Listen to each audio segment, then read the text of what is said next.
Hello everyone, this is Fanfic Audiobook. Here you find original fan made audio stories. Pokemon. The Dark-type Elite Four starting with Team Rocket. Part 1. Team Rockets, an evil organization stationed in the Kanto and Chengdu regions, primarily obtains large amounts of money by selling Pokemon. Compared to the noble, almost fanatical ideals of evil organizations in other regions, Team Rocket's goal is ridiculously pure: to make money, constantly expand the organization, infiltrate the alliance, and acquire greater power and massive wealth. Inside one of Team Rocket's strongholds, the 15th newbie trainer camp, 32 young men and women stood with varying expressions. In front of them was a Team Rocket's instructor, who was burly and had a hideous scar across his face. Zhang Han was among them, standing in the back row, his expression as calm as stagnant water. In fact, Zhang Han was not from this world. He originally lived on Blue Star, but somehow, he found himself in this Pokemon world after just blinking his eyes. Orphaned from a young age, he was abducted by Team Rockets and entered this newbie training camp, where he learned various Pokemon knowledge, combat skills, item crafting, and more. Having lived two lives, he deeply understood the importance of these abilities. 4 years passed. During this time, Zhang Han studied desperately, eventually becoming the top-ranked member in this 15th batch. Today marked the end of the special training for Team Rocket's 15th newbie trainer camp, and also the day they would choose their future department. The newbies each wore masks and did not know each other. They would later enter various departments within Team Rockets, and due to the high secrecy of some departments, the newbies' identities were kept confidential. Since they were trained from childhood, once they entered their respective departments, they would generally focus on internal departmental development. Therefore, everyone wanted to choose the most promising department. But Zhang Han wanted to choose the one that everyone else was unwilling to select. The lighting in the training room was dim, Team Rocket's emblem hung on the wall, and the air was filled with a mixture of disinfectant and sweat. Zhang Han could hear the suppressed breathing of the people around him. Some were rubbing their hands, some were whispering, and others were constantly adjusting their stance. These subtle movements betrayed their inner nervousness. Number 1. The instructor's voice echoed in the spacious training room. After entering the training camp, they had no names, only ranks. Zhang Han slowly stood up, his movements neither fast nor slow, each step steady. Seeing Zhang Han move, the crowd naturally parted, creating a path. This was reverence for the strong. Everyone was curious. What position would number 1 choose? Combat position, intelligence position, or a direct subordinate of some senior cadre? Zhang Han glanced at the people around him. The eyes beneath their masks were filled with anticipation and jealousy. He sneered internally. These people thought staying at headquarters was the best choice, unaware that a cage, no matter how large, was still a cage. Hoenn region, ordinary cadre position. Zhang Han's voice was calm, without the slightest hesitation. The training room fell silent for a second, followed immediately by an outburst of laughter. What? The Hoenn region? Is he crazy? Ha ha ha, I thought number 1 was so smart, but he's just an idiot. Team Rocket's sphere of influence was in the Kanto and Chengdu regions, with very little penetration into the Hoenn region.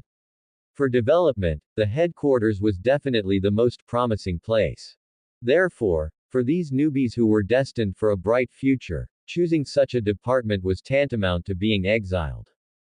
So the moment Zhang Han spoke, he drew ridicule from those around him, as if he was no longer the top-ranked powerhouse, but merely an ignorant brat. Zhang Han's expression remained unchanged. The mockery meant nothing to him. He knew what he wanted and what he needed to do. Staying at headquarters meant constantly being monitored, constrained, and used as a pawn. Only by moving away from the center of power could he truly control his own destiny. The instructor frowned. He stared at Zhang Han for a few seconds, then spoke. Are you sure? With your ability, you should choose a more promising position. I am sure. Zhang Han's reply was concise and forceful. The instructor was silent for a moment, finally wrote something on the clipboard, and shook his head helplessly. The laughter continued, but Zhang Han's expression remained calm. He was calculating internally. The Hoenn region was far from headquarters, supervision was lax, and it was the perfect place for him to continuously accumulate power. Moreover, the Hoenn region had not yet been developed by Team Rockets, and positions were vacant. If Team Rockets developed there in the future, the room for promotion there would definitely be greater than at headquarters. Once he was strong enough, these people who were currently mocking him wouldn't even be qualified to polish his shoes. Only power is eternal. His gaze was calm as he swept over his batchmates who wore mocking expressions, and he explained to the instructor in a composed tone. Instructor, I understand your good intentions. Team Rockets in the Kanto and Chengdu regions is already established, the system is complete, and resources are abundant, which is indeed more beneficial for individual development. But precisely because of this, I should go to Hoenn. Zhang Han paused, his voice neither hurried nor slow. A mature system means a complete talent promotion system. It just takes time and strength to achieve a high status. The Hoenn region is different. It is a blank slate for Team Rockets, a time when development is needed. I am going there not to enjoy ready-made resources, but to lay the foundation for Team Rockets. The instructor's gaze changed. The surrounding sneers gradually ceased.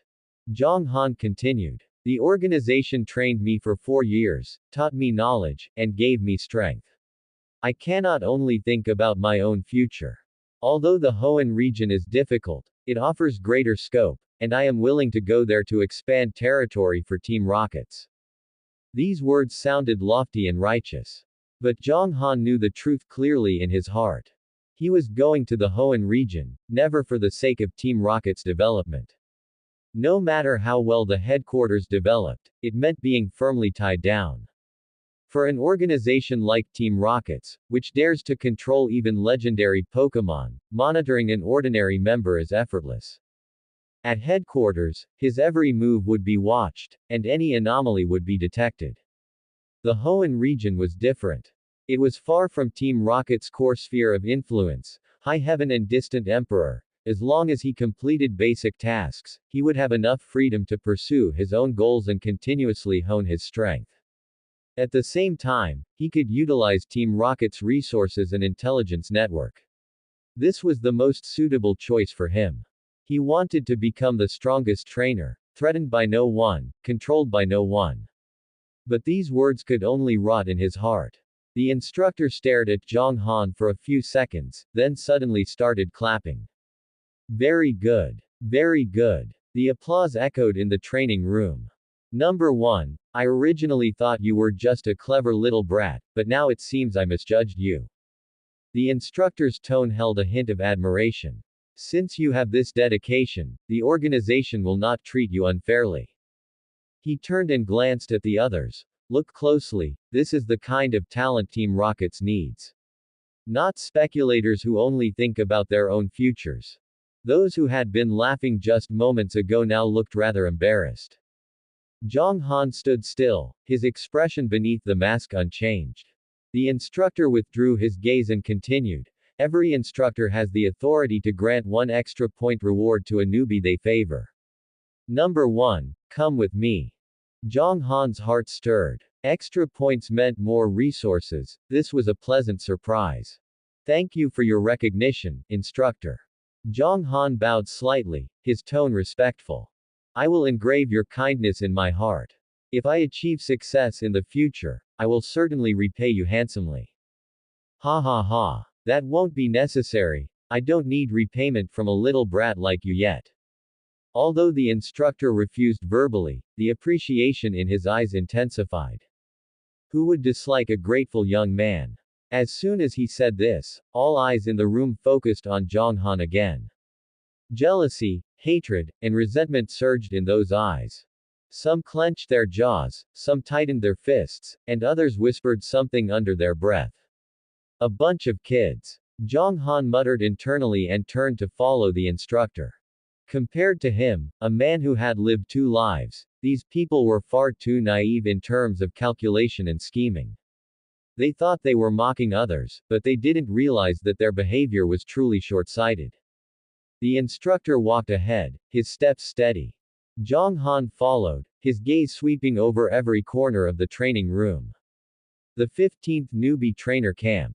He had stayed in this place for 4 years. After today, he would never return. The Team Rocket's Pokemon exchange counter was located at the end of the third basement floor. Zhang Han followed the instructor through the dark corridor. Dim yellow lights were placed every 5 meters along the walls, casting long shadows of the two men. This is where Team Rockets exchanges Pokemon. The instructor stopped in front of an alloy door and pressed his finger against the fingerprint scanner. Rewards in Team Rockets are based on a point system, and your ranking in the rookie training camp is also determined by these points. The alloy door slowly opened to reveal a spacious room. The walls were covered with a dense array of display screens, each showing data for different Pokemon. Your current points rank you first, with a total of 250 points, a full 70 points ahead of second place. The instructor walked to the central console and swiped his finger across the screen. To be honest, with your points, you would have been first in any of the previous training camps. He turned around and stared into Zhang Han's eyes. In the eyes of those senior cadres, someone like you would be a treasure to fight over. Are you really sure you want to go to the Hoenn region? I'm sure. Zhang Han's voice didn't waver for a second. The instructor was silent for a few seconds before nodding. The extra reward from the instructor is 50 points. Adding that up, you have 300 points. In the league's monetary system, that's a full 3 million league coins. That's no small sum, it's the harvest from your 4 years of special training. He entered a string of code into the console. Go choose your Pokemon. Zhang Han walked to the console, and the exchange interface popped up on the screen. A dazzling array of Pokemon was listed, ranging from common ones like Pidgey and Caterpie to the starter Pokemon, and even some dragon types. Detailed data and point prices were noted next to every Pokemon. However, there were no options for pseudo-legendary Pokemon. Presumably, not just for the league but also for Team Rockets, pseudo-legendaries were rare resources that wouldn't appear on this kind of exchange interface. Zhang Han's finger swiped across the screen, his eyes quickly scanning the options. The exchange price for starter Pokemon was around 150 points, while common Pokemon like Ekans and Nidoran only cost a dozen or so points. Some Dragon-type Pokemon, such as Noivern and Kingdra, had exchange points for their initial forms reaching around 200 points. But none of these were Zhang Han's choice. As a veteran player of the Pokemon games in his past life, he had already planned his team composition. Dark type, this was his area of specialization. Not only because dark types had broad coverage, but more importantly because the fierce and decisive fighting style of dark-type Pokemon perfectly matched his personality. And for his first Pokemon, he had already made up his mind. Sandile. A dark and ground type, it could nullify psychic and electric type attacks. After evolving into its final form, Crocodile, it would possess respectable physical attack and speed, along with a sufficiently rich move pool.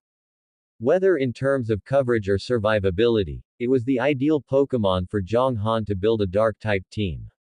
He typed Sandile into the search bar, and the screen immediately jumped to the corresponding page. The exchange prices for most Sandile fluctuated between 20 and 100 points. Team Rocket's evaluation system was very meticulous. Based on size, personality, and moxie, it even went down to the sharpness of claws and the color of the back patterns to evaluate potential. Most of their potential evaluations fluctuated between intermediate and advanced. Of course, this was also the potential level of Pokemon chosen by most Team Rocket's rookies. Only a few rookies with high points could afford to exchange for a Pokemon with superior level potential. Zhang Han couldn't help but marvel at the level of detail in Team Rocket's Pokemon sales. One wouldn't see such professional data in most of the league's breeding centers. He continued scrolling down until, suddenly, a line of data made his finger stop. 300 points. The price for one Sandile had actually reached 300 points, putting it on par with Dragon-type Pokemon. Zhang Han clicked on the details page, and a 3D projection of a Sandile appeared on the screen. Sandile, the Desert Croc Pokemon, Level 8, Moxie, Moxie. Known moves: Sand Attack, Hone Claws, Bite. Egg Move, Counter, Fighting Type. Excellent physical development, good health, teeth sharp as blades. Zhang Han's gaze moved past the routine data and fell on the bottom line of red text. Upon hatching, it bit to death 6 other Sandile of the same level. Personality Evaluation, Ferocious. Potential Evaluation, Gym Level. The room went silent for a few seconds. Zhang Han's heart skipped a beat, but his face remained expressionless.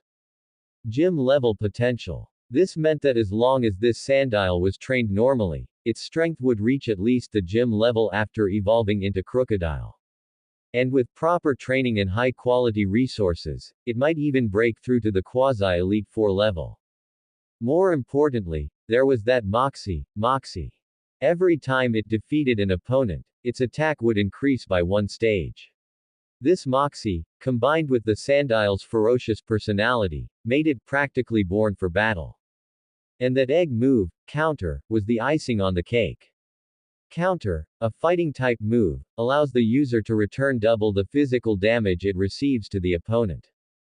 Zhang Han's finger lingered on the screen for a few seconds as his mind quickly calculated the training value of this Sandile. A ferocious personality meant it would be difficult to tame, but Zhang Han didn't care. He never planned on raising a submissive and well-behaved Pokemon anyway. He wanted a beast that could tear enemies apart in battle.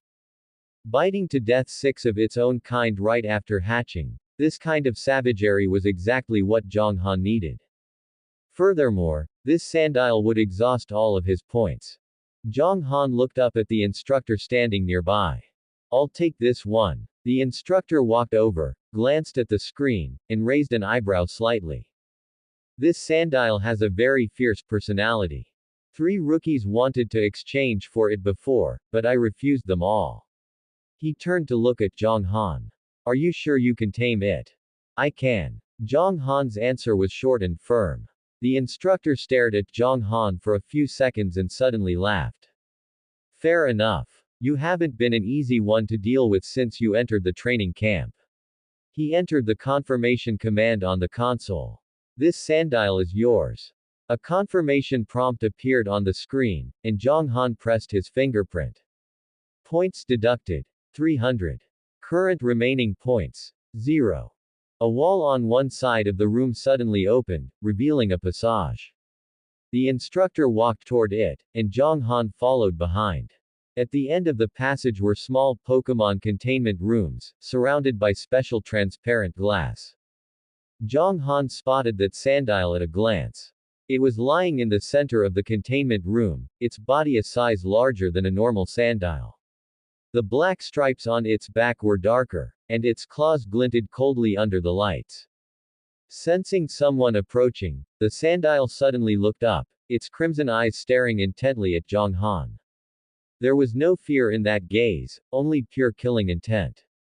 Zhang Han met its gaze, the corners of his mouth curling up slightly. This is exactly how it should be.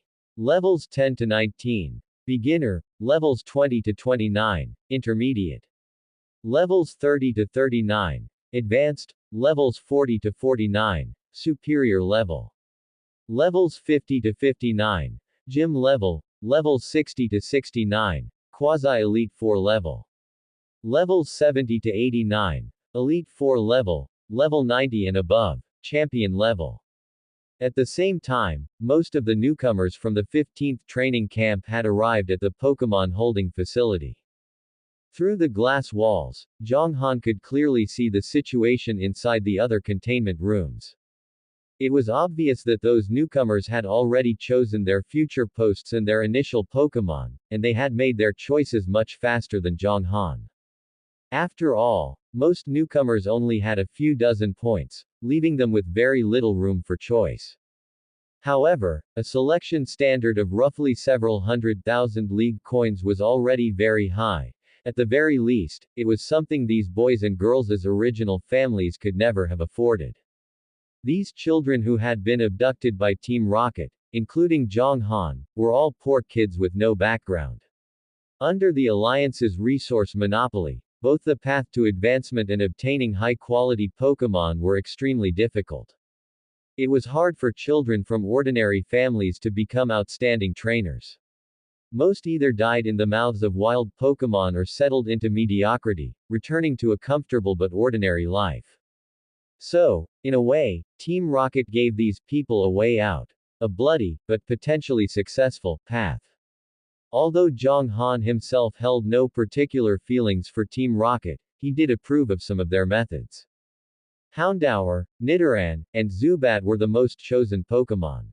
Jong Han glanced around and shook his head. These Pokémon were quite good in terms of attributes and the skills they could learn later, but there was one problem. These three types of Pokémon were all on the fiercer side. After 4 years of interaction, Jong Han knew very well what level these newcomers were at. For most people, on their first exchange, they couldn't possibly tame this kind of Pokémon. Sure enough, screams soon rang out. Since the Pokémon containment rooms were close together and the walls were made of glass, one could clearly see the friendly interactions between these new trainers and their initial Pokémon here. Some newcomers got along well with their Pokémon and wisely chose gentler, grass-type Pokémon, carefully offering them Pokéblocks. Some newcomers had their arms bitten off by their Pokémon, blood splattering on the glass walls, a shocking sight. In the containment room on the left, a boy was pinned down by a Houndour, his throat bitten, he struggled a few times and then lay still. In the containment room on the right, a girl was facing off against a Nidoran, holding a crowbar, sweat beading on her forehead. Further away, a stubborn newcomer had chosen a Beedrill. Just moments after meeting, he died from the Beedrill's poison sting, his body convulsing as he fell to the ground, his face turning blue. Listening to the screams around him, Jong Han couldn't help but reflect that this world was no utopia, and Pokémon weren't all docile. Some ferocious Pokémon, if not tamed properly, could easily turn on and kill their would-be captors. And this was precisely Team Rocket's final test for these boys and girls they had raised from a young age. After such a long period of training, if they couldn't even tame their very first Pokémon, it meant they simply had no talent for becoming trainers, let alone achieving any great accomplishments in the future. Jong Han withdrew his gaze and looked at the Sandile in his own containment room. This Sandile was crouched in the corner of the room, its eyes fierce, staring at Jong Han, its tail twitching restlessly. Its body was a size larger than an ordinary Sandile, the patterns on its back a deep black, its teeth gleaming coldly under the light. Jong Han looked at the crowbar, the pile of Pokéblocks, and the 3 Pokéballs placed in the containment room, and understood. Different Pokémon required different methods of capture. And for this fierce-looking Sandile in front of him, which had bitten many of its own kind to death right after birth, the method of capture was obvious. That was to beat it into complete submission. Jong Han picked up the crowbar beside him. The Sandile sensed the danger, slightly shrinking back, a low growl rumbling in its throat. Come on, Jong Han said softly, his expression calm. The Sandile attacked first, opening its jaws wide and lunging at Jong Han. Jong Han sidestepped, the crowbar smashing hard onto the Sandile's head. The Sandile yelped in pain, its tail sweeping towards him. Jong Han kicked it aside and struck its back with another blow. The Sandile roared and used sand attack, kicking up dust that obscured Jong Han's vision. Jong Han closed his eyes, judging its position by sound, and swung the crowbar again, hitting the Sandile squarely on its side. And so, the human and the Pokémon clashed fiercely in the containment room. After 30 minutes of intimate education, the Sandile was finally beaten into submission. It lay on the ground, breathing heavily, the ferocity in its eyes having faded considerably, replaced by wariness. Jong Han put down the crowbar, catching his breath, then casually picked up a nearby Pokéblock and tossed it in front of the Sandile. The Sandile hesitated for a moment, then finally lowered its head and began eating, somewhat fearfully. Its willingness to eat the food Zhang Han offered also proved that the sandile acknowledged Zhang Han's strength. Otherwise, in the sandile's eyes, Zhang Han would have been the food. Seeing the sandile finally show a submissive expression, Zhang Han nodded. He picked up a pokeball, pressed the button, and a red light shot out, drawing the sandile inside. The pokeball wobbled on the ground a few times and finally emitted a ding sound, signaling a successful capture. Zhang Han let out a deep breath, picked up the pokeball, and a slight smile touched the corner of his mouth. Compared to the humans from the blue planet of his previous life, the physical constitution of humans in this world was far superior. Having lived 2 lives, Zhang Han could appreciate the gap even more. In his previous life, this kind of sandile could have easily killed him. But now, after 4 years of special training with Team Rocket and ranking first in overall ability, Zhang Han could handle this sandile. But only just. Looking at the Pokeball in his hand, Zhang Han knew clearly that he could only handle initial form Pokemon below level 10. Once the sandile grew stronger, Zhang Han would definitely be no match for it. The upper limit for humans was fixed. The power of Pokemon was the true law of this world. Therefore, he needed to become stronger, and he needed to make the sandile stronger too. Only then could he survive in this world and achieve his goals. Zhang Han pushed open the door of the containment room and walked out. The instructor was standing outside, looking at Zhang Han with approval in his eyes. Not bad. A 300-point sandile, and you tamed it. Zhang Han nodded, saying nothing. The instructor continued, next, you will be sent to the Hoenn region. Someone will be there to receive you. Remember, Team Rocket has trained you for 4 years. Don't let us down. I won't, Zhang Han replied. The instructor turned and left. Zhang Han watched his retreating back, the determination in his eyes gradually fading into calm indifference. Team Rocket. To him, this was not a lifelong home to cling to. It was a springboard to increase his strength, a tool to elevate his status. Entering the lounge, Zhang Han found a corner and sat down. The lounge was very quiet, with only the occasional sound of footsteps and low conversations from the corridor. Several posters of Pokemon battles hung on the walls, and the water dispenser in the corner emitted a slight hum. The newcomers who had successfully captured their Pokemon were all sitting here, enjoying this moment of peace. Capturing their first Pokemon had taken a huge toll on this group of rookies. However, some had very smooth captures and were currently interacting with their Pokemon. Before long, a staff member brought over the Pokeball containing the healed sandile. Number 1, your Pokemon. The staff member glanced at Zhang Han, his tone flat. Zhang Han took the Pokeball and nodded. Throughout the fight, he had used the crowbar to strike non-vital areas, skillfully avoiding lethal spots like the eyes and belly. Therefore, Sandile hadn't sustained serious injuries and recovered after some simple treatment. Pressing the button on the Pokeball, Sandile appeared on the floor. As soon as it landed, it immediately looked around warily, finally locking its gaze onto Zhang Han with a look of caution in its eyes. Zhang Han squatted down, carefully observing the little guy before him. Just as described in the introduction, its teeth and claws were impeccably sharp. The black patterns on its back formed regular stripes, shimmering with a faint luster under the lights. He reached out and grabbed Sandile's tail. Sandile whipped its head around, opening its mouth to bite down. Zhang Han's gaze sharpened as he stared it down. Sandile's movement froze. In the end, it didn't dare to actually bite, only letting out a low, threatening whimper. Quite the temper you have. Zhang Han let go, not at all angry. This Sandile clearly still felt some resistance toward him, but Zhang Han didn't mind. The relationship with a Pokemon requires time to build, and he was confident he could fully tame this little crocodile. Truly beautiful. Zhang Han observed Sandile's patterns, muttering to himself, this build, this potential, those 300 points weren't wasted.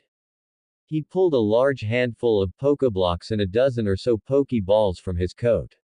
He had scavenged these Pokeblocks from other people's containment rooms. Each room was equipped with some Pokeblocks and 3 Pokeballs. Many newcomers had left immediately after successfully capturing their Pokemon. Once a capture was successful, the containment room would open automatically, so Zhang Han had naturally taken the remaining supplies. After all, even the smallest bit of meat is still meat. The instructors and staff turned a blind eye to this. They were just low-grade goods anyway, and the loss was within the budget. Eat up, don't be shy. Zhang Han placed the low-grade Pokeblocks in front of Sandile. Follow me, and I'll treat you well. The Pokeblocks emitted a faint aroma. Sandile's nose twitched a few times. It gave Zhang Han a wary look before lowering its head to start eating. It ate very quickly, its tail wagging excitedly. Clearly, it had never seen so many Pokeblocks before. Zhang Han looked at the Pokeblocks, calculating in his mind. These low-grade goods are poor quality, they don't even have corresponding attributes. They can only provide basic energy. Pokeblocks come in different attributes and grades, categorized as low, intermediate, and advanced, as well as exclusive formulas corresponding to a Pokemon's type. The Sandile before him was a dark type and ground type, making it most suitable for Pokeblocks of those 2 attributes. Long-term consumption of attribute-specific Pokeblocks can increase a Pokemon's comprehension of moves and energy usage for that type. It is an indispensable food for Pokemon. Zhang Han had learned how to make Pokeblocks in the training camp. He was the only one among the 15th batch of newcomers who had learned to make low-grade Pokeblocks. Making Pokeblocks granted an extra 50 bonus points. It was precisely because of this skill that his score had risen from 200 to 250, putting him a full 70 points ahead of second place. A pity I'm out of points. Exchanging for Sandile used up all my points. I need to find a way to earn some more before heading to the Hoenn region.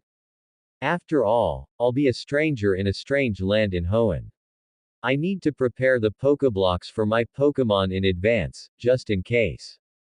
He was already calculating his next move in his head. Just then, a provocative voice came from behind him. Number 1, do you dare to duel me? Zhang Han turned his head.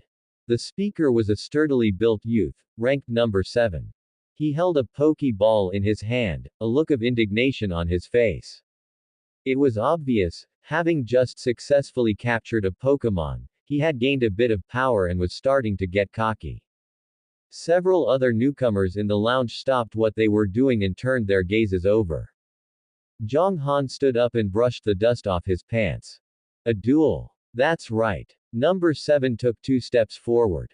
I'm not convinced. Why do you get to be first? Just because you know how to make a few Pokeblocks. Having said that, the youth pointed at number 2 nearby and shouted. Are you convinced? If number 1 didn't know how to make Pokeblocks, he'd only have 200 points, just 20 more than you. Number 2 was a girl. Clearly, she had no desire to deal with this idiot. Over the past 4 years, she had been working hard to catch up to Zhang Han, only to realize the gap between them grew larger the more she tried. Thus, faced with number 7's provocation, she chose to ignore him. She simply continued stroking the Eevee in her arms. The youth's voice was not quiet, drawing the attention of many people. Zhang Han looked at him and didn't answer immediately. The Pokemon number 7 had chosen was a Nidoran. Judging by the bandages on his hands, the capture process probably hadn't gone very smoothly. What do you want to bet? Zhang Han asked. The youth froze, clearly not expecting Zhang Han to be so direct. Betting points. He gritted his teeth. I'll bet 20 points. Do you dare? Zhang Han shook his head. I'm not interested in your pittance. After saying this, Zhang Han crossed his legs, humming a little tune while stroking his Sandile, as if completely ignoring number 7. But was Zhang Han really uninterested in 20 points? No, he was practically starving for them, but at a time like this, he couldn't show it. From 4 years of observation, Zhang Han knew this meathead number 7 didn't have much of a brain. He had reached his rank entirely through brute force during the combat assessments. So, Zhang Han was certain this fool would fall for his reverse psychology. And what happened next was predictable. Zhang Han's dismissal successfully riled up the youth's emotions. Seeing Zhang Han leave him hanging, number 7's face turned beet red, and his fists clenched tight. 40 points. The youth's voice roared out, nearly cracking. That was every single point he had left. Not everyone was like Zhang Han, willing to spend all their points to exchange for a Pokemon. Many kept a surplus to use as resources for future training. It was truly a gift falling into his lap. Looking at the youth's impulsive behavior, Zhang Han couldn't help but sneer inwardly, but he immediately put on a grand, generous front. Now that's spirit. With a wide sweep of his arm, Zhang Han pulled out a betting agreement and tossed it to number 7. Since you're willing to bet all your points, I'll match it. I'll bet 40 points as well. Seeing Zhang Han's equally bold display, the youth readily pressed his thumbprint onto the agreement. Number 1 and number 7 bet 40 points each. Both will use Pokemon for the battle. Very well, the bet is set. Zhang Han quickly took back the agreement. The thumbprint is on it, the bet is final and cannot be retracted. HMPH. I won't go back on it. The youth snorted coldly, as if venting his emotions. Seeing this, number 2 couldn't help but turn her head away. Looking at the youth blinded by hot-bloodedness, she cursed under her breath. Idiot. Team Rocket's underground battle arena was a stone-surfaced battlefield. In the center of the field, crisscrossing scratches of varying depths were permanent scars left by countless intense battles. It wasn't a very advanced battlefield, but it was more than enough for these Team Rocket's recruits. Zhang Han's points were at 0. In Team Rockets, for battles where points were wagered, if the loser couldn't pay up, the points would not only be forcibly deducted from future mission rewards but they would also face additional punishment. But Zhang Han didn't care. Punished for losing. Then he just had to win. He lowered his eyes, looking at the sandile by his feet, which was ready to strike.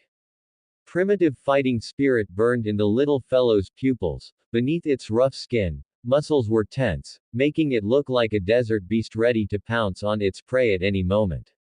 With it by his side, Zhang Han didn't think he would lose. Opposite him, the sturdy youth codenamed number 7 was rubbing his hands together, his face unable to hide his excitement and conceit. He pulled a Pokeball from his waist and threw it forward with force. Go, my partner, Nidoran. A flash of light appeared, and a purple Pokemon covered in spikes appeared on the field, letting out a spirited cry. Seeing number 7's smug expression as if he wanted to show off to the whole world, Zhang Han's lips twitched slightly, his voice flat and emotionless. Number 7, do you understand the difference between a normal spar and a battle wagering points in Team Rockets? Number 7 froze for a moment and scratched the back of his head, clearly not following Zhang Han's train of thought.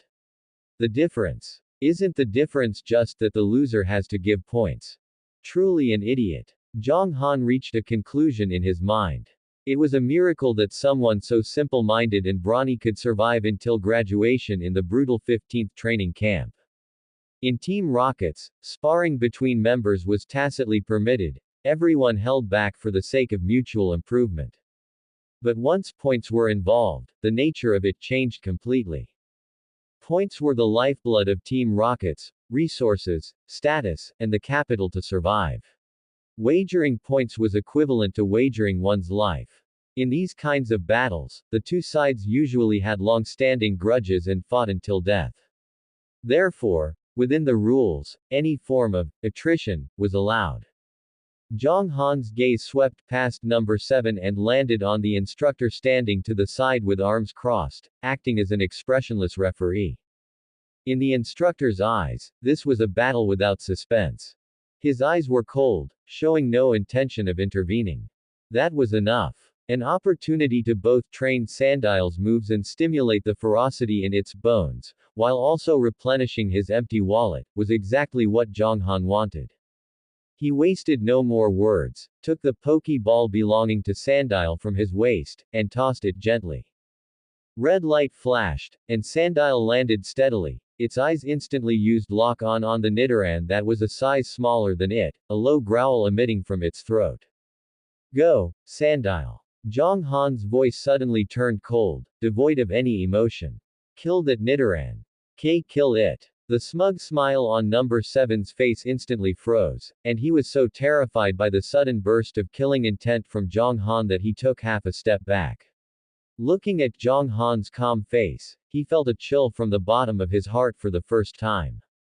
This guy is serious. Nidoran. Don't be afraid. You use Peck. Number 7's voice trembled slightly, but he still tried to remain calm while giving the command. Both Pokemon were level 8, but in terms of presence, the difference was clear. Nidoran mustered its courage, aimed its sharp horn at Sandile, and charged forward. However, Sandile just stood there, its huge mouth slightly agape, revealing the stark white, sharp teeth inside. Just as Nidoran was about to collide with it, Sandile's bulky body lunged forward with an agility that belied its size. Bang! With a dull thud, Nidoran was sent flying as if it had hit a wall, rolling twice on the ground. Bite! Zhang Han's command was concise and lethal. Sandile pushed off with its limbs, its large frame turning into a black shadow that pounced in front of Nidoran instantly. Before the opponent could react, its massive maw filled with sharp teeth clamped down hard on Nidoran's shoulder. Crack! It sounded like the sound of bones being crushed. Nidoran let out a shrill, agonizing scream, its purple body struggling violently as blood seeped from the gaps in Sandile's teeth and dripped onto the cold floor. Don't be afraid. Nidoran. Use double kick. Quick. Your move is super effective against it. Number 7's face had already turned pale with fear. He roared at the top of his lungs, trying to wake his Pokemon. The fighting type double kick is indeed super effective against the dark and ground type Sandile. So that's where this guy's confidence came from. Zhang Han thought to himself. But clearly, the situation was not as number 7 imagined. At this moment, Nidoran's fighting spirit had been completely crushed by Sandile's bite, and the fear of death enveloped it. The only thought in its head was to escape. It could no longer hear its trainer's commands. It struggled desperately to break free from Sandile's mouth, ignoring the mangled wound on its shoulder, and fled around the battlefield like a headless fly. Zhang Han watched this scene with a cold sneer in his heart. Sand attack. Sandile opened its mouth, and a burst of murky sand instantly gushed out, hitting Nidoran directly. Having lost its vision, Nidoran became even more panicked and slammed headfirst into the hard concrete wall, letting out a heavy thud before collapsing and twitching on the ground. The opportunity had come. But Zhang Han didn't immediately order the finishing blow. Hone claws. What he wanted was more than just a victory. Sandile raised its front claws and rubbed them forcefully against the rough ground, making a piercing, scritch sound. Under the pale lights, the tips of its claws glinted with a chilling light.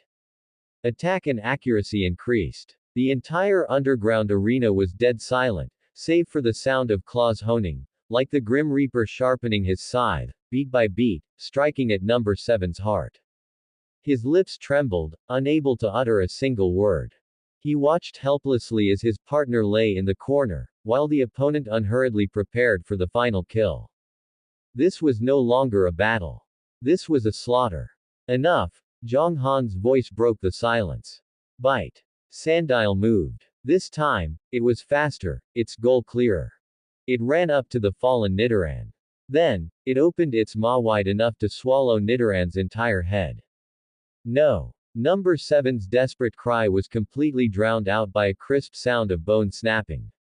Sandile bit through Nidoran's neck in one go. The small purple body jerked once and then went completely limp, devoid of any life.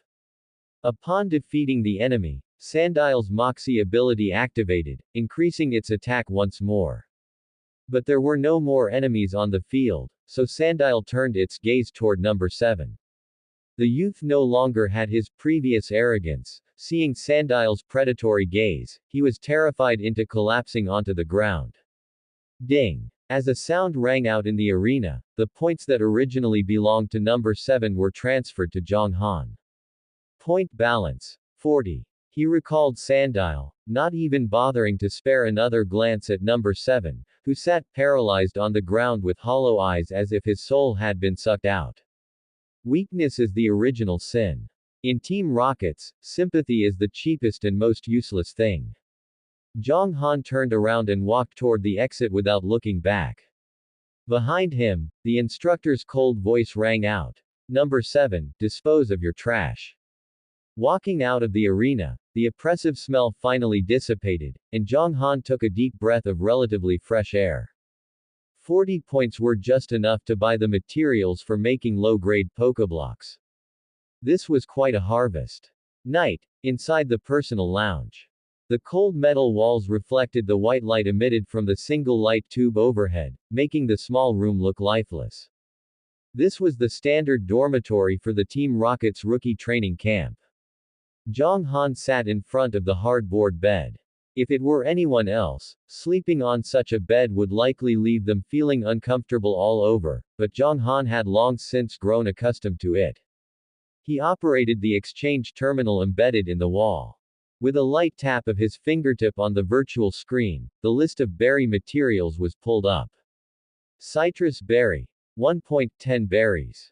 Figgy berry. 2.10 berries. Sherry berry. 2.5 berries. Unlike the Pokeblocks found on the market, the raw material berries for these Pokeblocks were not expensive to buy. Some were even very cheap. Of course, with the exception of certain special attribute berries like lychee berries and salak berries. These types of berries were extremely expensive due to the difficulty of artificial cultivation, the fact they could only be obtained from the wild, and their rich nutritional value. Without the slightest hesitation, Zhang Han quickly squandered all 40 points, exchanging them entirely for berry materials to make Pokeblocks. As the confirmation button was pressed, his point balance returned to 0 once more. The teleportation port in the corner of the room emitted a faint hum, and a pile of colorful berries appeared out of thin air, releasing a mixed fruity fragrance that added a splash of color to the cold room. These should be enough to last for a while, Zhang Han murmured to himself. He skillfully took out his tools and began mass-producing low-grade Pokeblocks. Grinding, stirring, shaping, and drying, it was all done in one smooth motion. His movements were precise and efficient, without a single wasted gesture, as if he were processing a pile of mechanical parts rather than preparing food for a Pokémon. Soon, most of the materials had been transformed into dark brown and earthy yellow cubes, corresponding to the dark type and ground type respectively. These were the staple food prepared for Sandile. The remaining scraps were made into Pokeblocks of other attributes and simple pink cubes used for restoring physical strength. Having finished all this, Zhang Han leaned against the wall, watching the Sandile at his feet as it gulped down the Pokeblocks with a crunch sound. This fellow really had quite an appetite. Zhang Han couldn't help but sigh. The profession of a trainer was simply a bottomless pit. Buying a Pokemon was only the first step. The subsequent Pokeblocks, nutritional supplements, and training items, which of them wasn't a money-swallowing beast? He had just glanced at the exchange list while he was at it. The soft sand that increased the power of ground-type moves was priced at 120 points for the lowest quality.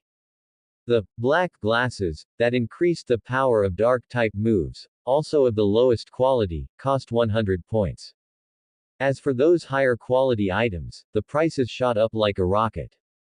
Not to mention those rare resources that could help a Pokemon break through bottlenecks. Any one of them would be enough to instantly bankrupt an ordinary middle-class family. The League's resources are highly monopolized. For a commoner to get ahead, it's harder than reaching the heavens. Zhang Han sneered in his heart. In this kind of world, if you don't fight and snatch, how can you become strong? You probably wouldn't even be able to afford to raise your own Pokemon.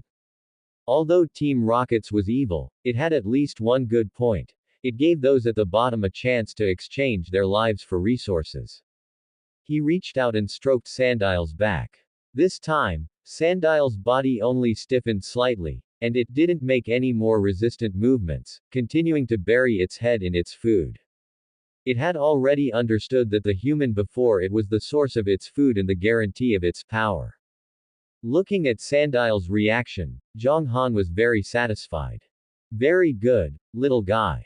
In the future, I'll seize resources for you, and you'll help me tear apart the enemies blocking our path. We'll get stronger together. Sandile continued to scarf down its food, but from its wagging tail, one could see it had no objection to this. Just then, a suppressed, rustling sound of conversation came from outside the lounge. It's this room, that guy number 7 is inside, a voice said viciously. His Nidoran is already dead, he's just trash now. Another voice chimed in, filled with irrepressible excitement. He relied on being a bit sturdier to bully us plenty before. Today, we'll show him why the flowers are so red. Work quickly, don't leave any traces. As for the instructor's side, what's there to fear? It wouldn't be normal if a few people didn't die in the training camp every year. Who's going to stand up for a piece of trash who lost his Pokemon? Zhang Han's movements paused for a moment as he listened intently. Number 7. The image of that sturdy youth with a face full of despair on the battlefield surfaced in his mind. So, trouble had come knocking so soon. Zhang Han was not surprised. In this jungle where the strong prey on the weak, once you lose your fangs and claws, the hyenas you once oppressed will swarm without hesitation to tear you to pieces. Number 7 usually relied on his physical strength to bully the weak in the training camp. Now that everyone had Pokemon and he had lost his only reliance, those accumulated hatreds erupted collectively tonight. A faint sound of lock-picking came from outside the door, followed by the muffled thud of the door being kicked open. Immediately after, there were the low growls of several Pokemon and number 7's terrified screams. What are you doing? Ah! The scream was quickly blocked by something, turning into a blurred whimper, and finally, everything fell into a dead silence. The whole process took no more than 10 seconds. Zhang Han's expression remained normal, as if what happened outside was just a boring farce. He picked up a freshly made dark-type Pokeblock, tossed it lightly with his fingertips, and then flicked it accurately into Sandile's open mouth. Killing a comrade. In this 15th rookie training camp, it was far from the first time it had happened. Even before the Pokemon were distributed, quite a few people had died during physical training and combat classes. Zhang Han was long since used to this. He only realized more deeply that strength was the only foundation for survival in this world. Not long after, footsteps sounded outside the door again. Those people seemed to have finished and were hurrying away. Is it cleaned up? Don't worry, it's disguised as an accidental fall. No one will investigate the cause of death for a piece of trash. The voices gradually faded away. Zhang Han stood up, walked to the door, and looked out through the peephole. The corridor was empty, only the door to number 7's dorm was ajar, and a faint smell of blood drifted over. He withdrew his gaze, his eyes as calm as a pool of deep water. To him, number 7's death was just another case verifying his own creed. Then, his gaze fell on Sandile, who had let out a satisfied burp and was lightly rubbing its head against his trouser leg. The little guy's level was still too low. He had to increase its strength as quickly as possible. Zhang Han opened a drawer and took out a yellowed blueprint. This was a map of Hoenn he had obtained from the instructor. Although it was a bit old, fortunately, the text and images were still clear. Comparing it with the map, Zhang Han calculated his future plans step by step in his mind. A passenger ship bound for the Hoenn region was currently cutting through deep blue waves, leaving a long white wake on the surface of the sea. The ship's name was the Wave Chaser. It sounded majestic, but in reality, it was an old cargo passenger vessel. The sides of the hull were covered in rust and dents from collisions. In its old age, it looked like an elderly sea turtle. Its only redeeming quality was its cheap price, which attracted a large number of cash-strapped travelers and workers heading to Hoenn to find jobs. Of course, for Team Rocket, it had a second advantage. It was inconspicuous and relatively low profile. At this moment, on the deck, Zhang Han stood facing the sea breeze. The sea breeze carried a slightly cool moisture, messing up the black hair on his forehead and dispersing the last trace of gloom in his heart. He took off the cold mask that had followed him for 4 years, letting the sunlight and sea breeze brush against his cheeks. This feeling was both strange and familiar. In Team Rocket's 15th training camp, everyone was just a code name, with a mask isolating everyone's true face. Names, appearances, and the past were all taboos, oppressive, bloody, and cold rules were everything there. But now, he had survived and become the #1 winner. Zhang Han let out a long breath, as if exhaling his stress along with it. Listening to the whistling sea breeze in his ears, a feeling of being reborn welled up in his heart. Feels pretty good, doesn't it? #1 of the 15th class. A steady male voice sounded beside him. Zhang Han turned his head and saw a man in a black suit standing side by side with him. The man was about 30 years old with a dignified face.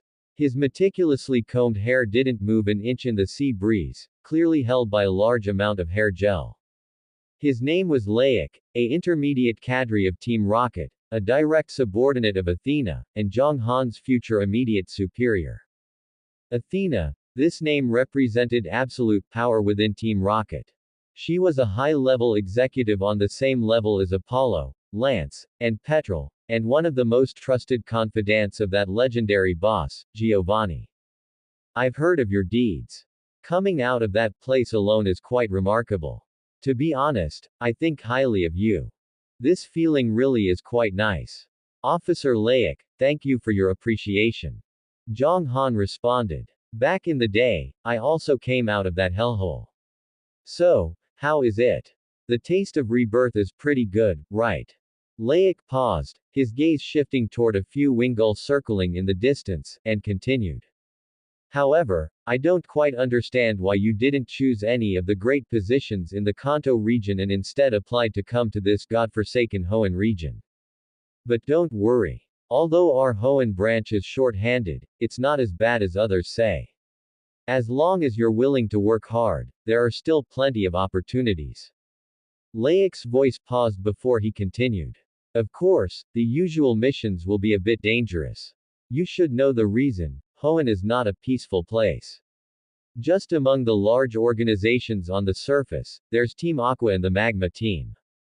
A bit dangerous. Zhang Han repeated the phrase in his mind, the corner of his mouth twitching involuntarily. It was more than just a bit dangerous. One wanted to submerge the world in water, and the other wanted to return the continents to drought. Both were organizations of lunatics who would do anything for their so-called ideals. To call their territory a bit dangerous, this executive Laik certainly had a big heart. However, Zhang Han's face remained calm as he responded. Danger also means opportunity. Laik gave him an appreciative look. It's best that you think that way. People with strength never fear challenges.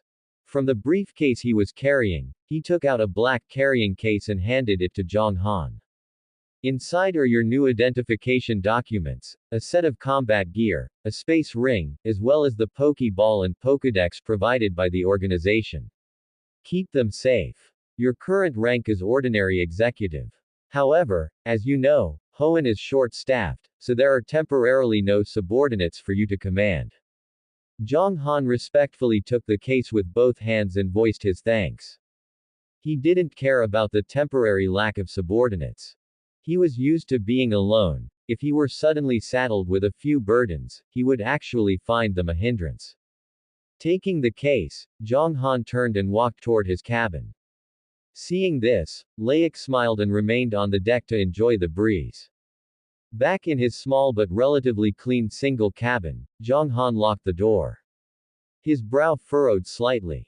From the current perspective, this intermediate cadre of the Hoenn region, Laik, consistently seemed to appreciate him.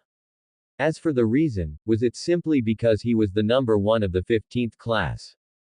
In his impression, Team Rocket executives should be a bit more villainous and prone to bullying others with their authority. Zhang Han shook his head. Based on the current clues, he couldn't figure it out. He opened the carrying case. On top was a neatly folded set of black combat gear. The fabric was tough, with extra protective layers on key areas like joints. Its practicality far exceeded those flashy, useless uniforms. When worn under casual clothes, it wouldn't be visible from the outside at all. In fact, most trainers wore this kind of combat gear to some extent. After all, when battling in the wild year-round, this thing could sometimes save one's life. Moreover, the combat gear did not have Team Rocket's typical R logo. Clearly, in the Hoenn region, Team Rocket was not arrogant enough to print their icon on their gear. Everything was focused on being low profile. Wearing this type of combat gear wouldn't cause other trainers to suspect his identity because, no matter how one looked at it, it belonged to the most common category of black combat gear that many trainers would choose. But Zhang Han knew that the performance of this combat gear was not something those common versions could compare to. Underneath the combat gear was a brand new identity card. The name on it was Zhang Han, an ordinary resident of the Hoenn region whose parents died in a Pokemon riot, and who was a rookie trainer of the league. Further down were 10 red and white Pokeballs, a compact Pokédex, and an exquisite dagger. Zhang Han opened the Pokédex, and the screen lit up. From the outside, it looked like a perfectly ordinary, commercially popular Pokédex. But as long as the buttons were pressed in a specific pattern, it could establish a connection with Team Rocket's strongholds. Of course, the sequence was different for everyone. If the Pokédex were to be dismantled, the programs related to Team Rocket would begin to self-erase. Team Rocket was professional to the extreme in this regard.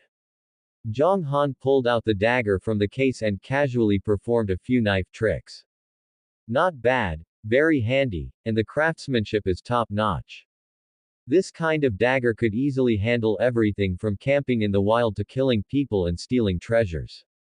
As for proficiency, Zhang Han had used them quite a bit during combat training in the camp. He was already an expert. Finally, his gaze fell on a small velvet box at the bottom of the case. Opening the box, a simple, pitch-black ring without any patterns lay quietly inside. A space ring. Zhang Han put the ring on his index finger. The size was just right. He focused his mind. Instantly, a storage space about 2 cubic meters in size appeared in his perception. With a thought, he stored the carrying case beside him inside, and with another thought, the case appeared out of thin air on the bed again. What a convenient thing. Zhang Han couldn't help but marvel. This item was a rare treasure that couldn't be bought even with money on the black market. For Team Rocket to be willing to equip a newly appointed ordinary executive with one showed the depth of their resources. He swept the previously exchanged berries, Pokeblock making tools, and other sundries into the ring, and the room instantly became empty. Next, he changed into the black combat gear. It fit perfectly, allowing him to move freely without any sense of restriction. In the mirror, a young man with a cold gaze and a capable aura replaced the previously somewhat green newcomer. Zhang Han touched the Pokeball pin to his waist. Inside was his partner, Sandile. Recalling the last night at the training camp and the fate of Number 7, Zhang Han's eyes didn't flicker in the slightest. Number 7 had relied on his strong physique and had bullied others quite a bit. Once he lost his only Pokemon, Nidoran, those who had been bullied by him and now also possessed Pokemon did not hesitate to seek revenge. Under the cover of night, several Rattata and Zubat, under the command of their trainers, easily took the life of a person who had lost their protection. Zhang Han was not surprised by any of this. In that man-eating place, weakness was the original sin. Number 7's death was just another victim under those cruel rules. He didn't even know what Number 7's real name was. And he, Zhang Han, would never let himself fall into such a situation. Cuckoo. The Pokeball at his waist shook slightly, as if responding to his inner thoughts. The Hoenn region, Team Aqua, Magma Team, and those legendary Pokemon hidden in the deep sea and volcanoes. This world was far broader and more exciting than he had imagined. Just then, screech. An ear-piercing noise, like a giant beast's claws scraping across an iron plate, suddenly pierced through the entire passenger ship. Immediately following, a violent impact shook the hull. Zhang Han was thrown forcefully to one side by a massive force, slamming heavily against the wall. Boom! The table and chairs in the cabin instantly overturned, and luggage scattered everywhere. The ship underwent a terrifying tilt of over 45 degrees, and the sea level outside the window instantly rose halfway up the sky. A piercing alarm sounded in every corner of the ship, and shrill screams and the sound of chaotic running came from the hallway outside. What happened? Zhang Han quickly stabilized himself. His reactions far exceeded those of an ordinary person. Without the slightest panic, the combat instincts honed over years of training put him into a state of high alert immediately. He dashed to the door in a single stride, his hand already on the pokeball at his waist. Did we hit a reef? Or were we attacked? Bang! The door was forced open from the outside, and a man in a sailor's uniform tumbled in, his face written with terror. Hi! Pirates! It's pirates! And so many fierce Pokemon. The sailor shouted incoherently, his eyes vacant, clearly scared out of his wits. Zhang Han's pupils suddenly constricted.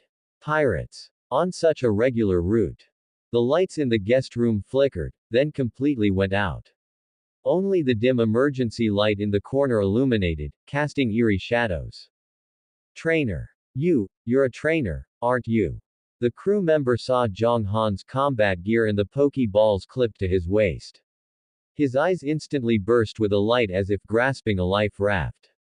He scrambled in, pointing outside the door, his voice distorted by fear. Pirates. It's pirates. They've boarded the ship and are killing people. Please, quickly stop them. Zhang Han's eyes darkened as he quietly watched the intruder. Trainer. Yes. Stop them. Why should I? Please. The crew member was still crying out, trying to grab Zhang Han's pant leg. Zhang Han ignored his pleas, simply drawing a dagger from his waist with a backhand. The blade glinted with a cold, ghostly light under the flickering emergency lamp. The crew member's pleas abruptly stopped. He stared in shock at the weapon in Zhang Han's hand, not understanding why this trainer would pull out a knife. The next second, Zhang Han moved. His movements were as swift as a black lightning bolt, without any superfluous actions. His left hand covered the crew member's mouth, preventing him from making any sound, while the dagger in his right hand swiftly and accurately slashed across his carotid artery. Ah! The crew member's eyes widened, and his body twitched violently. Warm liquid instantly gushed out, splattering onto Zhang Han's hand. Releasing his grip, the crew member slumped softly to the ground, and the smell of blood began to fill the small room. Zhang Han didn't spare the corpse another glance. He walked to the window and pushed open the small round porthole. The cold, salty sea breeze immediately poured in, ruffling his hair. He dragged the still warm corpse like a broken sack to the window and effortlessly pushed it out. Splash! A faint splash was quickly swallowed by the waves and distant screams. After all this, Zhang Han pulled a handkerchief from his pocket, carefully wiped the blood from the dagger and the back of his hand, then threw the handkerchief into the sea as well. The entire process was smooth and fluid, as if rehearsed 1,000 times. He adjusted his combat gear, opened the door, and walked out. Laik was already waiting outside the door. He, too, had put on a set of combat gear under his suit, his expression serious as he looked in the direction of the disturbance. What's happening? Zhang Han walked up to him, his voice low but exceptionally clear amidst the chaotic background noise. Pirates. Laik was concise. It looks like a considerable force. We're in trouble. How strong are they? Zhang Han was more concerned about this. Judging from the commotion just now, there should be advanced trainers leading them, but they won't be too strong. Laik frowned. It won't be hard for me to deal with them, but as I said before, Hoenn is a mixed bag. Any conspicuous action could lead to subsequent investigations. Exposing our identities is the last thing we want. Laik was clearly in a dilemma. He looked at Zhang Han and said in a deep voice. But we can't worry about that much now. First, let's deal with these flies. Zhang Han, follow me. With that, Laik prepared to rush towards the most intense fighting. However, a hand suddenly grabbed his arm. Laik turned around to see Zhang Han looking at him calmly. Officer Laik. Zhang Han spoke. I think we might have a better option. Oh. Laik was a little surprised. We can wait, Zhang Han said slowly. Wait until these pirates finish their business. Laik's pupils constricted slightly. He instantly understood Zhang Han's meaning. Zhang Han continued to analyze in his plain, straightforward tone. Once they've dealt with all the crew and passengers on board, we'll make our move. That way, there will be no survivors who know when we boarded the ship or our specific identities. At that time, even if the Alliance investigates, the conclusion they'll reach will only be a passenger ship unfortunately encountered pirates, and everyone on board perished. Finally, a righteous trainer happened to pass by, eliminated the threat for the people, and dealt with these pirates. Zhang Han looked at Laik, a faint curve on his lips. This way, we solve the problem and avoid any connection with Team Rockets. What do you think of this plan? Listening to Zhang Han's words, Laik was completely stunned. He looked at the young man, who was only 16 or 17, his slightly delicate face, after removing the mask, bearing a calmness and indifference completely unsuited to his age. He spoke of such a cold plan, one that regarded human lives as mere trifles, as easily as discussing the weather. This kid is a born villain. Laik had been through a lot in Team Rockets for years and considered himself ruthless, but Zhang Han's coldness made him feel a chill rise from the bottom of his heart. Is there something wrong with this plan? Zhang Han asked again when Laik didn't react for a long time. No. No. Laik snapped back to reality, his gaze at Zhang Han completely changed. Instead, it was mixed with astonishment and admiration. Zhang Han, you're a genius. Laik couldn't help but praise in a low voice. Let's do it. This plan was too perfect. So perfect it made his scalp tingle. Lady Athena really found a treasure this time. The two exchanged glances and quickly reached a consensus. They didn't linger but turned and walked towards a secluded storage room on the lower deck. It was hidden enough, yet they could clearly hear the commotion from the deck and upper passenger cabins. The storage room was piled high with ropes and spare parts, emitting a mixed smell of engine oil and rust. The two hid behind a stack of canvas, and the outside world seemed to become another dimension. The women's cries grew increasingly shrill, from initial terror to desperate pleas, finally turning into wails of despair. Please, spare my child. He's still so young. Ah. Ha ha ha ha. This woman is quite feisty. The pirates' crude laughter, mixed with the explosion of Pokemon moves and the dull thud of heavy objects falling, clearly reached their ears. Laik leaned against the cold cabin wall, eyes closed, his brows tightly furrowed. Even with his hardened heart, listening to such a one-sided slaughter for so long inevitably made him feel agitated. He couldn't help but glance at Zhang Han beside him. The young man was sitting cross-legged, eyes slightly closed, his breathing steady and long, as if he were in a quiet library rather than a living hell. He seemed completely unaffected by the horrors outside, even using this time to adjust his own state. Laik sighed inwardly again. This guy's psychological fortitude was almost inhuman. Zhang Han was indeed very calm. To him, these cries were no different from the wails of those failures in the training camp. In this world, the strong survive, and the weak perish, it was only natural. Sympathy and pity were the most superfluous emotions. What he was doing now was using his keen hearing to analyze the battle situation outside. There were about 15 to 20 pirates. The sounds of Pokemon moves were chaotic: water gun, electric flashes, and tackle and bites. Judging by their power, most were beginner and intermediate level Pokemon. Among them, a few moves made an exceptionally loud commotion. Swish. A dull sound, seemingly some kind of water-type move. Gia Gia Gia. Immediately followed by an eerie, sinister laugh, like the sound a Gengar makes. There were at least 2 advanced level Pokemon. Zhang Han silently calculated in his mind, while also thinking. With his current strength, he definitely couldn't directly confront these guys. The best option would be to pick off a few weaker pirates with sneak attacks while Laik was engaged in a chaotic fight with the pirates. Time passed minute by minute. The world outside had truly become an inferno. The screams coming from the deck gradually thinned out, finally falling into a dead silence. Some trainers resisted along the way, but the highest ranked among those on the ship were only at the intermediate level. Their resistance was all bark and no bite, and they were soon slaughtered to the last person by the pirates. Laik's furrowed brows finally relaxed slightly, and he exhaled a long breath of turbid air. The massacre was over. He looked sideways at Zhang Han. The youth was still sitting cross-legged, his eyelids not even twitching. It's over. Laik's voice was somewhat hoarse. Only then did Zhang Han slowly open his eyes, giving a soft grunt of acknowledgement. At that moment, a flurry of messy footsteps and crude curses approached from a distance.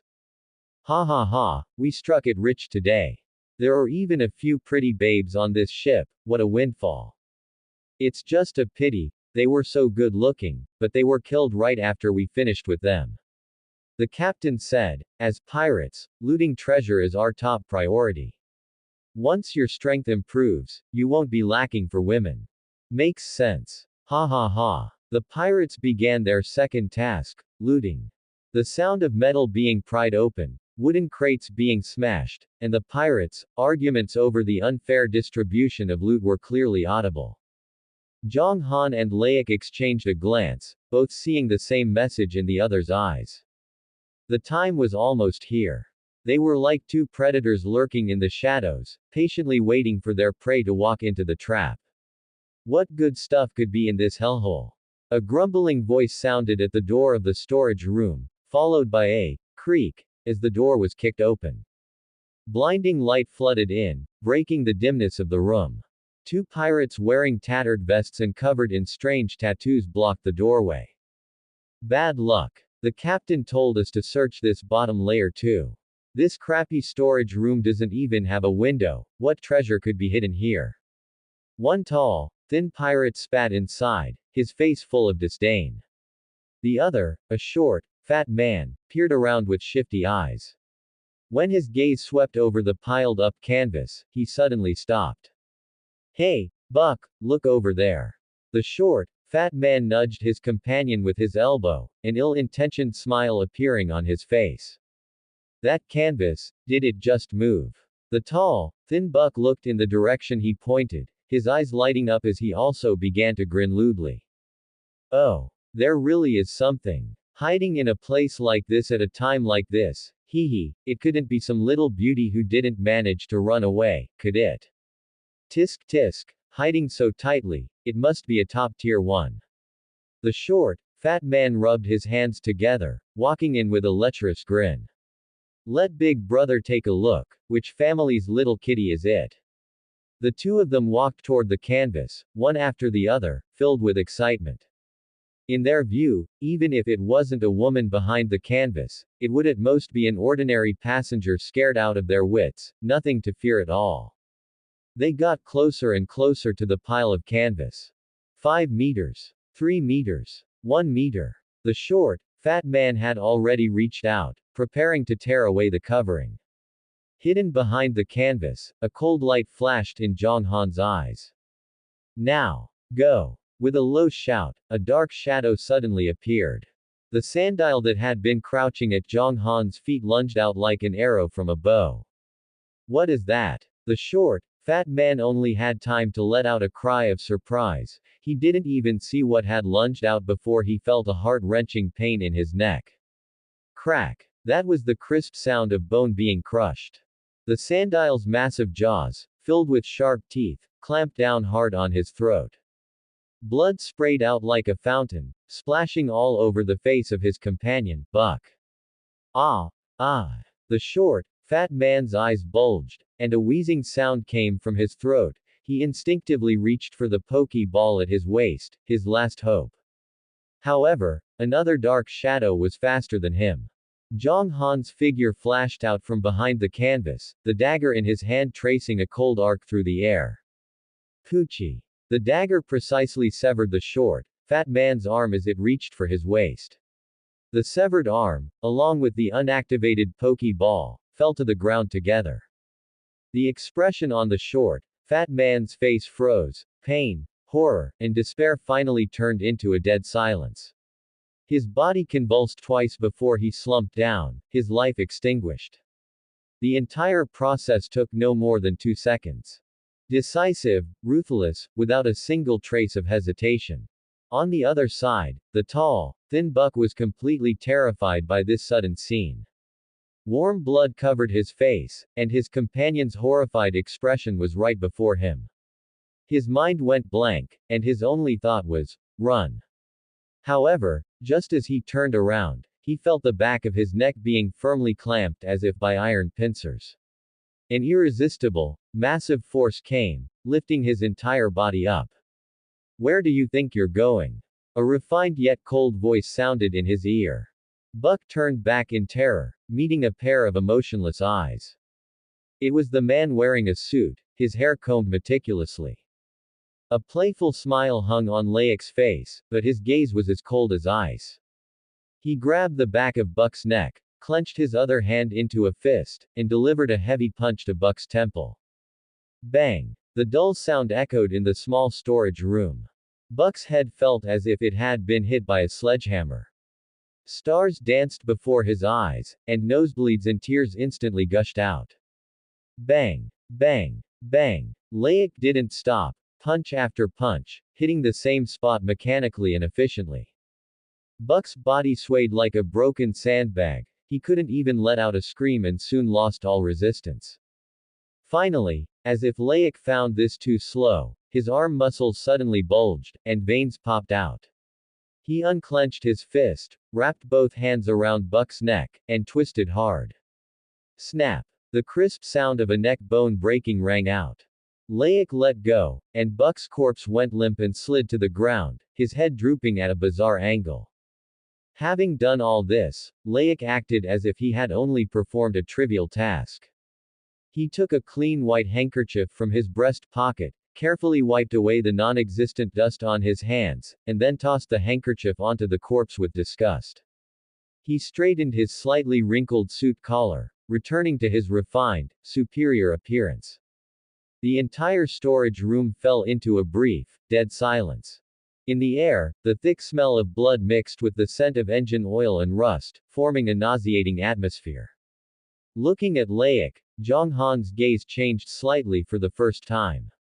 He knew Layek was an intermediate cadre of Team Rockets and that he was ruthless, but he hadn't expected that this man, who looked so refined on the outside and even resembled a corporate executive, would have such a combat style. Those punches just now, each one contained a terrifying force that an ordinary person could never possess. This guy was actually a strength-type fighter. A sense of absurdity flashed through Zhang Han's mind. The contrast in image was just too great. Layek seemed to notice Zhang Han's gaze. He turned his head and gave Zhang Han an appreciative smile. Well done, Zhang Han. Your moves were clean and decisive, you're good material. The look of admiration in his eyes toward Zhang Han grew even stronger. This kid not only had a good head on his shoulders but was also ruthless enough in action. He was practically a talent tailor-made for Team Rockets. You weren't bad either. Zhang Han replied succinctly, his gaze falling on the hand Layek had just used to throw punches.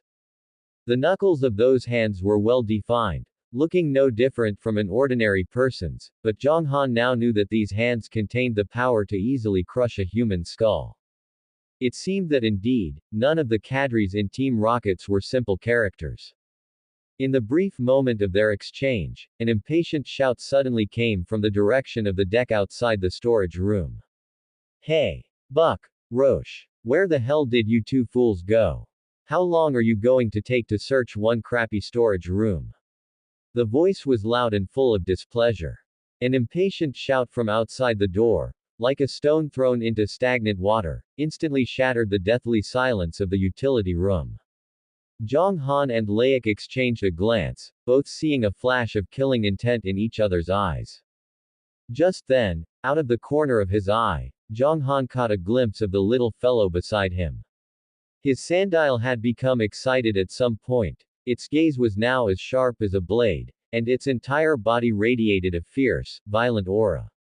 An invisible sense of pressure emanated from its small body. Zhang Han's heart stirred as a thought flashed through his mind. Moxie. The ability had activated. Attack power increased by one stage. Good grief. A sense of absurd pleasant surprise welled up in Zhang Han's heart. He previously only knew that Sandile could trigger its ability by defeating Pokemon in battle, but he really didn't know it could also be triggered by killing people. What does this mean? If I can't beat the opponent's Pokemon, I'll kill the trainer first to boost my attack power. However, this was indeed an unexpected boon. After all, in most cases, killing a person was much easier than defeating a Pokemon. Split up. Laik's cold voice pulled Zhang Han's thoughts back. He was brief, his voice serious and calm. Okay. Zhang Han nodded. Laik said no more. With a flick of his wrist, a distinct black Pokeball appeared in his palm. He pressed it lightly with his thumb, and red light burst forth. A purple shadow instantly appeared in the cramped space. Four wings, thin as cicada wings, vibrated at an incredible frequency, creating a slight airflow that made the bloody scent on the floor even more pungent. Crobat. Zhang Han's pupils constricted slightly. This Crobat was a size larger than usual. Its eyes were cold, and its entire body exuded an aura of having survived countless slaughters. Its level was definitely not low. LV-44. Crobat, a top-tier high-speed killer with a base speed stat as high as 130. Members of Team Rockets who raised Zubat and Golbat were as numerous as cow hairs, but those who could evolve a Golbat into a Crobat were as rare as phoenix feathers. The reason was simple. This was a Pokemon that required extremely high friendship to evolve. Most people in Team Rockets only treated Pokemon as tools to squeeze value from, discarding them after use. How could there be any friendship to speak of? Owning a Crobat was enough to prove that Laik was by no means as simple as he appeared on the surface. Beneath that refined exterior, he hid an unknown side. Sandile looked up at the Crobat hovering in midair, feeling the immense pressure brought by level and evolution so directly for the first time. It was a gap originating from the very level of their existence, but there was no fear in its eyes. Instead, a fierce flame burned, the ambition to catch up and surpass. Step, step, step. The footsteps outside the door grew closer. Clearly, that impatient fellow couldn't wait and had come over personally. Laik didn't even turn his head, merely giving Crobat a look. The next second, Crobat moved. Its figure turned into a purple gale, making no sound, leaving only a faint afterimage in the air. The thin sheet metal door was as fragile as paper before it. Poochie. With a dull thud, the door panel suddenly bulged outward in an irregular shape and was then completely torn apart. The pirate's cursing outside stopped abruptly. He didn't even have time to let out a scream. Zhang Han's gaze passed through the shattered doorway, seeing only a cloud of warm blood mist explode, instantly staining the deck and walls outside red. Flecks of blood even splattered into the utility room. When he saw clearly again, Crobat had already silently returned to Laik's side, its wings unstained by a single drop of blood.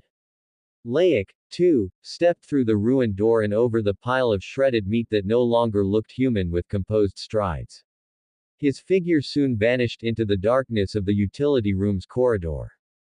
The entire process was extremely fast and extremely bloody. Zhang Han took a deep breath. The cold air, mixed with the thick scent of blood, surged into his lungs, making his spirit rally. As expected, before a powerful Pokemon, the flesh and blood of a human was simply too fragile. He no longer hesitated, turning quickly to begin looting the spoils. Such an opportunity to make a fortune could not be wasted. He first went to the side of the short, fat man, Roche, whom he had slit the throat of, and searched him with nimble movements. Soon, a standard pokeball was in hand. Next was the tall, thin man, Buck, whose neck Layak had snapped. Similarly, he only found one pokeball. Aside from the pokeballs, the two were dirt poor, without even a single cent on them. Zhang Han curled his lip in slight disdain, but he still put the two pokeballs directly into his space ring. No matter what Pokemon were inside, even a small mosquito is still meat. Collect them first and talk later. After finishing this, he stood up, his gaze sweeping over the messy utility room as he began to think about his next move. Layak had gone to clear the big fish on the deck, so he would be responsible for mopping up the small fry in the cabins. As for why he didn't follow behind Layak to pick up resources. No matter how amiable Layak acted or how much he seemed to value him, he was still his superior at the moment. Stealing a superior's spoils. Zhang Han was not so stupid. He listened intently. Noisy sounds and even some cursing could be faintly heard from deep within the cabins. It seemed there were still quite a few pirates on this ship. He said to Sandile. Follow me closely in a bit, and act according to the situation. Sandile nodded heavily, its fighting spirit high. Only then did Zhang Han grip his dagger tightly and, like a civet cat, silently walk out of the utility room and blend into the dim corridor of the cabins. The light in the corridor was very dim, with only a few emergency lights emitting a faint yellow glow. The steel plates beneath his feet swayed slightly with the rise and fall of the waves. He pressed against the wall, carefully feeling his way forward. He hadn't gone far when a burst of crude laughter and cursing came from a corner ahead. The boss is getting stingier and stingier. This time we only got this much of the goods. Tell me about it. It's not even enough for me to enjoy a night on shore. Once this job is done, I'm definitely going to. The voices were coming from a half-open door. Zhang Han approached quietly and looked inside through the crack in the door. It seemed to be a crew lounge, with quite a few tourist corpses lying scattered inside. 3 men were sitting on these corpses, dividing the loot. At their feet lay a rattata, fast asleep. And a corphish was feeding on a tourist's corpse. Zhang Han took out his Pokédex and quickly scanned the information of the 2 Pokémon. The rattata's level was 10. The corphish's level was 14. 3 men, 2 Pokémon. A cold light flashed in Zhang Han's eyes. The opportunity had come. Moxie. Since the attack power boost provided by this ability could be triggered by killing people, then the 3 pirates before him were the best materials for that boost. Zhang Han's breathing slowed, but his heartbeat accelerated slightly. It wasn't nervousness, but the excitement of a hunter discovering the perfect prey. Before making a move, he had to maximize the gains. Zhang Han led Sandile back a few steps, ensuring they were in a spot where the people in the room couldn't hear them. Sandile, hone claws. He quickly issued the command. Crouched at his feet, Sandile let out a low growl. Its short front claws lightly scraped against the cold steel deck, making a soft, scritch, scritch, sound. An imperceptible light flashed at the tips of its claws and vanished. The latent ferocity and power within its body were raised another notch. Unfortunately, this type of strengthening move couldn't be stacked continuously in a short period. Otherwise, Zhang Han would definitely have Sandile use it 6 times to max out its attack power. At that point, wouldn't it just one-shot any Pokemon of the same level? After we split the loot this time, I've got to find me a couple of spicy babes back home. Hey, with that little bit of money. You wish. The foul language continued inside the lounge. The 3 pirates were completely oblivious to their impending deaths. Now, a cold light flashed in Zhang Han's eyes, and Sandile understood immediately. Sandile moved. Without making any unnecessary roars, its entire body lunged forward close to the ground like a bolt of black lightning, instantly pouncing behind the pirate closest to the door who had his back turned. PFF'd. The sound of sharp teeth tearing through flesh and windpipes was so clear in the narrow cabin that it made one's scalp tingle. The pirate's laughter and cursing came to an abrupt halt, sounding like a duck being strangled by the neck. He didn't even have time to turn around and see what it was before his life turned into a pool of hot blood, spraying across his startled companions' faces. What? Another pirate instinctively wiped his face. The warm, viscous feeling on his hands left him momentarily stunned. At that very moment, a visible surge of fierce aura erupted from Sandile's body. Moxie activated. Target killed. Attack power increased by one stage. At this moment, Sandile's attack power had already increased by 3 stages. Sandile's eyes, already full of wildness, were now stained with a faint blood-red tint. It didn't even bother to chew the flesh in its mouth, its gaze was already locked onto the remaining 2 living humans. Enemy attack. It's a Pokemon. The remaining 2 pirates finally reacted, retreating in terror. Rattata. Bite it to death. Corfish. Hurry. The Rattata dozing at their feet was startled awake. It propped itself up with sleepy eyes, but immediately felt the tyrannical aura coming from Sandile. Its fur stood on end as it blocked the way in front of its master. Meanwhile, the corfish that had been eating the corpse also turned its thick, hard neck, its pair of pincers clicking loudly. In Zhang Han's plan, he absolutely could not let this water-type corfish interfere with Sandile's rhythm. The moment Corfish prepared to rush toward Sandile, Zhang Han moved. He stepped out from the shadows, his dagger carving an arc through the air as he slashed hard at Corfish's side. Clang! A crisp sound, like metal hitting metal. Zhang Han felt a violent shock in the webbing of his thumb, and his entire arm went numb. The dagger's edge only left a shallow white mark on the orange-red shell, it couldn't even break through its defense. The sneak attack failed to cause damage, but it successfully enraged the creature. Corfish abandoned Sandile and locked its eyes on Zhang Han. Its massive pincers swung violently, bringing with them a foul wind. Zhang Han's heart tightened. He pushed off with his feet, retreating backward in a frantic scramble.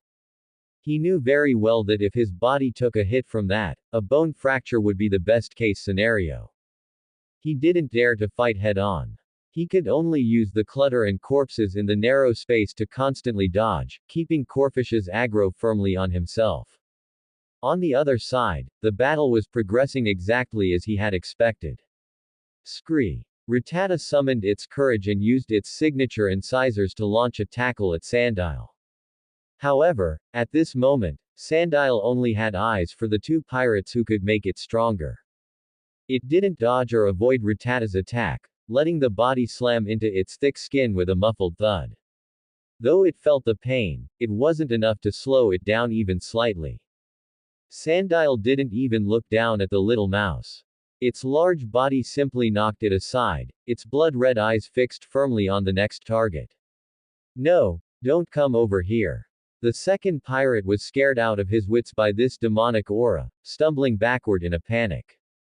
But it was too late. Sandile leapt high, its gaping bloody maw looking like the entrance to hell under the dim yellow lights. Crunch. This time, it was the sound of a skull shattering. The second pirate's body slumped down. Half of his head was gone. Another surge of even more powerful energy flowed into Sandile's body. Moxie activated again. Attack power increased by another stage. Roar. Sandile let out an irrepressible roar toward the ceiling. Its size seemed to swell by a fraction, and the murderous aura on its body almost became tangible, making the air in the entire lounge thick and oppressive. Now, only the last pirate remained. His legs shook like sieves, and his crotch quickly became wet, emitting a foul stench of urine. He looked at the Pokemon that had just brutally killed his 2 companions, looked at its eyes which had turned completely crimson, and his mind went blank. What kind of monster is this? Why doesn't it attack the Pokemon? Why is it only focused on killing people? Is this Pokemon insane? The Rattata that had been knocked aside was also shivering now, no longer daring to step forward. On the other end, Zhang Han narrowly dodged a water gun blast from Corfish. The icy stream grazed his cheek and hit the wall behind him, leaving a small dent. He glanced at Sandile's situation, the corners of his mouth turning up slightly. It was done. With 2 sacrifices consumed, Sandile's attack power had stacked to a terrifying level. Next, it was harvest time. As Sandile bit down once more, the last pirate's life came to an end. The Rattata nearby, seeing Sandile's overflowing murderous intent, had completely lost its will to fight. It turned to flee. But Sandile was already seeing red. It quickly caught up to the Rattata, its bloody maw opening wide. Bite. PFF'd. A level 5 attack boost. With this one bite, Rattata instantly lost its ability to fight. It followed up with another bite. The near-death Rattata was completely killed. Looking at the dead Rattata, Zhang Han started to say something but stopped. It wasn't that Zhang Han's heart had softened and he wanted to leave this Pokemon a way out. It was that a Rattata could still be sold for some money on the black market. But it didn't matter now. Dead was dead, it had already happened. Zhang Han looked at the corfish in front of him. As long as this one didn't get bitten to death, it would be fine. He was no hero of justice, his intervention was purely for profit. It wasn't that he wanted to capture this Pokemon. Although Corfish's water and dark type combination after evolving into Crawdaunt would fit Zhang Han's dark type team. However, Zhang Han already had another candidate in mind for a Pokemon with that dual typing. Zhang Han raised his wrist, and the Pokédex in his hand emitted a faint red light, scanning the Corfish that was striking an intimidating pose. Corfish, the ruffian Pokemon, level 14. Ability. Hypercutter prevents the attack stat from being lowered. Physical development. Normal. Shell hardness. Excellent. Overall potential assessment. Advanced. Seeing the word, advanced, pop up on the screen, Zhang Han's mind was made up.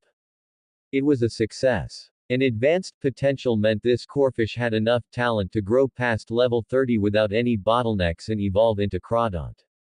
A Pokemon with this kind of potential would definitely be a hot commodity on the black market, fetching a price that would satisfy him. This trip was definitely worth it. While Zhang Han was calculating the price, the atmosphere on the other side had dropped to freezing point. After killing 3 humans and 1 Pokemon, Sandile's Moxie ability had stacked to a terrifying level. For every opponent defeated, its attack stat increased by 1 stage. 3 pirates and 1 Rattata, exactly 4. Adding the pirate killed at the very beginning and the Hone Claws Sandile had used. Its attack stat had increased by 6 stages. In Pokemon stat boosts, the first stage increases the base by 1.5 times, and each subsequent stage adds another 0.5 times.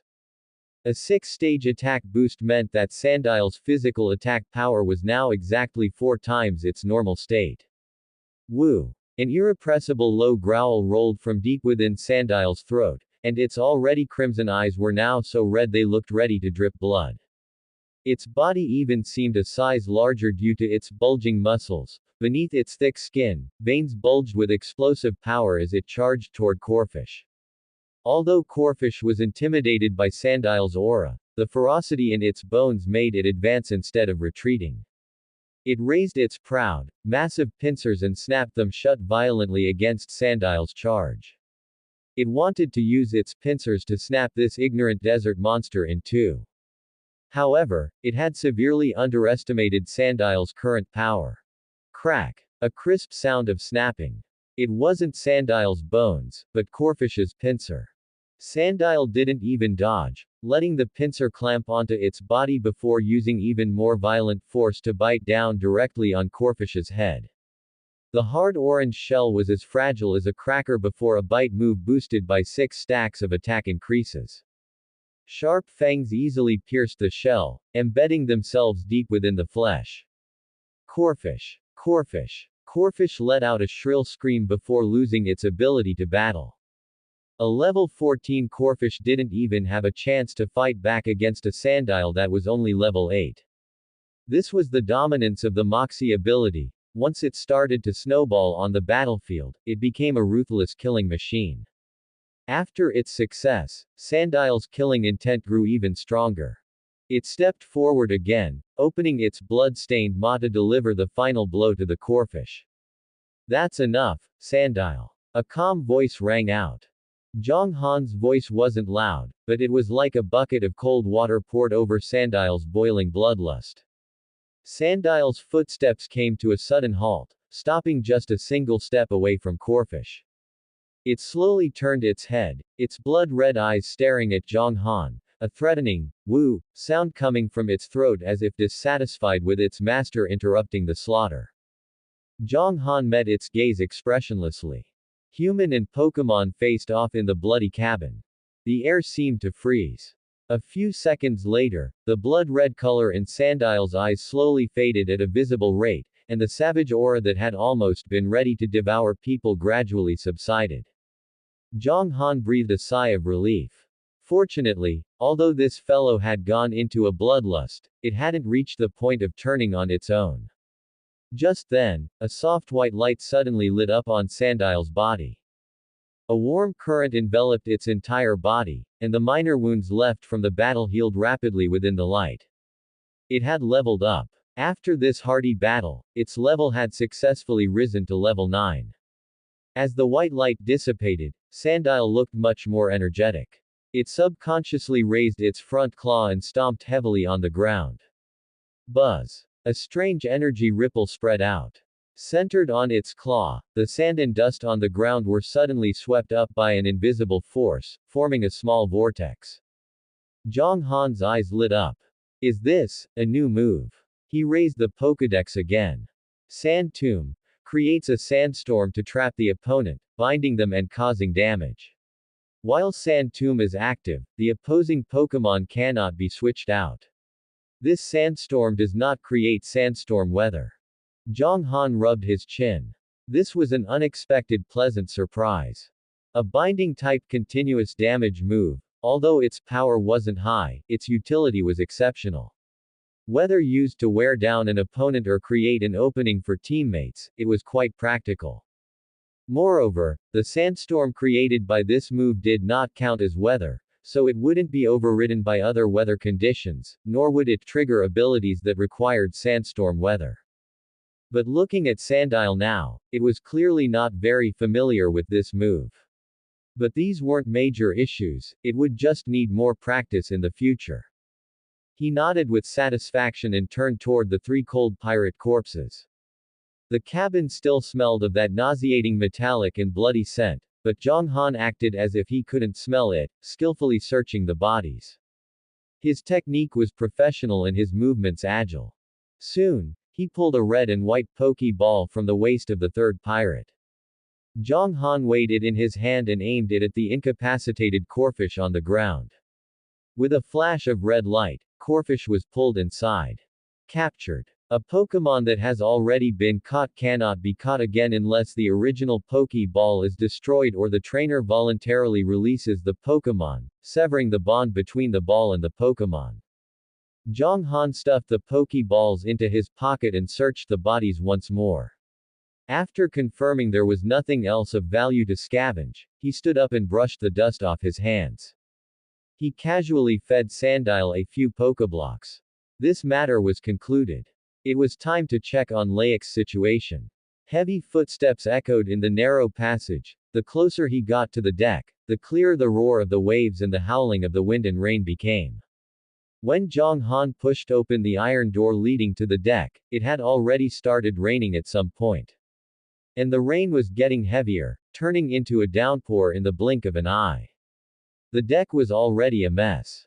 Over a dozen pirate corpses lay scattered about, their blood washed by the rain into dark red rivulets flowing toward the cruise ship's scuppers. Clearly, while he was dealing with the small fry in the cabin, Layak had unleashed a one-sided slaughter on the deck. And in the center of the deck, the final battle was still ongoing. A man in a suit stood with his back to Zhang Han. It was Layak. Before him was the final pirate leader, a fierce-looking fellow with a face full of scars and a savage gaze. Go! Tear them to shreds! The pirate leader roared at the top of his lungs. A massive kingler swung its giant pincers, smashing toward Layak's Pokemon with the sound of breaking wind. On the other side, a purple shadow flickered in the curtain of rain. It was Gengar, its sinister laughter sounding exceptionally eerie amidst the storm.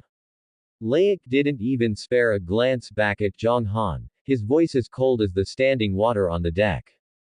Machamp, finish it. Crobat, deal with that purple fatso. The commands were concise, yet carried an unquestionable authority.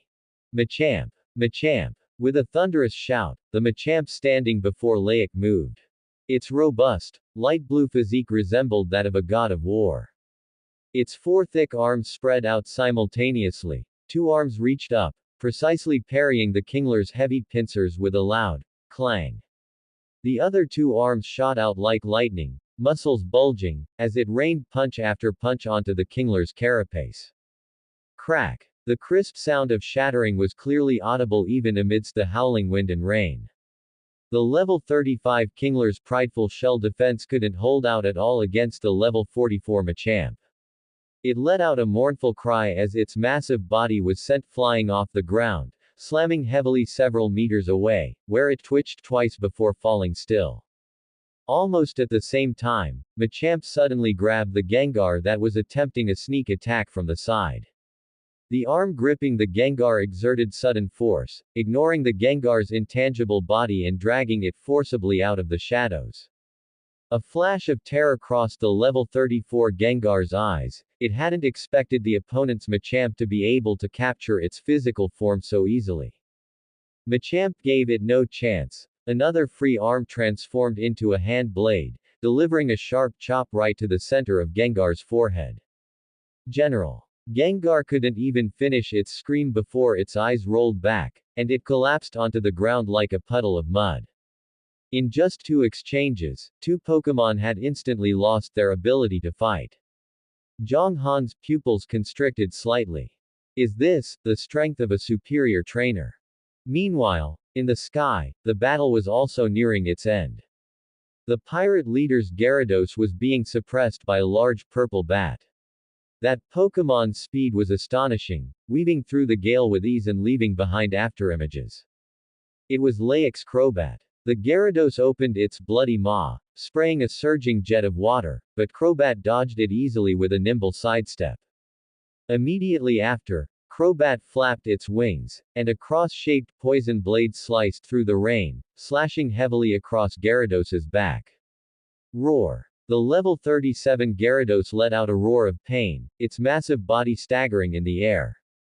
The level 44 Crobat's level suppression was too obvious. Seeing his 2 main Pokémon defeated in an instant and his final Gyarados in critical condition, the pirate leader's ferocity was instantly replaced by fear. He was a smart man. He knew that if he kept fighting, only death awaited him. Come back, Gyarados. He decisively recalled Gyarados and turned to rush toward the other side of the ship's rail. There, Gyarados's massive form reappeared, diving straight into the surging ocean. The pirate leader flipped over and mounted Gyarados's back steadily, looking back at Laik with a venomous gaze. I'll remember you. You'll regret this. Laik remained expressionless, merely tilting his head toward the Crobat beside him. Crobat understood, letting out a shrill screech as it carried Laik into the sky, turning into a purple streak of light to pursue the fleeing pirate leader. Take this, Asuelo. Leave here first. From mid-air, Laik's voice drifted through the wind and rain as he tossed a red and white Pokeball toward Zhang Han. I'm going to slaughter him. Before his voice had even faded, he and Crobat had already disappeared into the end of the vast curtain of rain. Zhang Han caught the Pokeball steadily. It felt slightly heavy in his hand. He glanced in the direction Laik had vanished, then looked down at the Pokeball in his hand. It seemed Laik had prepared a getaway tool for him. That guy was certainly thoughtful. On the deck, the wind and rain continued. With the end of the battle, only the sound of waves and wind remained. The once noisy cruise ship was now so deathly silent it made one's heart race with unease. Zhang Han recalled Sandile, tucked the Pokeball into his pocket, and scanned the cold corpses of the pirates scattered across the deck. At this moment, there was not another living soul on the wave chaser besides him. The tourists and trainers who had been hijacked had already been slaughtered and thrown into the sea after the pirates had satisfied their greed and lust. Zhang Han walked to the nearest corpse, crouched down, and began his familiar work. However, as he finished searching the first body, his brow furrowed. Empty. Aside from soaked clothes, there was nothing. Refusing to believe it, he moved to the second, the third, the results were all the same. Every pirate killed by Laik had been stripped clean of both valuables and pokeballs. The professionalism and efficiency of the technique left Zhang Han somewhat speechless. Zhang Han couldn't help but curse in a low voice. Is this guy a pixie or something? Not only did he take all the pokeballs, he didn't even leave a scrap of treasure.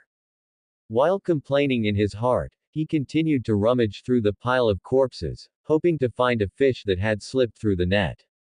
Hard work pays off. Finally, in the inner pocket of a corpse that seemed more flashily dressed than the others, likely a leader's lieutenant, Zhang Han felt a hard object. It wasn't a pokeball, nor was it a wallet. He pulled it out to see a roll of something tightly wrapped in oilcloth. Zhang Han's heart stirred. He tore open the oilcloth to find an old, yellowed piece of parchment inside. Unrolling the parchment, Zhang Han saw the contents clearly by the occasional flash of lightning on the horizon. It appeared to be a map. The map's style was very ancient, using strange symbols to mark islands, reefs, and shipping routes. Its ultimate destination was a small island marked with a skull and a treasure chest icon. A treasure map. Zhang Han's breath hitched slightly, and his heart skipped a few beats in excitement. This truly was an unexpected surprise. He carefully wrapped the parchment in the oilcloth and gingerly placed it into his space ring. Just then, a faint speck of light flickered in the storm on the distant horizon, rapidly approaching the wave chaser. Judging by its size and speed, it looked like a small patrol speedboat.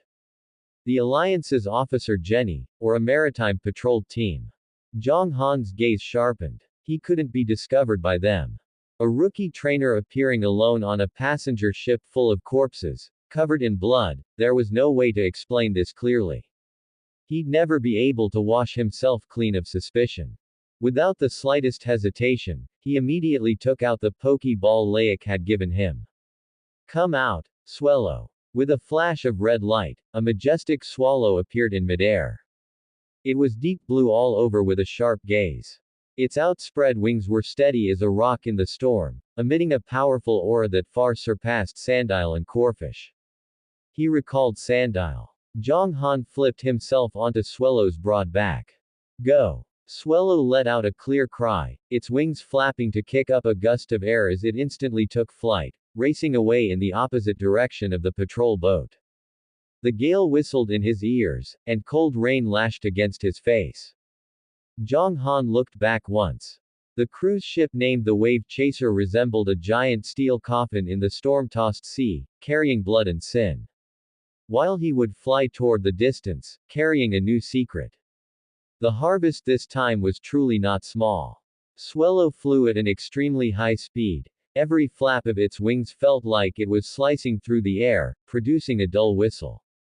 Zhang Han rode on Swallow's back, lowering his body to try and offset the resistance brought by the gale. He focused his attention on the Swallow beneath him. This Pokemon's feathers were smooth and tough. Even under the wash of the rainstorm, they maintained a certain dry touch. A powerful core strength emanated from the base of its wings, making it as steady as a rock in the gale. Zhang Han pulled the Pokédex out of his pocket. Operating it with one hand, he pointed the scanner at Swallow's back. Beep. A crisp electronic sound rang out, and a series of data immediately popped up on the Pokédex screen. Swallow, the Swallow Pokémon. Level 22. Ability. Guts attack increases when suffering from a status condition. Aptitude assessment. Intermediate. Intermediate aptitude. Zhang Han's fingertips lightly swiped across the screen, his gaze calm. This result was within his expectations. A person like Laik would never easily hand over a main Pokémon that he truly cherished to someone else. To put it bluntly, this swallow was just an advanced means of transportation.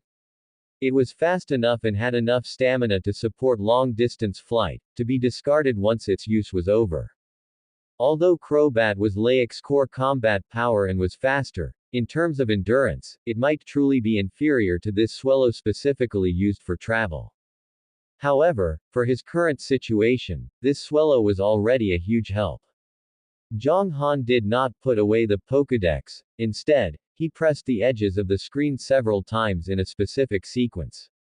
The interface that originally displayed Pokémon information switched instantly, becoming a black, minimalist chat window. At the top of the window, there was only a bright red, R logo. This was a dedicated communication channel for internal members of the Team Rockets, integrated into the specially made Pokédex, hidden and secure. After thinking for a moment, he opened the dialog box with Laic. He typed a line of text into the input box. I have left the passenger ship. Small speedboats suspected to be League patrols have appeared near the ship and are approaching it. Click send. Only after doing all this did Zhang Han put the Pokédex away again.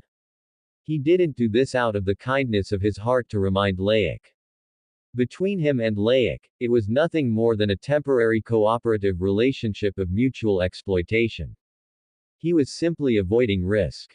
If Laic, after finishing looting the pirate leader, got hot-headed and went back to the wave chaser to see if there were any fish that escaped the net, only to run head-on into the League patrol, that would be a huge mess. Given Laic's personality, he would certainly not surrender without a fight. Once they started fighting and killed members of the patrol, it would inevitably draw a larger-scale investigation from the League. At that time, the entire sea area would be blockaded. He didn't want to invite that kind of trouble. A simple reminder could nip these potential risks in the bud. As for what Laic would do after seeing the message, that was not his concern. The wind and rain seemed to have lessened slightly. Occasionally, a few rays of sunlight leaked through the gaps in the dark clouds, plating the churning sea surface with a layer of golden yellow.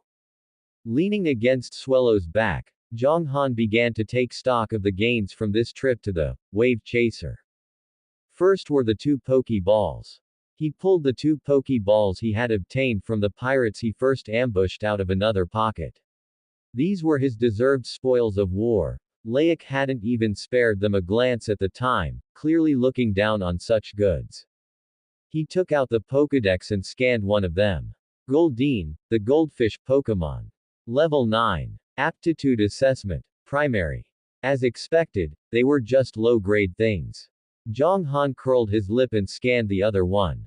Zubat, the bat Pokémon. Level 12. Aptitude Assessment. Primary.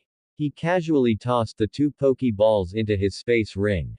They were all ordinary stock with no special characteristics or training value. Their greatest use would be to sell them for money later.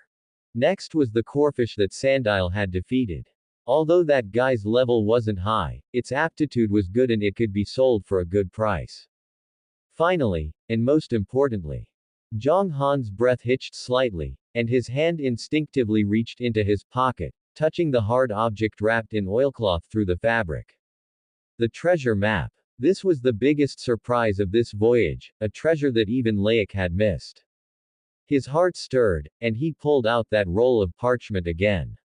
This time, he was in no hurry to unroll it. Instead, he carefully scrutinized the oilcloth wrapped around the outer layer by the moonlight that occasionally pierced through the clouds.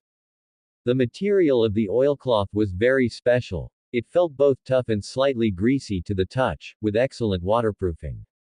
Despite being soaked in seawater for who knows how long, the parchment inside remained dry. Unfortunately, this map was too old and rudimentary. It was impossible to tell which specific sea area it was. Zhang Han would have to wait until he had time to carefully compare it with a map of the Hoenn region. Zhang Han took a deep breath and solemnly placed the heavy treasure map into the deepest part of his space ring. Time passed slowly during the monotonous flight. After an unknown amount of time, the raindrops beneath him gradually stopped, and the dark clouds overhead mostly dispersed, revealing warm sunlight. The sea breeze still carried a salty, damp chill, but it was no longer so violent. More than half an hour later, a touch of green appeared at the end of the horizon. It was an island. Zhang Han's spirits lifted, and he immediately took out his Pokédex and opened the map function. GPS positioning was quickly completed, and a flashing red dot appeared on the screen. The location of the red dot was an archipelago in the southwestern Hoenn region. And the island directly in front of him was labeled on the Pokédex as Duford Town. That's the place. Zhang Han patted Swellow's neck and pointed toward the island. Swellow let out a clear, high-pitched cry, understanding his meaning, and adjusted its direction to dive toward the island. The closer they got, the clearer the island's outline became. Large forests covered most of the island, and only on the side near the beach could a few scattered lights be seen, presumably where Duford Town was located. Swellow did not fly toward the town but landed smoothly on a secluded beach on the other side of the island.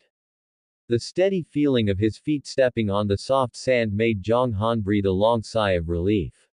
He flipped off Swellow's back and stretched his somewhat stiff body. The moment it landed, the Swellow very humanly tilted its head and used its sharp beak to precisely peck the Pokeball clasp at Zhang Han's waist. With a clack, its own red and white Pokeball fell off. Immediately after, Swellow picked up the Pokeball with its beak and let out a short, high-pitched cry at Zhang Han, its eyes even carrying a few hints of undisguised disdain. It was as if to say, "Kid, you're too weak, this great one isn't playing with you anymore." The next second, it flapped its wings, kicking up a cloud of dust, and soared into the sky without looking back, turning into a black dot and quickly disappearing into the night sky. The whole process was smooth and efficient, without the slightest hesitation. Zhang Han stood there, his face covered in the sand it had kicked up, for a moment not knowing whether to laugh or cry. He wiped his face, spat out the sand in his mouth, and cursed in a low voice. However, he didn't care much about this. It was a one-time deal, the other party had completed the task, and he had reached his destination, so they were even. He glanced at the faint lights in the distance and chose not to head to the town immediately.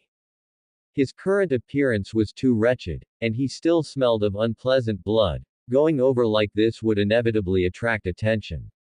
He took out a set of clean trainer clothes from his space ring and changed into them, taking off his original combat gear and putting it into the space ring.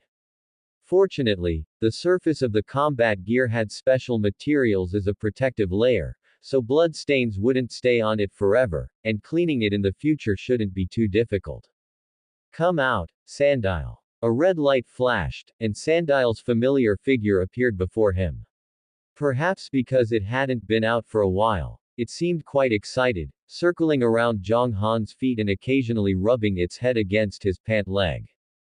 Zhang Han stroked its hard head, feeling the bond that belonged solely to him, and the last bit of unpleasantness from Swellow's departure vanished. What belongs to others is ultimately theirs, only the power held in one's own hands is the most real. Duford Town is famous for its fighting-type gym and the granite cave. This is an excellent place to hone one's strength and increase levels. The corners of Zhang Han's mouth curled up slightly, and a burning fire ignited in his eyes. A new journey has begun. The fierce wind carried raindrops as big as beans, smashing crazily against the pitch-black reefs and kicking up white foam. The waves were like angry giant beasts, lunging at the solitary island again and again, letting out deafening roars. Laik rode his crowbat all the way, following the pirate leader, and finally arrived at this uninhabited small island. He stood in the center of the storm, letting the cold rain wash over his expensive suit and soak his meticulously styled hair. He looked expressionlessly at the still warm corpse at his feet. The pirate leader, the guy who had just commanded the pirates to attack the wave chaser, and claimed he would remember him. At this moment, his eyes were wide open, his face frozen in the terror and resentment he felt before death. He lay hideously on a sharp rock, a bloody hole in his chest still seeping dark red blood that mixed with the rain. High in the sky, a giant crowbat was circling. Its purple wings were as steady as a rock in the gale, and its sharp eyes looked down indifferently at everything, staying alert for any dangers that might appear around them. Rainwater dripped from the tips of Layak's hair. He irritably tidied his completely messed up hairstyle with his hand. It seems I really need to buy some strong waterproof hair gel, he muttered in a low voice. There wasn't a hint of discomfort at the bloody scene before him in his tone, only a trace of dissatisfaction that his image had been ruined.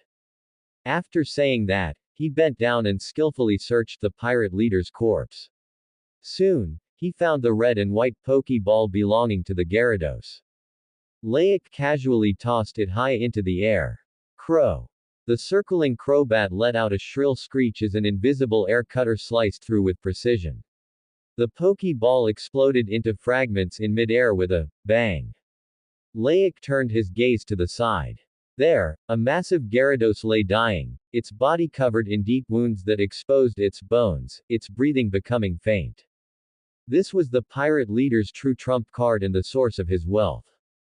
Unfortunately, before Layak and his crowbat, it was still vulnerable.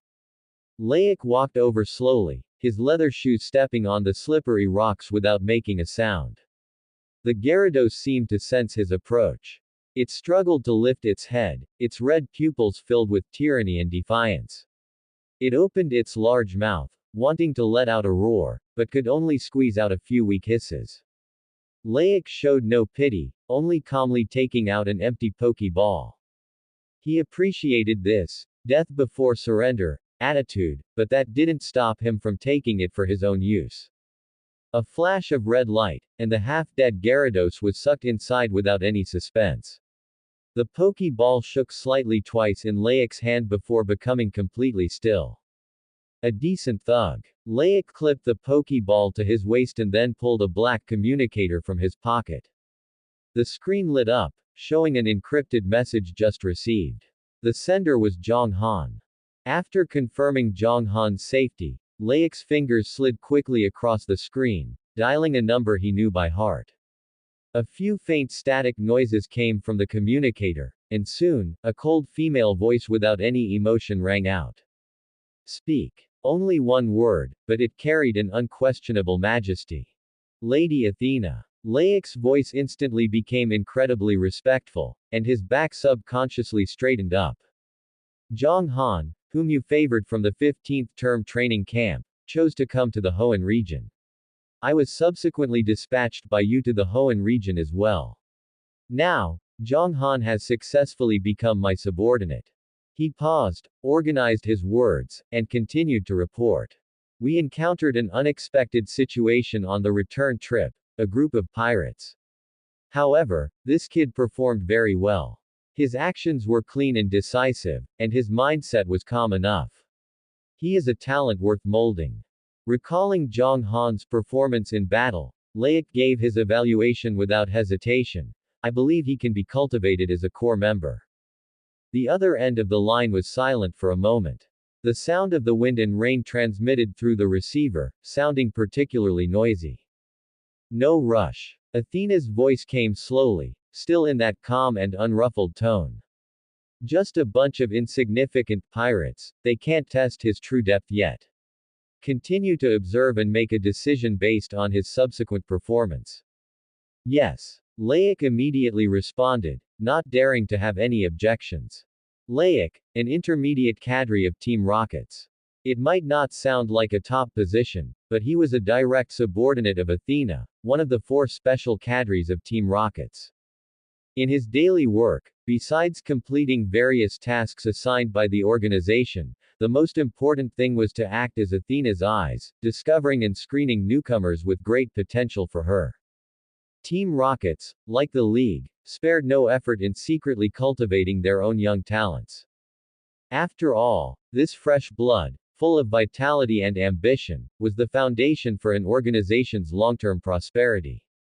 Within Team Rockets, competition was far more cruel than the outside world imagined. Some newcomers with extreme potential would be favored by certain high-level big shots, thereby obtaining secret resource tilting and support. And Athena, as one of the 4 people at the top of the Team Rocket's power pyramid, wanted to cultivate not just a capable subordinate, but her future successor. Hanging up the communication, Laik opened another encrypted file on the communicator, and a detailed report immediately popped up on the screen. Laik's fingers slid gently across the screen, his gaze sweeping over the cold records one by one. Second year of the 15th term training camp. Colleague A, due to jealousy over Zhang Han's rising rank, provoked him multiple times. Later, during a field collection mission, Colleague A accidentally ate poisonous mushrooms, leading to permanent nervous system damage and elimination. Post-incident investigation found no signs of struggle at the scene, it was judged an accident. Note: poisonous mushrooms are extremely rare in that area and had clear warning signs. Third year of the 15th term training camp. Colleagues B, C, D, and E cornered Zhang Han in the rest area late at night. Ultimately, an unknown gas leak occurred in the rest area, causing a violent explosion. B and C died on the spot, while D and E were seriously injured and became mentally unstable. Zhang Han left the scene 1 minute before the explosion because he noticed an abnormality in advance, and was unharmed. It was ultimately classified as an accidental incident caused by aging facilities. The report clearly recorded Zhang Han's various glorious deeds during his 4 years in the training camp, including but not limited to how he precisely set traps for colleagues who targeted him, how he completed counter kills while surrounded by several people, and how he could disguise the scene as a seamless accident every time. At the end of the evaluation report, these records were marked with a summary in red font by the reviewer. This individual is meticulous in thought and ruthless in methods. Extremely dangerous. Suggestion, priority observation. Laik closed the report, a smile of appreciation appearing on his face. Dangerous. In Team Rocket's, dangerous was never a derogatory term, but rather the highest form of praise. This was exactly why he had taken a liking to Zhang Han at first sight. That disregard for rules and coldness toward life that seeped from his bones was very much like his younger self, or even, more pure than he was back then. Genius. Laik softly uttered the word, his gaze looking toward the distant horizon, in the direction of the Hoenn continent. The storm had somehow lessened significantly. Through the gaps in the dark clouds, moonlight faintly spilled down, plating the pitch-black sea with a cold silver edge. So, genius of the 15th term, just how far can you go on this path? I hope you don't disappoint Lady Athena's expectations. His voice was scattered by the sea breeze as Crobat quietly descended from the sky and hovered by his side. Laik flipped onto Crobat's back and took one last look at this lonely island that would soon be submerged by the tide, and at that corpse that no one cared about. Let's go, back we go. The purple figure instantly merged into the sky, flying rapidly in the direction completely opposite to Zhang Han. At this moment, the genius Laik had mentioned was encountering a bit of trouble.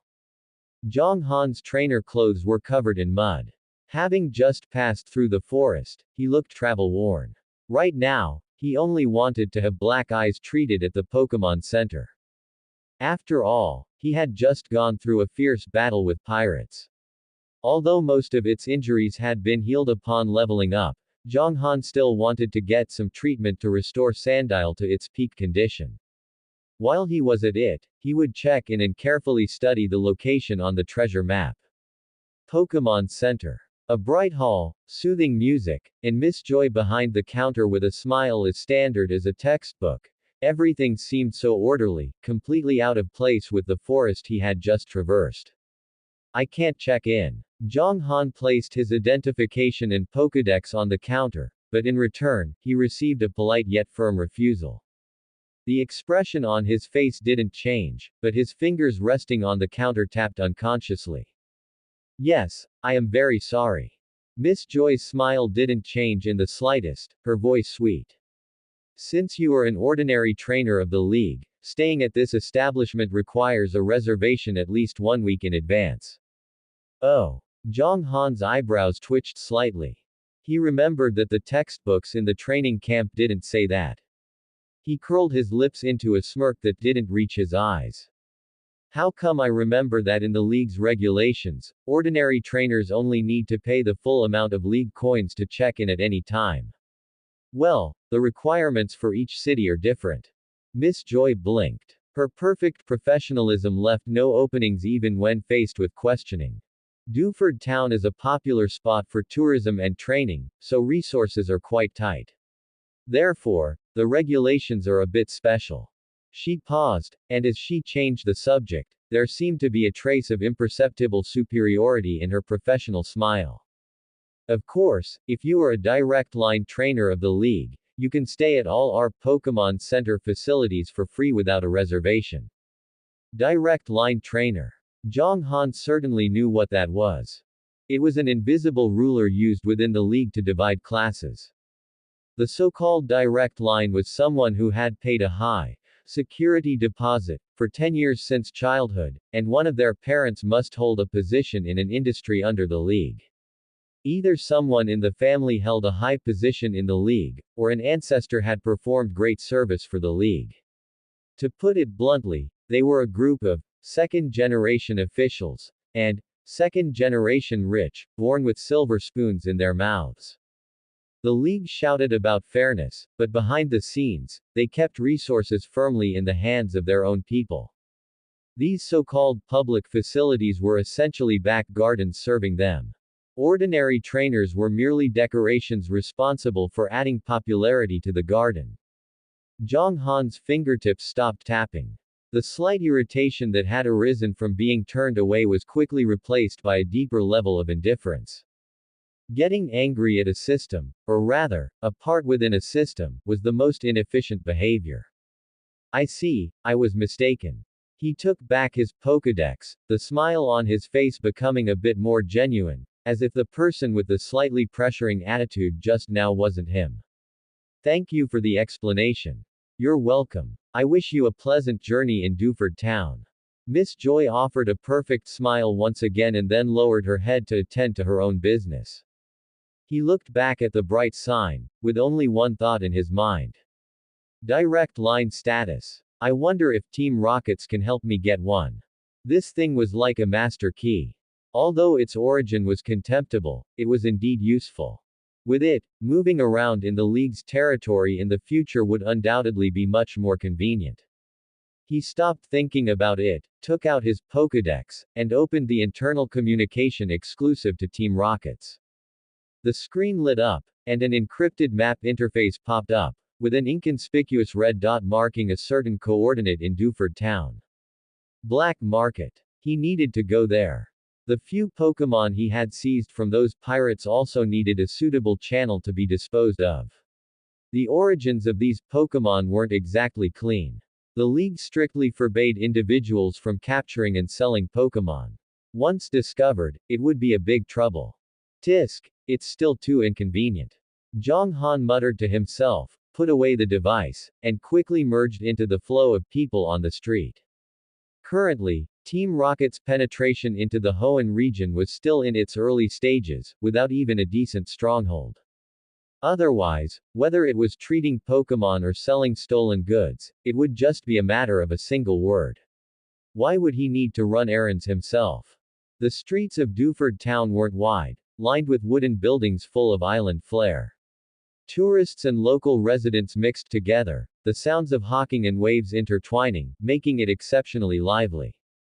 Following the guidance of the device, Zhang Han twisted and turned, gradually deviating from the bustling main street. The light dimmed bit by bit, and the salty smell of the sea in the air was replaced by the stench of rotting fish and the dampness of gutters. The stone path under his feet became slippery, and the buildings on both sides became increasingly dilapidated, the walls covered in moss. This was the other side of Dewford Town, a corner where sunlight couldn't reach. The so-called black market isn't a fixed marketplace, but an underground network born from countless illicit transactions, parasitically intertwined in the city's shadows. It is a harbor for outlaws to fence stolen goods and a gambling table where low-level trainers seek a sliver of hope for survival.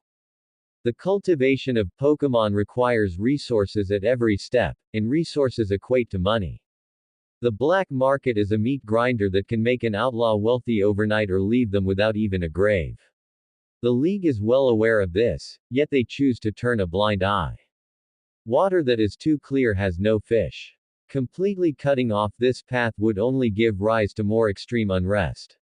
Rather than that, it's better to tacitly allow its existence, even secretly planting their own tentacles to get a piece of the pie. Of course, on the surface, the League's attitude toward the black market is always one of severe crackdowns, conducting periodic cleanups, as both a warning and a show. Zhang Han practically fished out a perfectly ordinary black mask from his pocket and fastened it onto his face.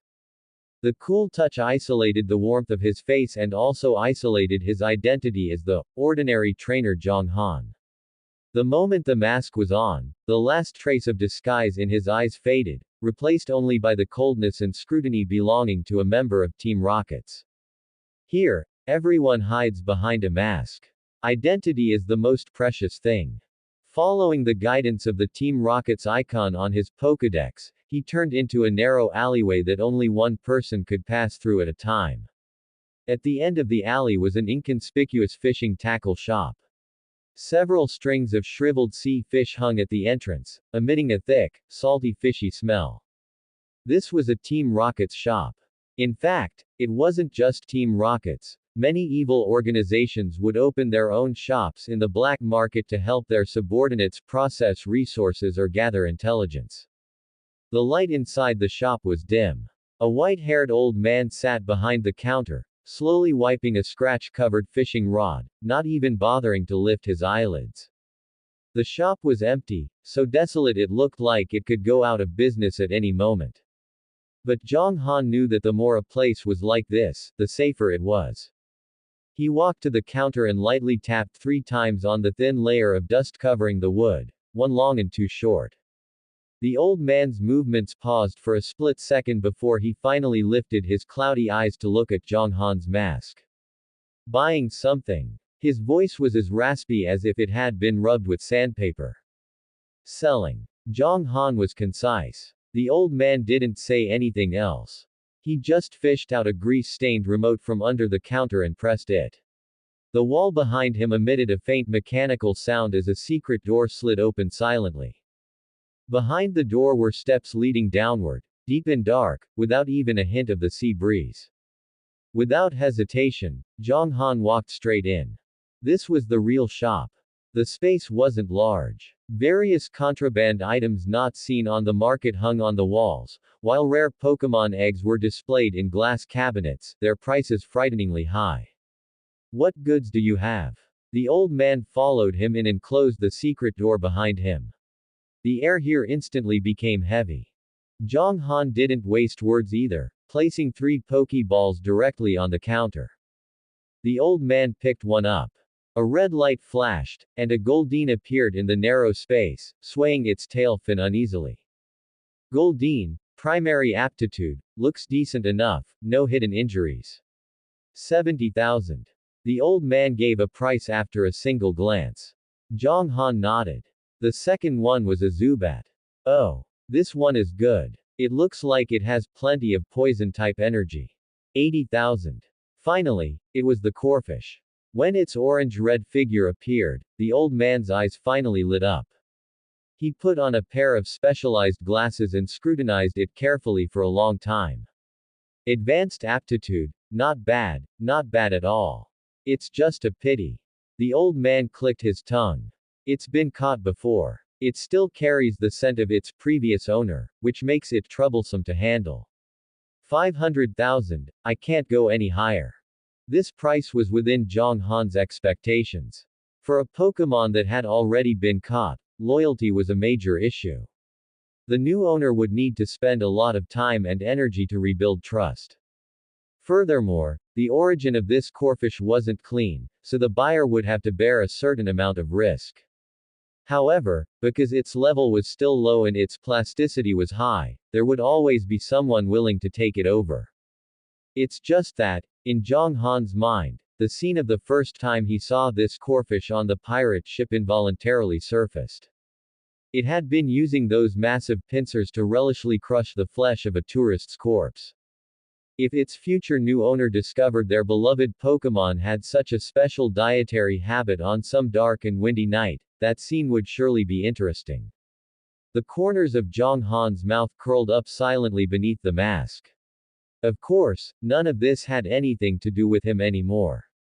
Deal. He said curtly. 650,000 league coins soon arrived in his account. Zhang Han looked at the long string of numbers added to his Pokédex, his heart not wavering in the slightest.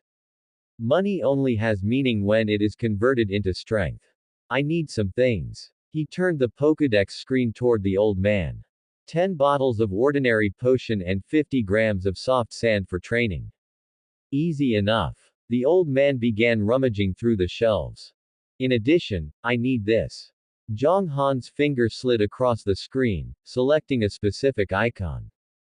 It was a purple berry covered in thorns. A bitter berry.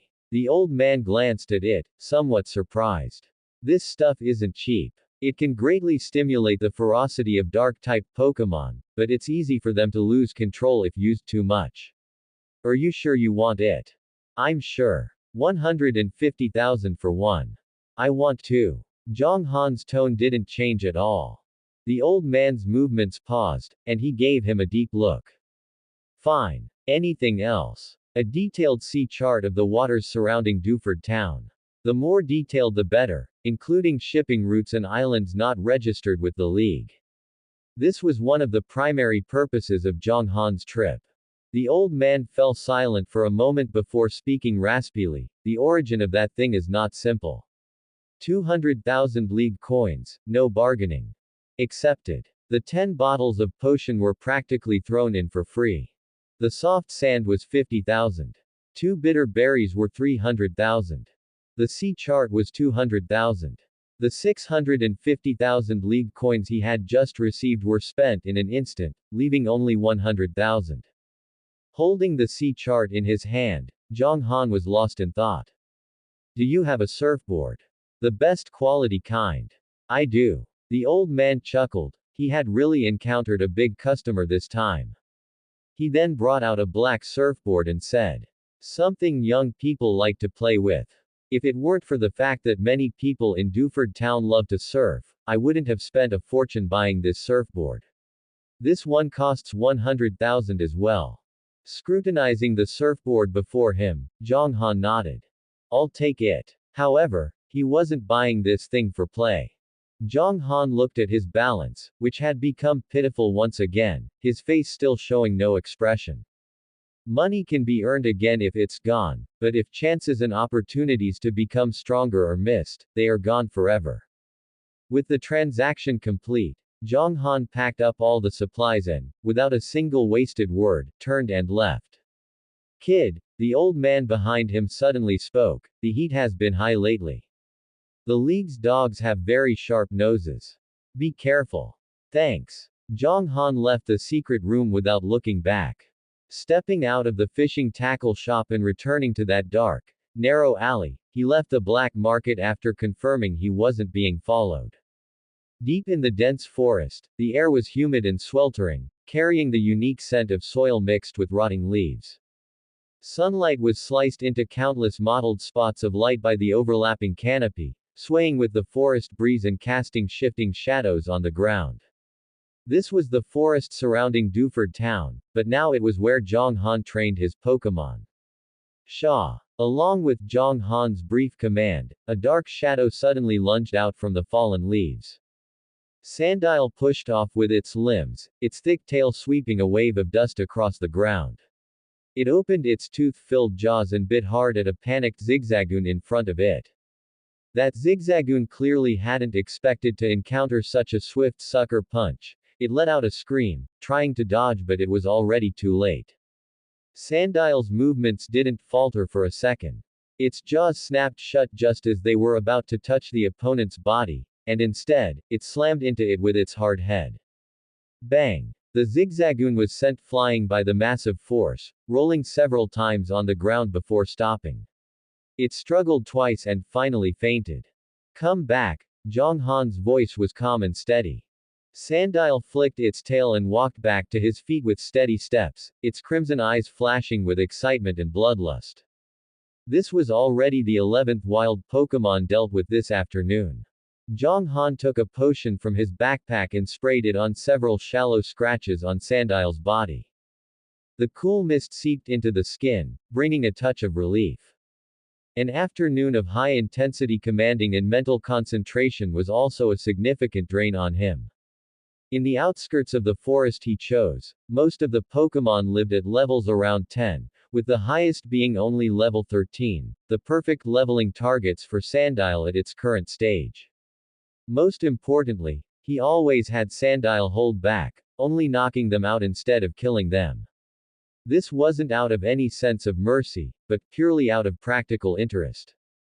Dewford Town had a fighting dojo, and because the island was surrounded by abundant waves, it had become a pilgrimage site for surf enthusiasts. Consequently, trainers and travelers coming to challenge were endless, including many hot-blooded righteous individuals. If they caught him slaughtering wild Pokémon, it would cause no end of trouble. Zhang Han hated trouble the most. Well done. Zhang Han praised it, and from another specially made bag, he poured out all 50 grams of soft sand. The golden grains of sand carried strange energy fluctuations. As soon as they touched Sandile's rough, hard skin, they merged silently into it like water droplets into a sponge. Sandile squinted its eyes comfortably and let out a satisfied low growl. It could clearly feel a gentle earth power flowing through its body, nourishing every inch of its muscle and bone. This wasn't enough. Zhang Han expressionlessly took out that entirely purple, thorn-covered berry, the bitter berry. At the old man's black market stall, this thing was described as a potent medicine that could stimulate the ferocity of dark-type Pokémon. Zhang Han had done extensive research on such things. As early as his time in the training camp, Zhang Han had been considering plans for his future Pokémon. Among them, Zhang Han had conducted even deeper research into the resources that provided a helping hand for training Pokémon. Therefore, he knew when this thing could be eaten and how much could be eaten at once. Smelling the strange aura emitted by the berry, Sandile instinctively took half a step back, a hint of wariness showing in its crimson eyes. Eat it. Zhang Han's tone left no room for doubt. He held the bitter berry to Sandile's mouth. Sandile hesitated for a moment but finally obeyed its master's command, opening its mouth and swallowing the hideous berry in one gulp. The next second, a thick black aura suddenly erupted from Sandile's body, enveloping its entire form. Deep within Sandile's eyes, it was as if two flames were instantly ignited, revealing its full ferocity. Its muscles bulged by a visible margin, the color of its scales became deeper, and its limbs appeared even thicker and more powerful. An aura far stronger than before spread out. Sandile had reached level 10. The notification sound from the Pokédex rang in his mind, and Zhang Han's eyes finally showed a flicker of emotion. This money was well spent. He could feel that the leveled-up Sandile's strength had undergone a qualitative leap. Especially that ferocity stimulated by the bitter berry, which raised its aggressive intent and intimidation factor by a whole level. This was how Sandile should look in his eyes: fierce, violent, and obedient to commands. After calming the still somewhat restless Sandile, Zhang Han found a dry tree root to sit on and took out two expensive maps from his ring. One was a detailed nautical chart of the area around Dewford Town, marked with special ink showing numerous hidden routes and unknown islands that the League had never registered. The other was a treasure map scavenged from the pirate leader. Using the light filtering through the trees, Zhang Han carefully compared the two maps. Although the pirates' range of activity was wide, the location pointed to by a treasure map carried on one's person was most likely within their recent area of operations. And the waters around Dewford Town were precisely where that group of pirates had last entrenched themselves before their demise. Zhang Han's gaze moved slowly across the nautical chart like a precision scanner, not missing a single detail. His finger finally stopped at the top right corner of the chart, on a small dot surrounded by several whirlpools and reefs. That was a sea area marked on the official league maps as extremely dangerous, navigation prohibited. And the crude, menacing skull mark drawn in blood on the treasure map perfectly overlapped with the outline of this small island on the nautical chart. The location was north of Duford Town, near Route 106.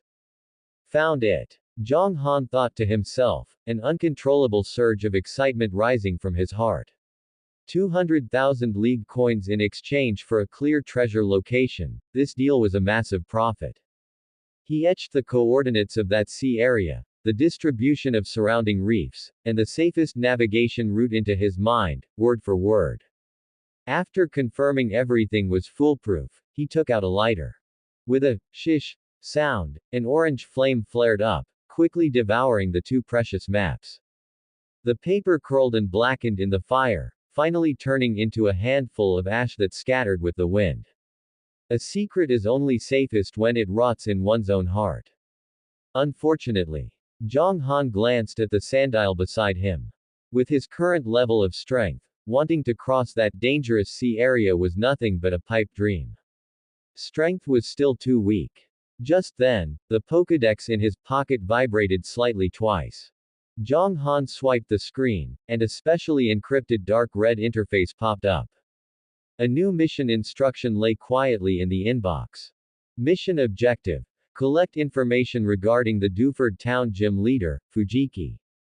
Requirement: the more detailed, the better. This was the first official mission he had received since joining Team Rockets. Fujiki. Fighting-type gym leader. Zhang Han quickly began to construct a character profile and an action plan in his mind. However, his thoughts were soon interrupted by a sudden voice. Help! Is anyone there? Help! The voice came from deeper within the dense forest. It sounded like a little girl, her voice filled with terror and despair. In the forest, the scent of damp, rotting leaves mixed with the fishy smell of soil drifted into his nostrils. That shrill cry for help was like a sharp needle, piercing through the silence of the dense woods.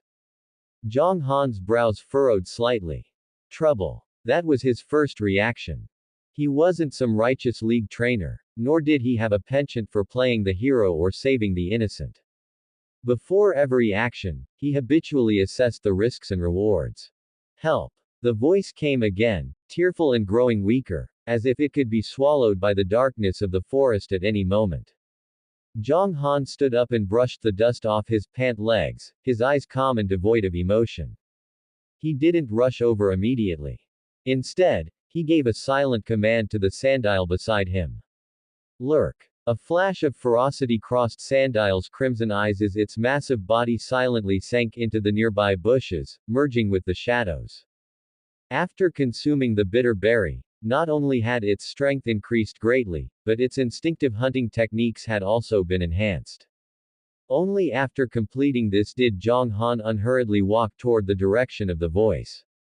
After walking about 100 meters, the area ahead suddenly opened up.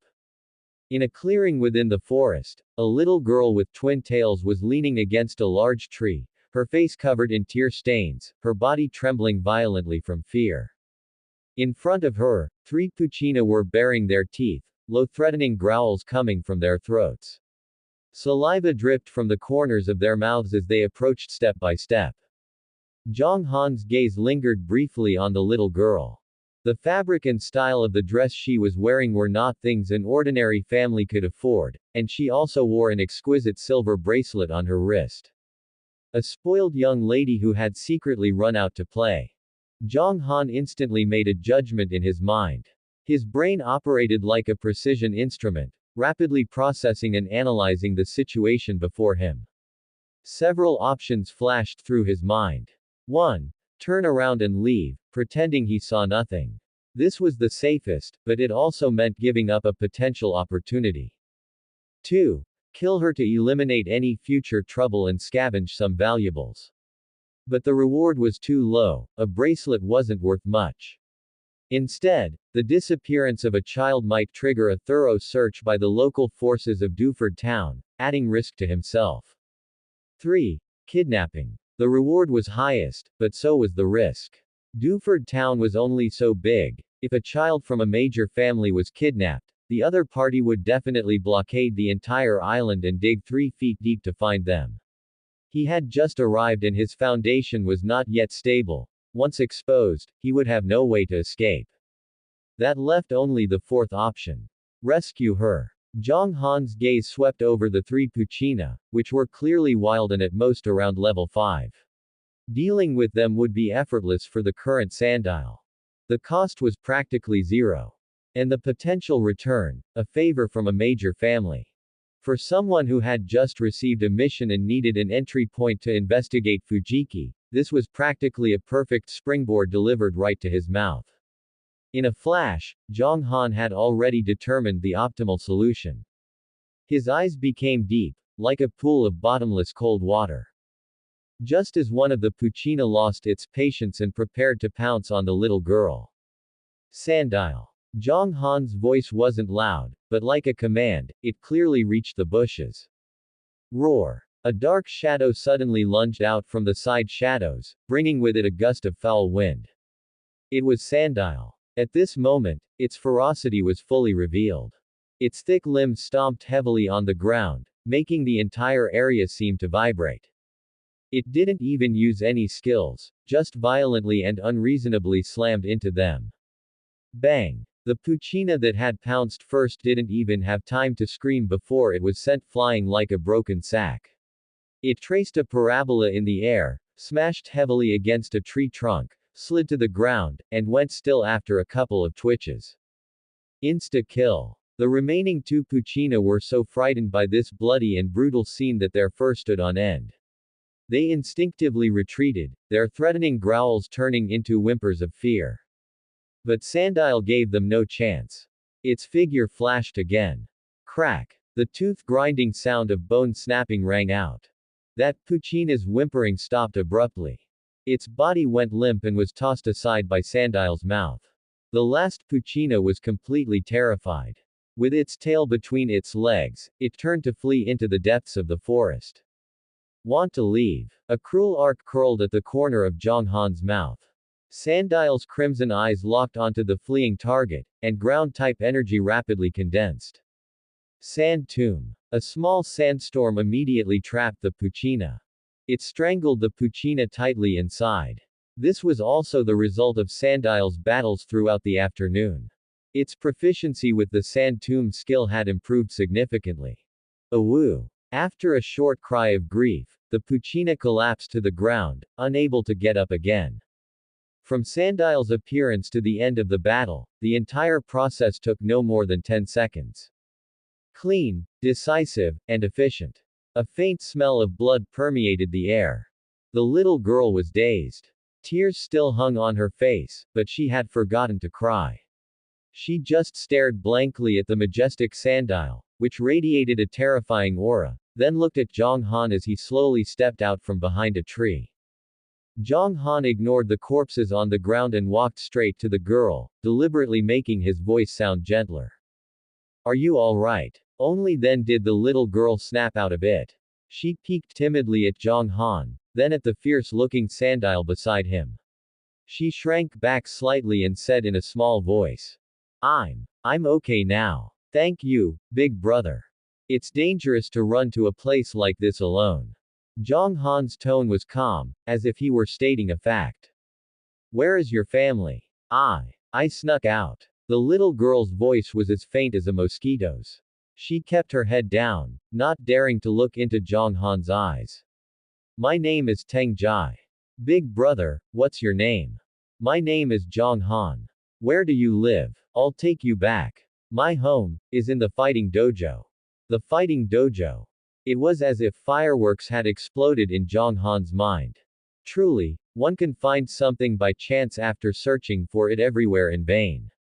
Team Rocket's first mission had actually found a perfect breakthrough in such an unexpected way. In an instant, countless plans formed in Zhang Han's mind. A trace of a sincere smile finally appeared on his face as he crouched down to be at eye level with the little girl. So it's Teng Jai. Don't be afraid. It's too dangerous here, let me take you home. His smile looked exceptionally gentle under the dappled light of the forest, but beneath that gentleness was the calm and indifference of a hunter who had locked onto his prey and was determined to succeed. Little Tang Jai nodded heavily, her eyes full of admiration and gratitude as she looked at Zhang Han. Thank you, big brother. You're such a good person. A good person. Zhang Han sneered in his heart. Little girl, in this world, there are no good people without reason. Along the way, little Tang Jai was like a lark, chirping incessantly. From her intermittent descriptions, Zhang Han pieced together what had happened. It was nothing more than a child being playful, feeling bored at home, and slipping into the forest behind the mountain while her family wasn't paying attention. As a result, she got lost and encountered Puccina. A standard script of a brat courting death. Soon, the two of them walked out of the dense forest. A traditional building full of masculinity and a sense of power appeared before them. On the plaque at the entrance, 3 large characters were carved in a flamboyant style: Fighting Dojo. At the entrance of the gym, a lean young man with blue hair, wearing a loose black martial arts uniform, was pacing anxiously, frequently looking toward the forest with a face full of worry. When he saw Zhang Han leading Tang Jai out, he was stunned. The next second, he rushed over in a single stride. Tang Jai. The young man pulled the little girl into his arms, checking her over as his voice trembled slightly. Where did you go? Do you know how worried everyone was? Are you hurt? Brother. When little Tang Jai saw who it was, her mouth puckered and tears flowed again. I was wrong. I was surrounded by Puccina, and big brother Zhang Han saved me. Fujiki. Zhang Han looked at the man before him. The data from the Pokédex in his mind instantly matched the real person. Duford Town gym leader, fighting type expert, and one of the genius trainers recorded by the League. He was also the target of his mission this time. After Fujiki comforted his sister in his arms, he stood up straight and turned his gaze toward Zhang Han. His eyes were full of scrutiny, but even more so, a heartfelt gratitude. He gave Zhang Han a deep bow. Hello, I am Fujiki, Tang Jai's brother. Thank you so much. He stepped forward quickly and pulled Miss Tall into his arms, gently patting her back, his voice still trembling with a hint of lingering fear. You girl, running off again. How many times have I told you? The forest is dangerous. Miss Tall nuzzled into his chest and muttered softly, I just wanted to find Aaron. Fujiki sighed and then turned his gaze toward Zhang Han, his eyes filled with sincere gratitude. Zhang Han. Zhang Han shook hands with him, his tone indifferent. It was nothing. His palm was dry and powerful, and his eyes were as calm as a deep pool, showing no sign of pride or desire for credit after saving someone. Fujiki's first impression of him was excellent. Such a powerful yet humble young man was truly rare. It's getting late, Zhang Han. You must be a trainer traveling to Duford Town, right? Fujiki extended a warm invitation. If you don't mind, stay at the gym tonight. Let me properly thank you, my sister's savior. This played right into Zhang Han's hands. Then I shall trouble you. He didn't decline at all. Entering the gym, a scent of salty sea breeze mixed with the unique aroma of wooden structures hit him. However, the interior of the gym made Zhang Han pause slightly. There was no spacious training field as imagined, nor were there bright lights. Before him was a deep darkness, like the entrance to a giant maze, where only a winding path extending into the unknown depths could be vaguely seen. A damp and oppressive atmosphere filled the air, and the wooden floorboards beneath his feet would occasionally let out a creak, sounding particularly abrupt in the silence. This is. Zhang Han's gaze swept through the darkness, showing little surprise. Fujiki introduced with some pride. This is a special test I prepared for trainers who come to challenge. True strength lies not only in the power of the Pokemon but also in the trainer's own will and courage. Only those who can cross this dark maze alone are qualified to battle me. As soon as he finished speaking, Miss Tall, who was tugging at the corner of his clothes, immediately exposed him without mercy. Brother is lying. The crisp child's voice echoed in the dim space, sounding exceptionally loud. It's not a test at all. It's just that brother doesn't want to work and thinks about going surfing all day, so he intentionally made the gym look like this to scare away challengers.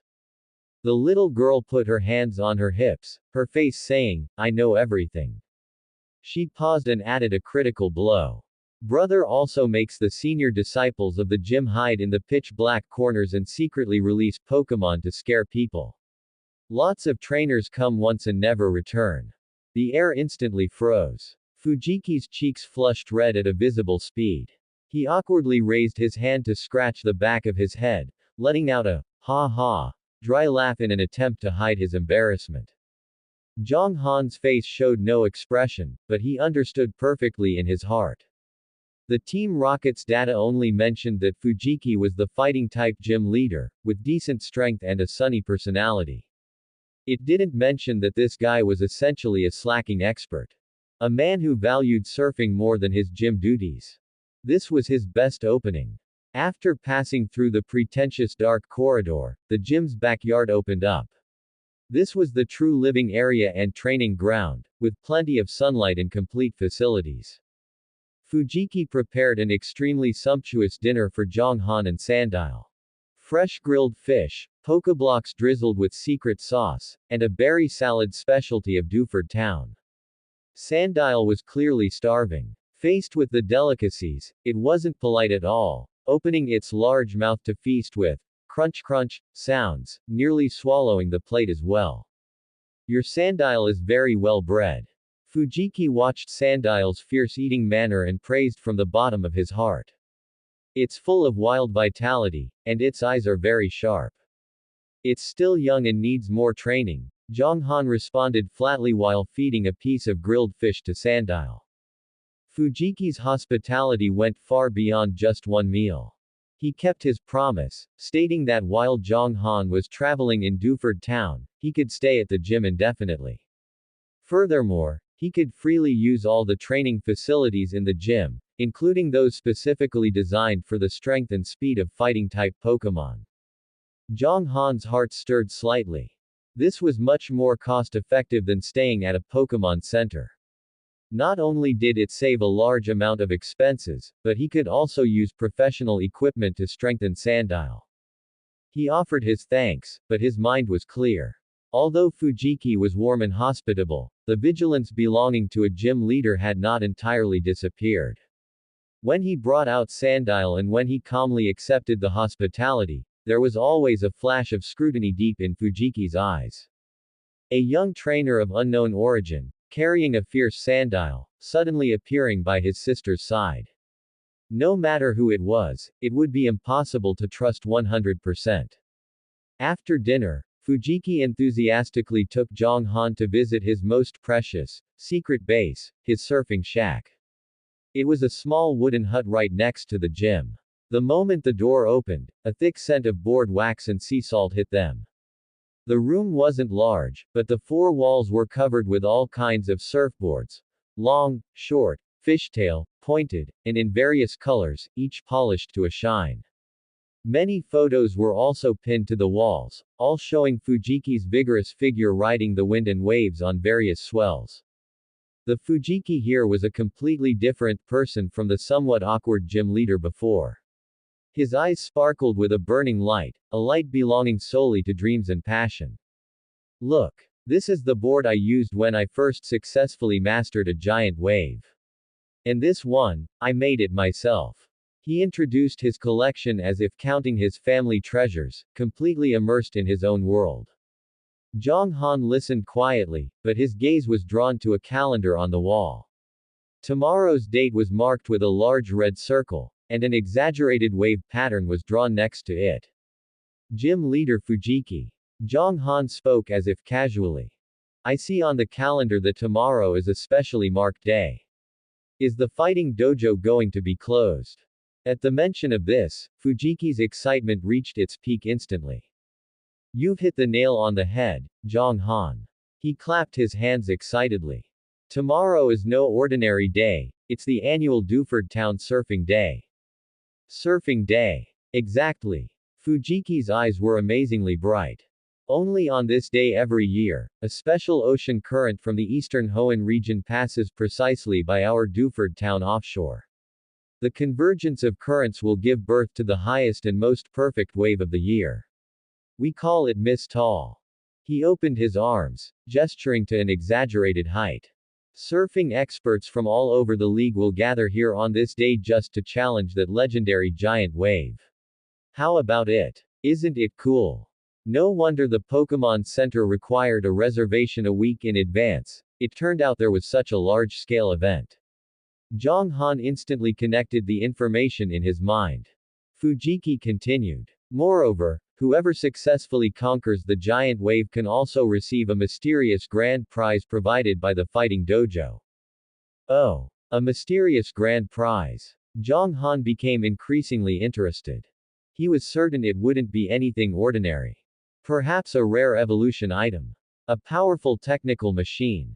Whatever it was worth striving for. Conquering the waves. Although Zhang Han had never systematically learned to surf, he had absolute confidence in his body's balance and control over power. The countless drills in the training camp had long since polished his body like a precision instrument. A perfect plan quickly took shape in his mind. He looked at the excited Fujiki, smiled with feigned humility, and then, with a thought, took out a completely black, sleekly designed surfboard from his storage ring. He had picked up this board at a black market before, and he hadn't expected it to come in handy so soon. To tell you the truth, gym leader Fujiki. Zhang Han stroked the smooth surface of the board, a perfectly timed look of yearning appearing in his eyes. I'm actually a surfing enthusiast myself, though I've only just started. I wonder if a newcomer like me is qualified to participate in tomorrow's surfing day event. Fujiki's gaze was instantly drawn to the black surfboard in Zhang Han's hand. When he heard Zhang Han say he was also a surfing enthusiast, that final bit of vigilance and scrutiny finally collapsed before their common hobby. It was as if he had found a long-lost comrade, and he excitedly grabbed Zhang Han's shoulders. A fellow traveler. Zhang Han. You're actually a fellow traveler. Fujiki's face overflowed with heartfelt ecstasy. The way he looked at Zhang Han was practically closer than if he were looking at his own brother. Of course you can. You absolutely can. What's wrong with being a newcomer? A heart that loves surfing doesn't distinguish between newcomers and experts. We'll go together tomorrow. I'll take you to see the real Miss Tall. Looking at Fujiki's guileless and excited appearance, Zhang Han lowered his eyelids, hiding a glint of sharp light deep in his eyes. Plan successful. That's the end of part 1. Part 2 is coming soon. Thanks for watching. Please subscribe and support our channel for more stories. Hello everyone, this is Fanfic Audiobook. Here you find original fan-made audio stories. Pokemon. The Dark-type Elite Four starting with Team Rocket. Part 2. The next day, the first light of dawn broke. The coastline of Duford town was already bustling with people. The salty, fishy sea breeze mixed with the sweet, cloying scent of sunscreen, carrying the noisy chatter of the crowd as it blew toward them. The sun baked the beach, and every grain of sand radiated a scorching heat. Fujiki had changed into a blue wetsuit that matched his hair color, making him look as if he were one with the blue sea and sky. He moved through the crowd, constantly high-fiving and greeting familiar surfers. He responded enthusiastically, his face filled with pure excitement. Zhang Han, dressed in a sleek, all-black wetsuit, stood at the edge of the crowd, looking somewhat out of place in the fervent atmosphere. His gaze calmly swept over the excited faces and the rows of surfboards in various colors and flamboyant designs. There wasn't a ripple of emotion in his heart. All of this was merely a part of the mission. Zhang Han. Over here. Fujiki waved to him from not far away, his smile so bright it was dazzling. Zhang Han walked over. How are you feeling? Nervous? Fujiki patted him on the shoulder. I'm all right. Zhang Han's reply was brief and calm. Fujiki simply took it as the reserved nature of a newcomer. Pointing to the relatively calm water nearby, he smiled and said, "Don't worry. We have plenty of time to warm up before Miss Tall arrives." I'll teach you some basic essentials first. Fujiki's teaching was meticulous. From how to get on the board and paddle to how to judge the crest of a wave and use its momentum to stand up, he personally demonstrated every movement. His words were full of passion, as if surfing were his entire life. Zhang Han listened quietly. His powerful memory and analytical skills allowed him to quickly engrave all the key points into his mind. He wasn't learning a sport, he was solving a physics problem. Look, a small wave is coming. Fujiki pointed ahead. Don't be afraid. It took me a whole week before I successfully stood up for the first time. Go give it a try. Zhang Han nodded, picked up his surfboard, and stepped into the cool seawater. He lay flat on the board, paddling with both hands, his center of gravity shifting slightly with the rise and fall of the water. As the wave approached, he timed it precisely, pushed up with his arms, exerted force with his core, and planted his feet firmly on the board. The surfboard wobbled for a moment, but he forcibly stabilized it in an instant. Though his movements were slightly stiff, he succeeded. The sea breeze brushed against his cheeks as the surfboard carried him smoothly toward the beach. On the sand, Fujiki's mouth hung open in an O shape, his eyes nearly popping out of his head. You. He pointed at Zhang Han, who was walking back calmly, and stammered, are you sure this is your first time surfing? Zhang Han stuck the surfboard into the sand and replied indifferently. Just lucky. That is definitely not luck. Fujiki excitedly circled Zhang Han twice, as if he had discovered a rare, unpolished gem. Your sense of balance and timing are pure talent. I might have discovered a surfing genius. Zhang Han's heart remained untroubled. Genius. It was nothing more than body control honed through countless brushes with death. However, Fujiki's reaction was exactly what he wanted. This was the effect he was aiming for. In the time that followed, Fujiki's passion was completely ignited. He taught everything he knew, passing on his secret techniques and insights to Zhang Han bit by bit. And Zhang Han's learning ability shattered his understanding of reality time and again.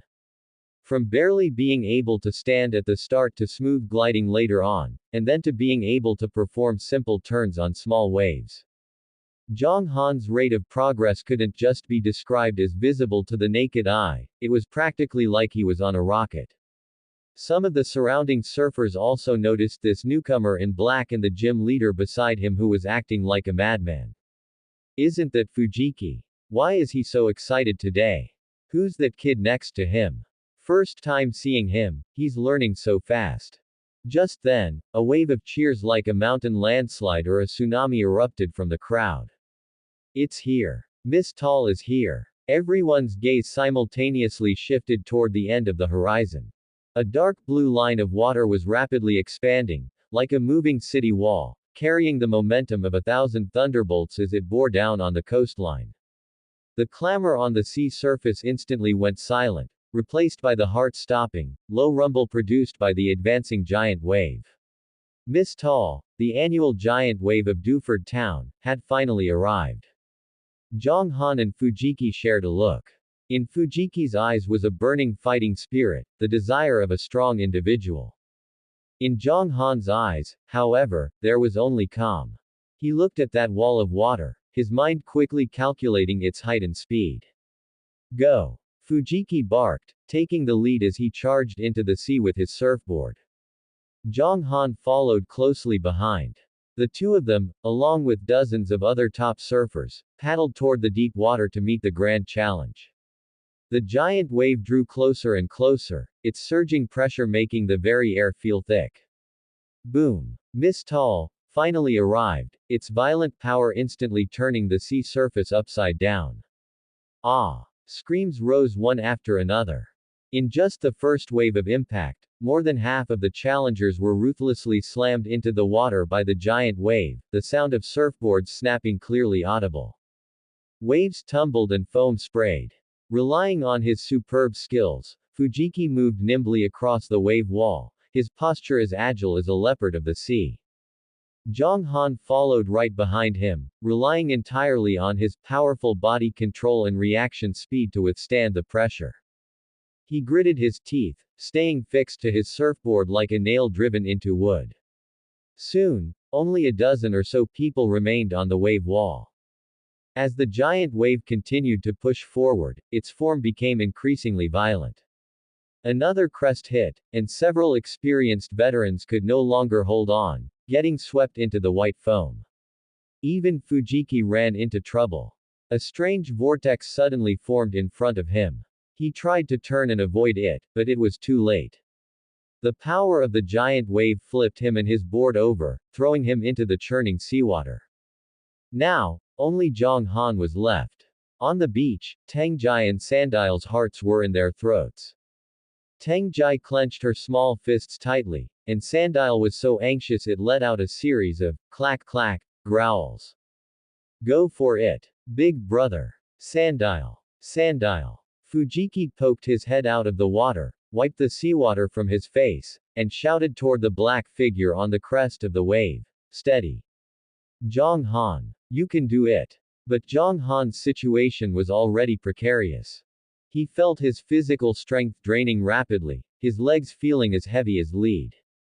The giant wave behind him was like a monster with its bloody maw wide open.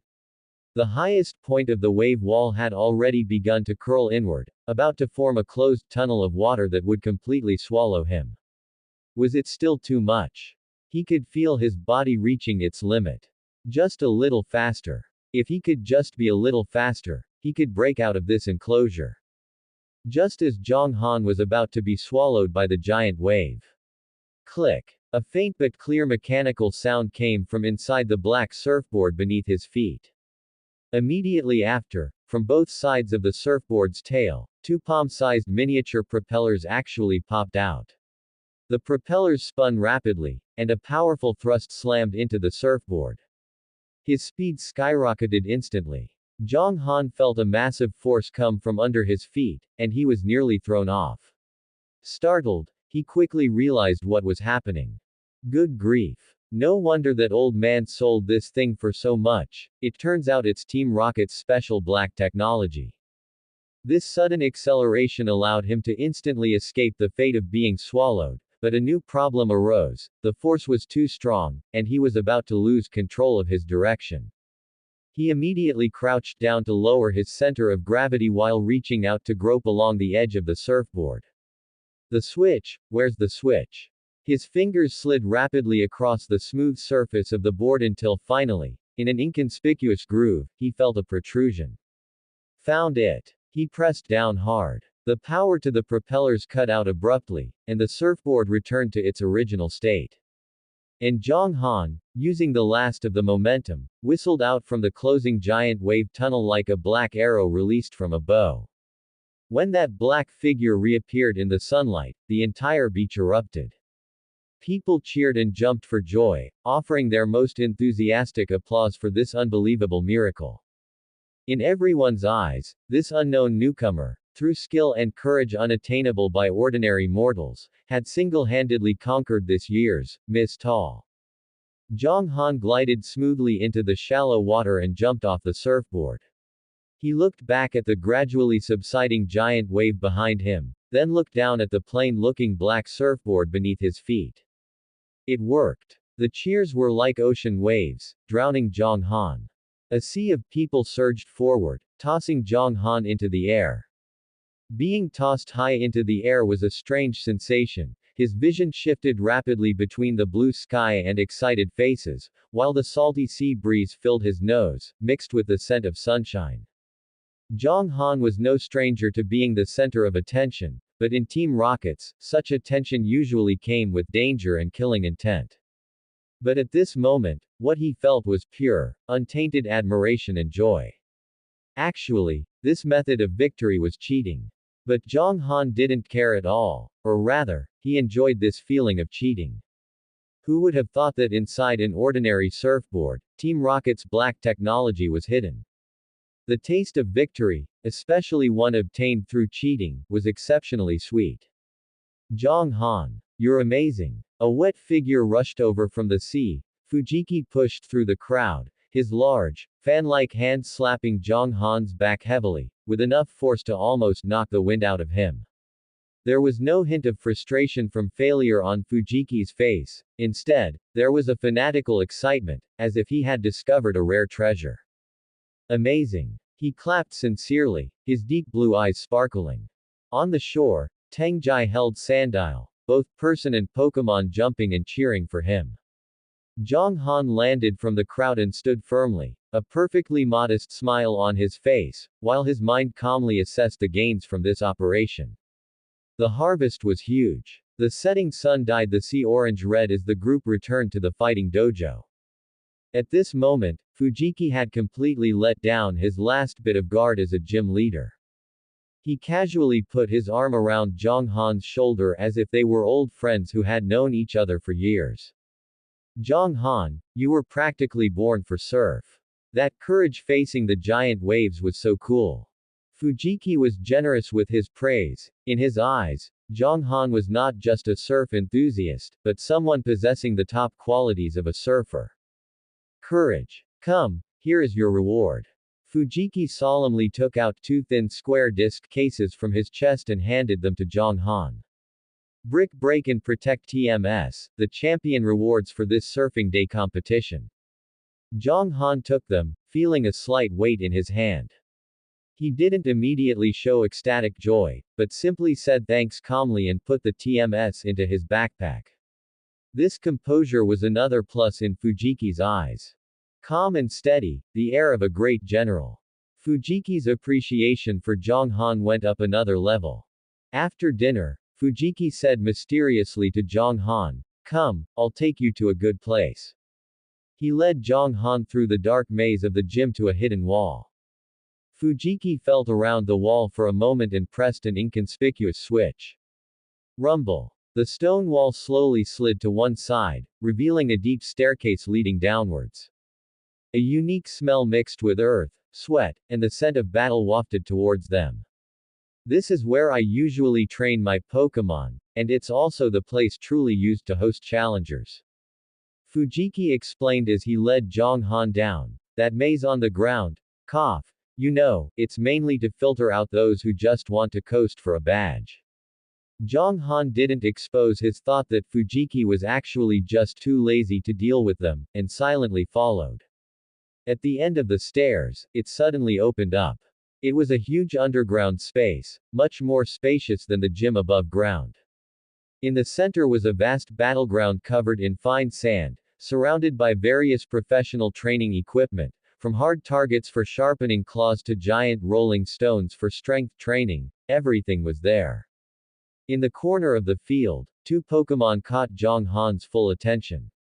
A massive Hariyama was sitting cross-legged in meditation, eyes closed, breathing deeply. It didn't emit any pressure, but its thick presence, like a mountain, made the air seem to freeze. Zhang Han could feel that this Hariyama's strength was unfathomable. On the other side, an elegant master Itachi was practicing a set of fist techniques as smoothly as flowing water. Its movements were lightning fast yet carried a unique rhythm. Every move was precise and lethal, the sound of the wind like blades cutting the air. Zhang Han's pupils contracted slightly.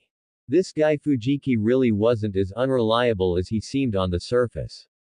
Surf was a hobby, but fighting was his profession.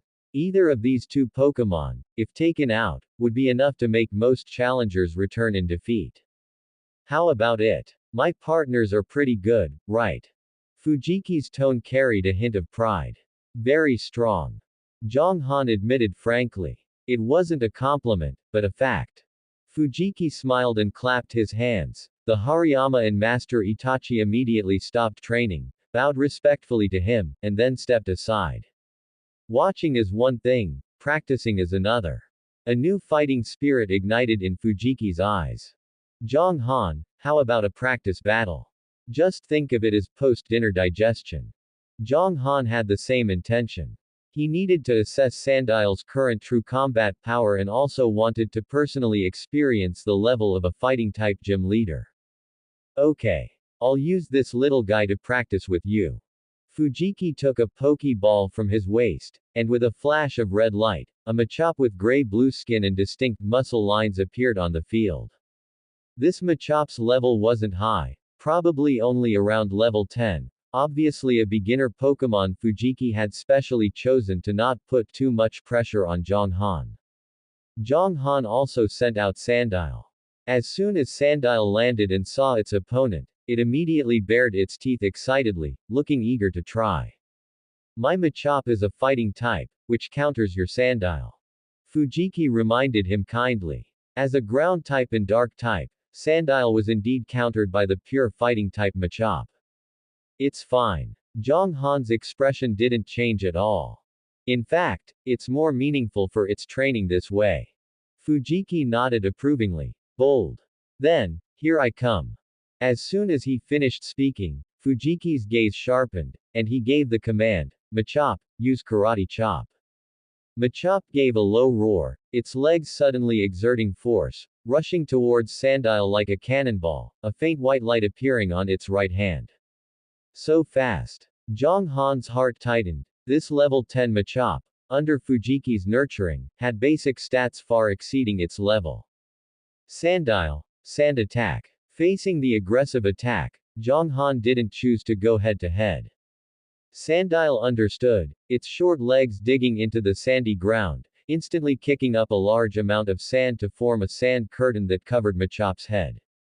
Machop was caught off guard, its vision blocked, and its movements couldn't help but stall.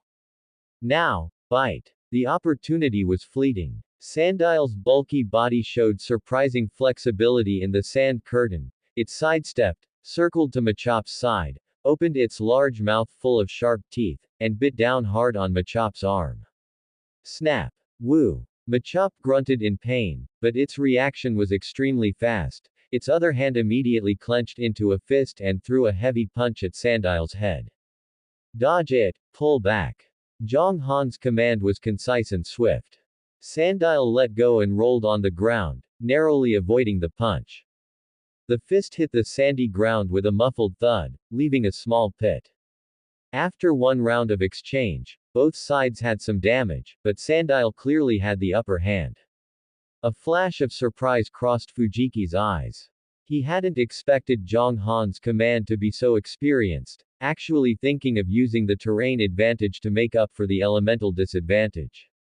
Not bad. Fujiki's interest grew higher. Machop, don't let it throw off your rhythm, use glare. Machop stabilized itself, its eyes bursting with a fierce light, staring intently at Sandile. An invisible pressure descended, and Sandile's defense was weakened. Trying to win in one hit by lowering defense. Zhonghan saw through Fujiki's intention. Sandile, use Hone Claws. Sandile sharpened its claws on the ground, increasing its attack and accuracy. On the side, Tengjai giggled. Brother, you're so silly, what's the use of just staring at someone? Fujiki's face turned red, and he gave a dry cough. This is tactics. Tactics, do you understand? The standoff didn't last long before Fujiki attacked again. Get close and use low kick. Machop charged again, this time its target was Sandile's lower body. Now, a sharp light flashed in Zhonghan's eyes. Sandile, watch below. At the moment Machop was about to kick it, Sandile suddenly dove headfirst into the sandy ground beneath its feet, its entire body vanishing instantly. Machop's kick missed, and because it used too much force, its body briefly lost balance. Fujiki's pupils shrank. Oh no. The next second, the sand beneath Machop's feet suddenly exploded. Sandile's massive head burst out from the ground, opening its bloody maw, and a powerful bite landed squarely on Machop's defenseless abdomen. Bang! Machop gave a scream, its body being knocked high into the air before falling heavily to the ground, its eyes turning into swirls, completely losing its ability to fight. The entire underground training hall fell silent instantly. Fujiki stood with his mouth open, staring blankly at the scene on the field.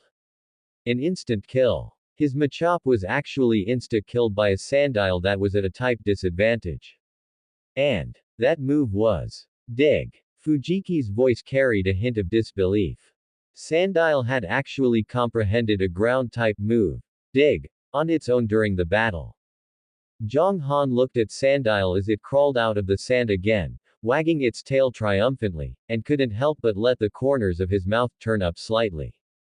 What a pleasant surprise. The skill dig could not only be used to avoid damage but also to launch unexpected attacks, which was a great addition to Sandile's tactical system.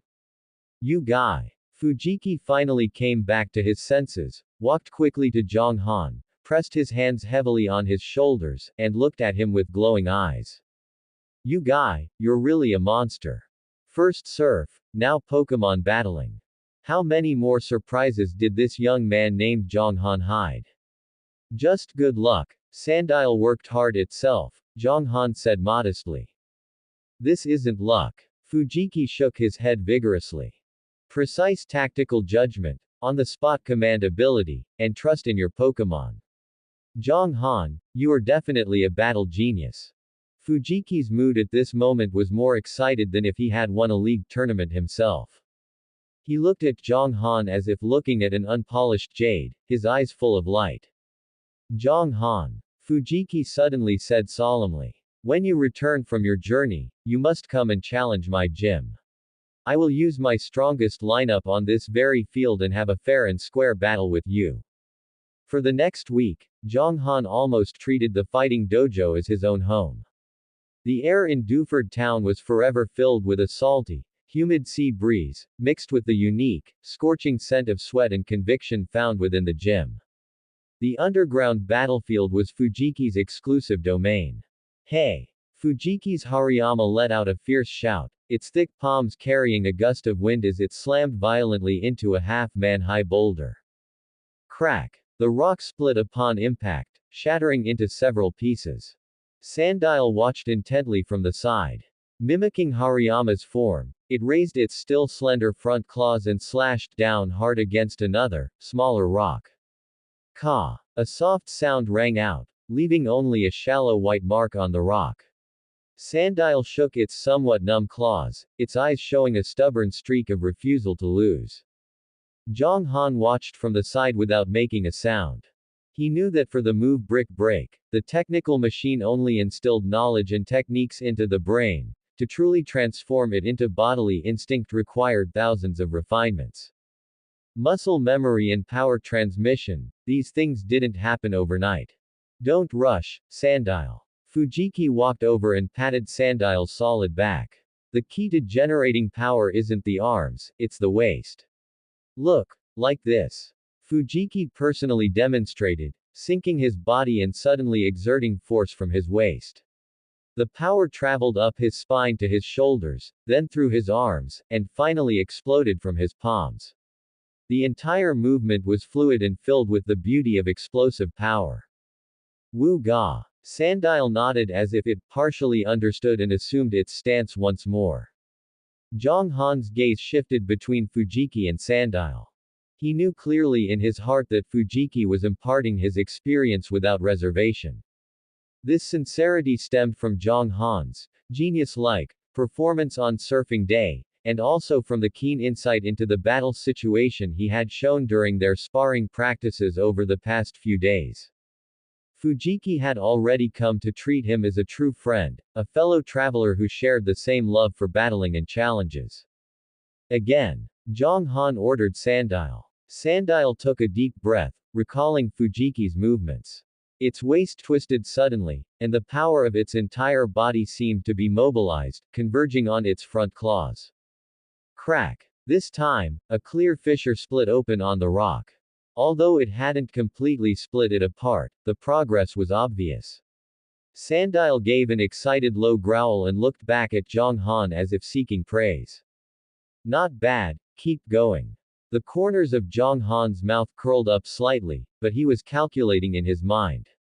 Sandile's potential was far more than this. For it, the move brick break wasn't just an extra type of coverage, it was a way to temper its close quarters combat abilities. Over the next few days, the sound of slashing was constant in the underground training ground. From small stones to wooden stakes, and then to the specially made training bricks and tiles provided by Fujiki. Sandile's claws were honed again and again, and its gaze became increasingly sharp. Besides brick break, training for dig was not neglected either. There was a specially cleared sandy area in the gym's backyard, right next to the beach. The key to dig is the element of surprise. Fujiki pointed at the sand. You have to make it completely impossible for your opponent to predict where you'll appear. Sandile dived headfirst into the sand, vanishing instantly. Fujiki sent out his Machop. Machop stood tensely in the center of the sandy area, its eyes alertly scanning the surroundings. Sandile, don't move recklessly. Zhang Han's voice rang out calmly. Feel the vibrations of the ground, listen to Machop's footsteps, and predict its next move. Underground, Sandile stopped and lay in wait quietly. Machop paced a couple of steps on the surface, seemingly becoming a bit impatient. Now, Zhang Han thought to himself. Poof! The sand beneath Machop's feet suddenly exploded. Sandile lunged out and bit down hard on Machop's ankle. Ma-chop! Machop cried out in pain, stumbling to the ground. Beautifully done. Fujiki couldn't help but cheer. Zhang Han opened his eyes and looked at the smug-faced Sandile, feeling satisfied. Under this high-intensity training and sufficient nutrition, Sandile's level had quietly reached level 12. It wasn't just the level, its combat instincts and techniques had also undergone a qualitative leap. In the evening, training ended. Fujiki's younger sister, Teng Jai, clung to Zhang Han like a little shadow. Brother Zhang Han. Are you still going surfing with us tomorrow? The little one looked up, eyes sparkling. Not tomorrow, it's time for me to set off. Zhang Han patted her head. Ah, why? Teng Jai's face immediately fell. If you leave, who's going to surf with my brother? Who's going to teach Sandile how to fight? Zhang Han smiled but didn't answer. He looked at Fujiki, who was tidying up the training equipment nearby. The latter had also heard their conversation, and his movements paused for a moment. Dinner was once again a sumptuous seafood feast. At the table, Fujiki spoke less than usual. You've really decided to leave tomorrow. Fujiki took a gulp of juice. Yeah, Zhang Han nodded, the journey must continue. Fair enough. Fujiki sighed. You're the most talented rookie I've ever seen, whether in surfing or Pokemon battles. It seems the future of the league really will depend on guys like you. He paused, then as if remembering something, he burst into laughter. Wait, that's not right. I'm still pretty young too, aren't I? I haven't reached the age to be sentimental about the future yet. The atmosphere became lively once again. Looking at Fujiki's hearty smile, Zhang Han felt a bit touched. This period of time had been the most comfortable and purest he had experienced since his transmigration. No schemes, no life or death struggles, only training, battles, and the waves. But he knew that comfort was only temporary. His goal was that higher and further place. Early the next morning, just as the sky was beginning to brighten, Zhang Han had already packed his bags, and Sandile stood by his feet, full of energy. He didn't go to wake Fujiki, simply leaving a note on the table before preparing to depart quietly. Just as he pulled open the gym's main door, a figure was leaning against the doorframe, blocking his path. It was Fujiki, wearing a loose tank top and shorts, his hair a bit messy, clearly having just woken up. Leaving just like that, without even saying goodbye. Fujiki crossed his arms, looking at him sideways. I didn't want to disturb your sleep, Zhang Han said. TCH, what kind of person do you take me for? Fujiki curled his lip and handed over a small parcel from behind his back. Take this, eat it on the road. Zhang Han took it. Inside were several grilled rice balls, still warm. Thanks. And, Fujiki pointed at Zhang Han's Sandile, the next time we meet, I won't use Machop to fight you. My Hariyama really wants to meet it. Anytime. A spark of battle intent also ignited in Zhang Han's eyes. The two looked at each other and smiled. Everything was understood without words. By the way, Fujiki said, lowering his voice with a look of relief as if remembering something, it's a good thing that little guy Teng Jai is still asleep. If he were awake, he'd probably be hugging your leg and refusing to let you go. Zhang Han could imagine that scene and couldn't help but smile too. I'm off. He turned and waved his hand. Make sure to come back to Duford Town to surf when you have time. Fujiki shouted behind him. Zhang Han didn't look back, he just waved again with his back turned, stepping firmly toward the pier. The morning sun spilled across the sea, shimmering with light. Fujiki stood at the gym entrance, watching the black-clad figure grow distant until it disappeared around the corner of the pier. The smile on his face slowly faded, replaced by a complex sense of admiration. This youth named Zhang Han possessed a temperament he couldn't quite describe. At times he was as calm as a battle-hardened veteran, he was powerful, mysterious, and had clear goals. Truly a remarkable rookie trainer. Fujiki sighed softly. He suddenly felt that he should work harder too. He couldn't let himself be outdone by a rookie. Thinking of this, Fujiki turned and strode toward the underground training ground. Hariyama. Get up and train. The silent gym was once again ignited by hot-blooded shouts. North of Duford Town, Route 106. The salty sea breeze brushed across his face, carrying a hint of afternoon warmth. A crudely styled speedboat cut through the azure sea surface, leaving a long white wake behind it. Zhang Han sat at the bow, letting the splashing water hit his face. He had just changed out of his surfing gear. His light black trainer attire made him look no different from any young man adventuring out at sea. The speedboat's engine emitted a monotonous drone. Besides the sound of the waves, there was nothing else around. This feeling of being far from human habitation slightly relaxed the tension that had gripped Zhang Han's nerves for a week. He opened his Pokédex, the screen's light reflecting on his calm face. His fingertips scrolled, and Fujiki's contact information lay quietly in the list, next to a sunny and cheerful avatar. Zhang Han knew that from now on, Fujiki would be one of his connections. The acquaintance with Fujiki, from surfing to Pokemon battles, all seemed so natural. That enthusiastic, simple gym leader probably never would have guessed that the surfing prodigy he met had ulterior motives from the very beginning. Zhang Han skillfully operated a few times in a hidden corner of the Pokédex. After a crimson R icon flashed, an encrypted network interface popped up. The mission information was clearly displayed on the screen. Mission objective: collect relevant information on the Duford Town gym leader, Fujiki.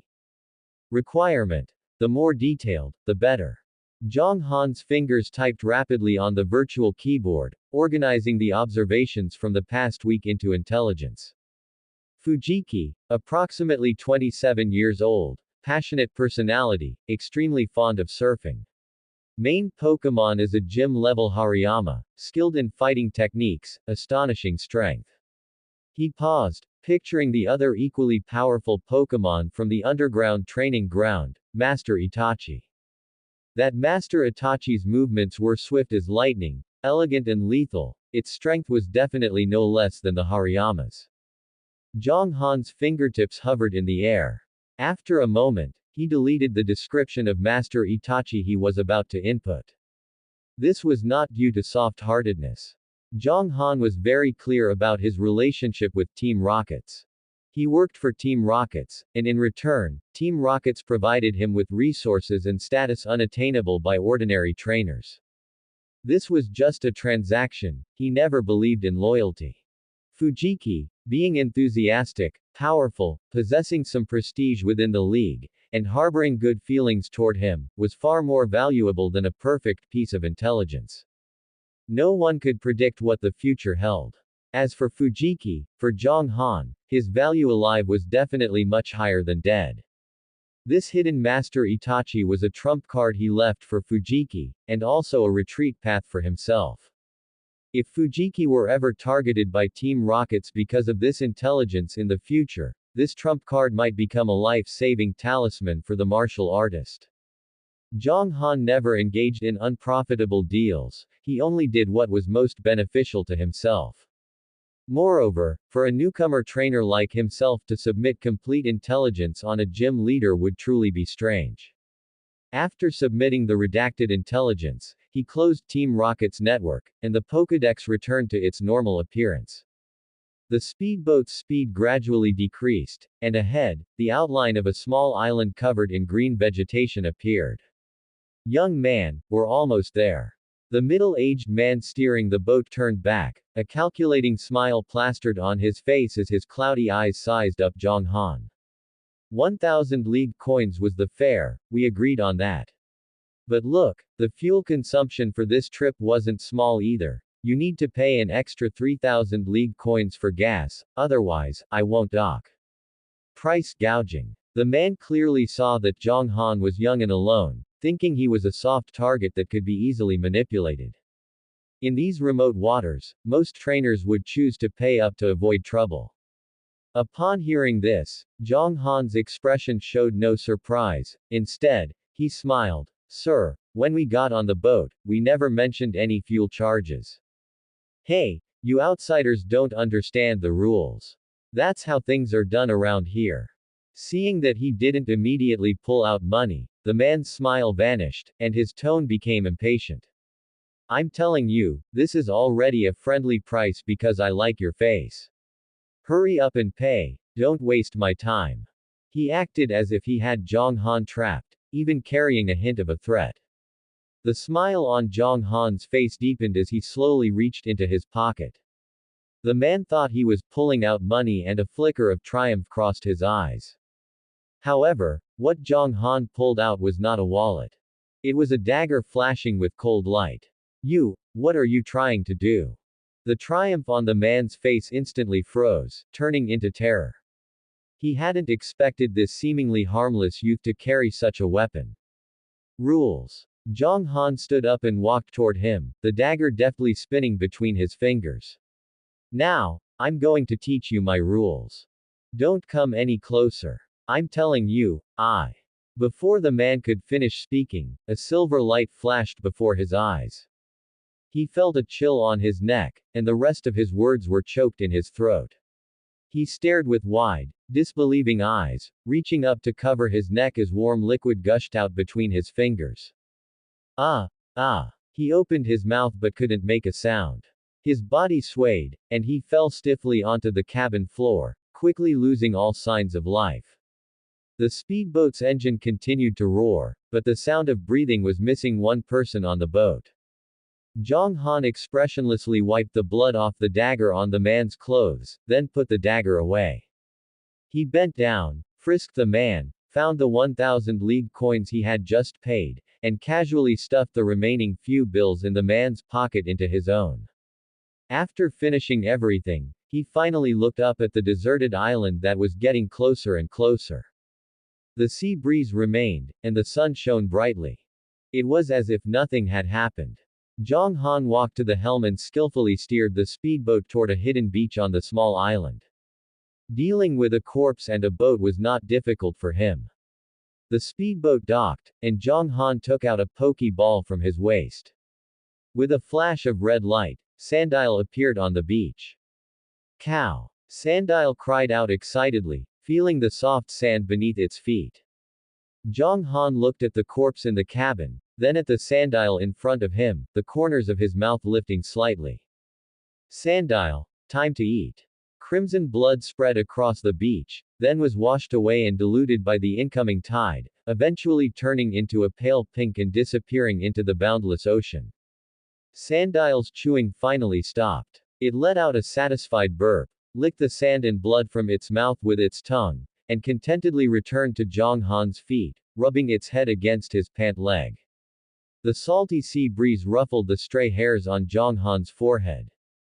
He looked down at the docile Sandile at his feet, his eyes devoid of any emotion, as if what had just been devoured wasn't a living person, but merely an ordinary Pokeblock. Disposing of a body was far simpler than imagined. Especially in this world where Pokemon and humans coexist, there were countless ways to destroy a body and erase all traces. After doing all this, he unhurriedly pulled out his Pokédex. Just then, the Pokédex screen suddenly lit up. A crimson icon flashed frantically, emitting an urgent calling sound. Zhang Han glanced at it and casually accepted the call. A holographic projection of a man in a suit appeared on the screen. It was his superior, Laik. Zhang Han, well done. Laik's voice carried a formulaic praise. The information you submitted about Duford Town Gym leader Fujiki is very valuable. Headquarters is very satisfied. Zhang Han didn't reply, simply watching him silently, waiting for him to continue. He knew that this level of praise was nothing more than a meaningless opening remark. Tell me, what reward do you want this time? Laik was quick to get to the point, directly cutting to the chase. Only then did a hint of a smile appear on Zhang Han's face. The moment he spoke, Laik's expression froze. A Tyranitar or Hydreigon Pokemon egg, either one will do, I'm not picky. His tone was so calm, as if a pseudo-legendary Pokemon egg was something commonplace. The air seemed to solidify. Laik on the other end of the screen opened his mouth, but couldn't utter a single word for a long time, his face turning a little green from holding his breath. Pseudo-legendary Pokemon. What kind of international joke was this? He himself was still worrying about a starter Pokemon with decent potential, and this guy immediately asked for a pseudo-legendary Pokemon. Since when was the organization so rich? Cough, cough, cough. Laik coughed violently a few times, trying to cover up his gaffe. Zhang Han, your request is a bit too high. You need to know that pseudo-legendary Pokemon eggs, even within the organization, are strategic level resources. My authority isn't enough. By the end, his voice had dropped, carrying a hint of imperceptible embarrassment. Oh, is that so? Zhang Han's tone revealed a perfectly timed disappointment, and he sighed softly. Then forget it. Zhang Han looked as if he was about to hang up the call, then as if he suddenly remembered something, he said in a tone of settling for less. Since a pseudo-legendary Pokemon egg isn't possible, let's change it. Get me a core lineage trainer identity from the Alliance. My current identity has too many restrictions, I'm tied down, and many things are difficult to handle. Hearing this request, Laik visibly let out a huge sigh of relief. Although a core lineage identity wasn't easy to obtain, requiring some connections and complex forgery, it was still far more realistic than getting a pseudo-legendary Pokemon egg he couldn't even touch. More importantly, it would save his face. That can be done. Laik replied almost instantly, afraid that Zhang Han would change his mind and propose some other outrageous request. No problem, wait for my news. Soon enough, the identity documents will be sent to your Pokédex. Then many thanks, Lord Laik. Zhang Han's objective was achieved, and his tone returned to normal. A small matter. Keep up the good work, the organization won't treat you unfairly. Laik hastily left a polite remark and then hung up the call in a rush, as if the person on the other side of the screen was a monstrous flood. Looking at the darkened screen, Zhang Han's eyes were deep. A pseudo-legendary Pokemon egg. Of course he wanted one. But he also knew that someone of Laik's rank couldn't possibly obtain one. His outrageous demand earlier was merely a setup for the core lineage identity he now sought. An Alliance-certified core lineage trainer identity, with a background and a record, was far more useful to him now than a pseudo-legendary Pokemon egg he could see but not touch. This would allow him easier access to Alliance high-ranking officials and more resources. Putting away his Pokédex, Zhang Han's attention returned to the deserted island. He opened the map function and compared it to the location on the treasure map he had confiscated from the unlucky pirate. After confirming the direction, he walked towards the center of the deserted island. The island was even more desolate than he had imagined. Underfoot were rugged black reefs, eroded by the sea breeze year-round, leaving the stone surfaces pitted with holes. There were hardly any patches of green on the island, only some tenacious dark green moss and thorny bushes growing close to the ground. The air was filled with a sense of solitude. Besides the sound of wind and waves, there was no other noise. The entire island seemed like a dead land forgotten by the world. Zhang Han paid no mind to this, his goal was clear. Sandile followed closely behind him, its strong limbs treading on the sharp reefs as if on flat ground, vigilantly observing its surroundings. After walking for about half an hour, bypassing a rugged stone forest, Zhonghan stopped. The scene before him was completely different from the desolate island earlier. Beneath a huge mountain wall, a small oasis had appeared. Clumps of low shrubs grew, and he could even see a few Zubats circling in the air, and a few Geodude and Diglett dozing by the bushes. Although they were all common Pokémon, their presence itself was anomalous. The entire island was devoid of life, yet life gathered only here. Zhang Han's gaze swept around, finally settling on a cave entrance beneath the mountain wall, half hidden by vines. A cool stream flowed out from the cave entrance, winding through this small oasis and eventually merging into the distant sea. It's here after all. Zhang Han understood. This anomalous ecosystem undoubtedly proved that this was the final location marked on the treasure map. He didn't rush in, but first had Sandile patrol the surroundings to ensure there were no powerful wild Pokémon ambushing them. Everything was safe. He walked to the cave entrance, pushed aside the thick vines, and a cool, damp air rushed out. The cave was pitch black inside, with only the echo of flowing water, as if leading deep into the Earth's core. This unknown, which would be terrifying to ordinary people, meant opportunity and treasure to Zhang Han. He looked at the Sandile beside him. Let's go in and see. I hope there's something good, so I don't make this trip for nothing. With that, he took the first step, entering the bottomless darkness. The interior of the cave was dark and damp, with only the skylight filtering through the entrance barely outlining the rough contours of the rock walls. The air was thick with a cold scent of mixed earth and stone, and the path beneath their feet was rugged and strewn with rubble. Sandile followed closely behind Zhang Han, its dark red pupils flashing with alertness in the gloom, its thick tail swaying slightly, ready to respond to any sudden situation. Drip, drip. Water droplets seeping from the rock walls dripped onto the ground, creating a crisp echo, the only sound in this deathly silent cave. After walking about a dozen meters, the view suddenly opened up. An underground stream, about 2 meters wide, meandered out from the darkness of the cave's depths, flowing quietly before finally merging into the vibrant oasis outside. Zhang Han's footsteps came to a sudden halt, his gaze freezing. In the stream, it wasn't the water itself that was glowing, but tiny specks of yellow light floating slowly through the clear current, providing the only source of light for this pitch-black underground space.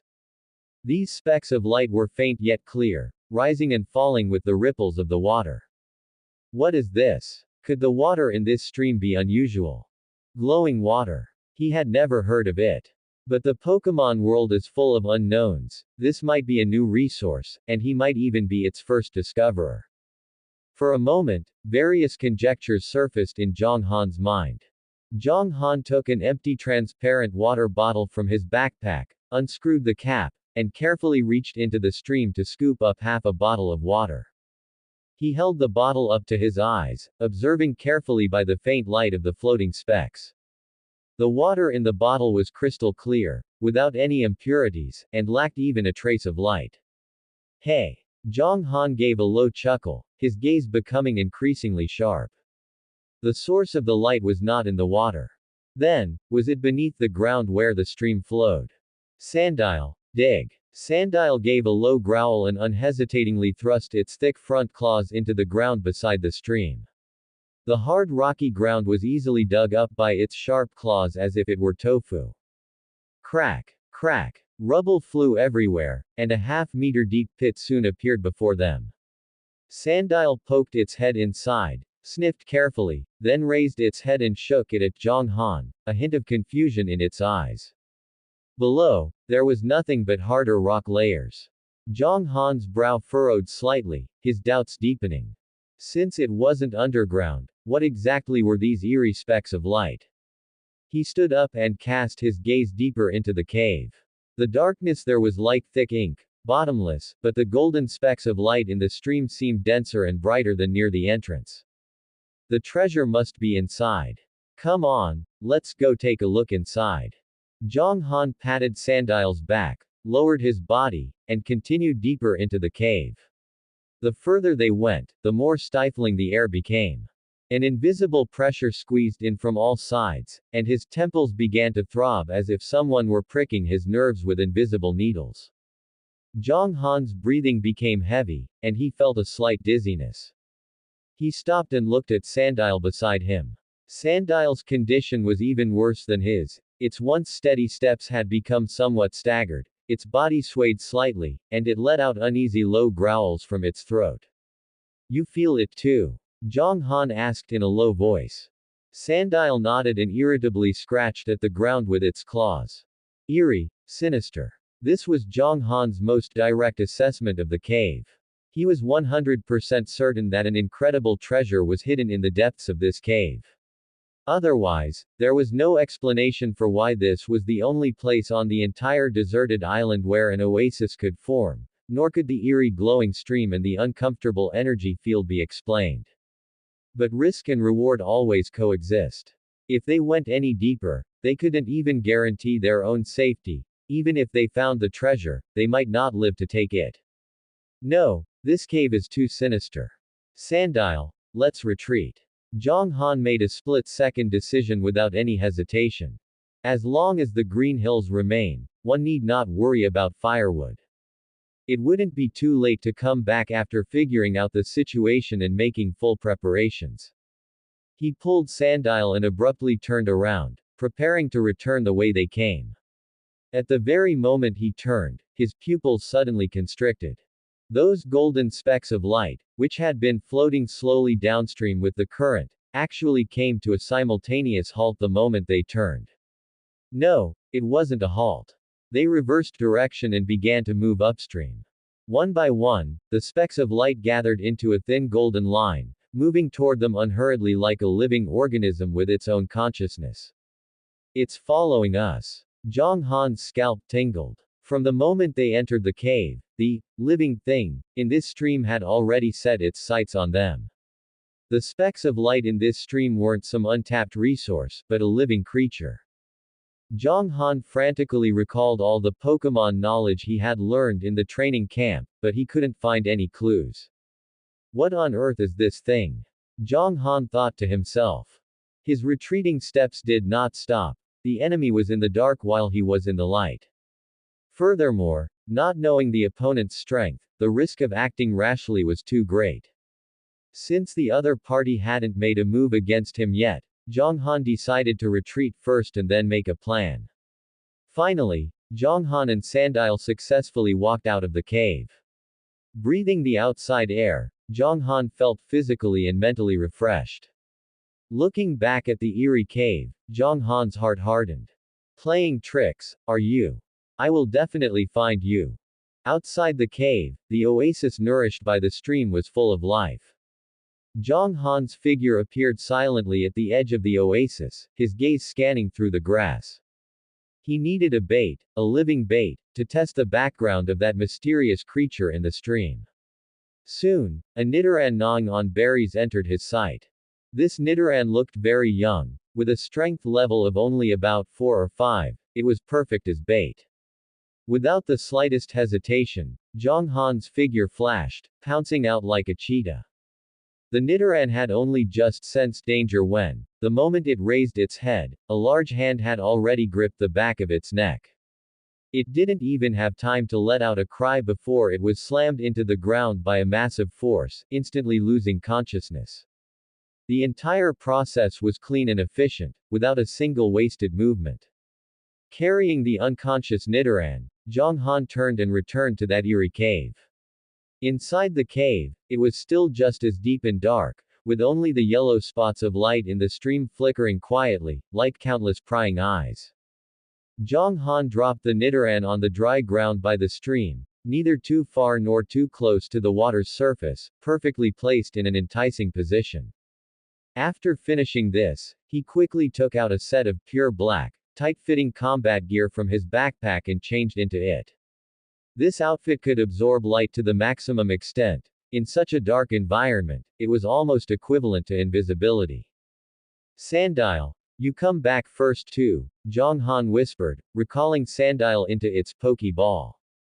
He was most hidden when he was alone. He found a hollow in the rocks and curled his entire body into it, slowing his breathing to the extreme, as if merging with the surrounding darkness. Now, he had become a hunter waiting for the prey to take the bait. It's already passed out, aren't you going to make a move yet? Zhang Han thought to himself. The spots of light underwater continued to flicker in place without any movement, seemingly uninterested in the delicacy on the shore. Zhang Han was in no hurry. What a qualified hunter lacked least was patience. Time passed minute by minute, and the cave was terrifyingly silent. Only the sound of dripping water from afar echoed in the empty space, tugging at one's heartstrings. After an unknown amount of time, the Nidoran on the ground let out a faint groan, its body twitched once, and it slowly woke up. It looked blankly at the unfamiliar dark surroundings, its purple skin appearing somewhat terrified under the faint light. At that very moment, the yellow spots of light underwater finally moved. These originally scattered spots of light began to converge as if receiving some command, slowly approaching the Nidoran on the shore. The spots of light swayed in the water, emitting a strange rhythm, as if playing a silent lullaby. Nidoran's eyes began to glaze over. As if pulled by invisible strings, it involuntarily stood up and walked step by step toward the depths of the cave. And those yellow spots of light were in the stream ahead of it, leading the way. It's hooked. Zhang Han sneered inwardly and slid silently out of his hiding place, following from a distance like a black shadow. This time, perhaps because the distance had increased, that dizzying feeling disappeared. This further confirmed his suspicion that eerie mental influence was the work of the creature underwater. The surrounding rock walls grew narrower, yet the yellow spots of light in the stream became brighter, casting a hazy glow over the entire passage. The air was filled with the scent of damp rock and a faint, heart-pounding energy fluctuation. Finally, the view opened up ahead. Zhang Han's footsteps stopped, his pupils suddenly shrinking. This place was actually a massive underground karst cave. At its center was a naturally formed spring, with clear water bubbling out to form the source of the stream. And right in the middle of the spring, on a massive flat rock, sat a robustly built Pokémon. Its skin was a mix of rough deep blue and red. On its ferocious head, a single eye was tightly shut, and even in sleep, it exuded a fierce and violent aura. Druddigon. What made Zhang Han's heart race even more was that beneath that Druddigon, there were stones emitting a soft white light. These stones weren't as blindingly bright as ice. Instead, they had a texture as warm and smooth as jade, as if containing some kind of life energy. What is this? Zhang Han's brain worked rapidly. He was certain he had never seen this kind of stone in any Pokédex data or books. Could it be a new type of Pokémon item that hasn't been discovered in this world yet? At the thought of this possibility, Zhang Han's heart grew fervent, but his body became even calmer as he continued to observe without making a sound. He quietly raised his Pokédex and aimed it at the sleeping Druddigon. Druddigon, the cave Pokémon, level 33, ability, sheer force, secondary effects of moves are removed, but the power of moves is increased, robust physique, hard skin. Potential evaluation. Advanced. Looking at the information in the Pokédex, Zhang Han gasped. This level was an existence he absolutely could not contend with at his current stage. Even if his Sandile fought with its life, it wouldn't be able to withstand a single move from the opponent. Just then, the yellow spots of light in the stream had led the delirious Nidoran to the edge of the spring in front of the Druddigon. Then, under Zhang Han's watch, ripples appeared on the water's surface, and a little fellow that looked like a squid slowly floated up. It was entirely blue, with two large eyes that looked somewhat dorky, and several tentacles swaying gently in the water. On top of its head was a white, transparent glowing organ that looked like a pirate captain's hat. Zhang Han knew that was the source of its psychic power. As this Inkay. Zhang Han recognized the little thing's identity. A psychic and dark-type Pokémon, famous for being able to control luminous bodies and confuse opponents. So, it was the one behind the yellow spots of light all along. Zhang Han understood instantly. This Drudagon and Inkei had a symbiotic relationship. Inkei was responsible for using mental power and luminous bodies to lure prey here, while the powerful Drudagon was the absolute guardian of this area. The lured Nidoran was, without a doubt, their food. Sure enough, that Inkei gently touched the Nidoran with its tentacles, and the Nidoran shuddered, waking up completely. When it saw the colossal creature coiled before it, it was scared out of its wits and let out a shrill scream, turning to run. But it was already too late. Seemingly awakened by the scream, the sleeping Drudagon slowly opened its single eye. What kind of eye was that? Within the cloudy yellow pupil, it was bloodshot, revealing endless violence and cruelty. A mere glance made the Nidoran freeze in place, its body shaking like a leaf. Drudagon opened its bloody maw, and a fishy wind blew into its face. Zhang Han could even see shreds of meat remaining between its sharp teeth. Without suspense, the Nidoran was swallowed in one gulp, sliding down Drudagon's thick neck without even being chewed. Having done all this, Drudagon yawned, seemingly unsatisfied. It glanced at the Inkei in the water and let out a low grumble from its throat, as if expressing dissatisfaction. Inkei seemed to understand. Its body shrank back aggrievedly, and the spots of light on its head dimmed a bit. Drudagon ignored it, closing its eyes again to continue sleeping. From the depths of the cave, Zhang Han took all of this in. He aimed the Pokédex in his hand at Inkei. A combination of dark type and psychic. After evolving into Malamar, it would have superb hypnosis techniques. If it had the contrary ability and then learned the psychic type move skill swap, then its tactical value could undoubtedly be raised very high. Moreover, the psychic attribute itself is very rare. Inkei, the revolving Pokemon, level 10, ability, contrary, reverses stat changes, stats that would be raised or lowered, and stats that would be lowered or raised, excellent development, abundant psychic energy. Potential evaluation. Gym level. Gym level. Looking at Inkei, Zhang Han's heart raced uncontrollably. Gym level. These two words struck Zhang Han's heart like a heavy hammer. He had accumulated points for 4 whole years before he could exchange them in the Team Rocket's system for a Sandile with the same gym level potential. And now, a wild Inkei, only level 10, actually possessed such talent. If word of this got out, countless trainers would fight tooth and nail to swarm this deserted island.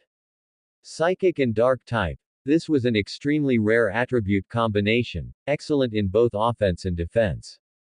Not to mention its contrary ability, which was practically a god-tier skill tailor-made for certain tactics. Zhang Han's breathing couldn't help but quicken slightly, as a voice in his heart screamed frantically, "Get it! I must get it!" However, a practical problem stood before him. That level 33 Drudagon was clearly the master of this underground spring.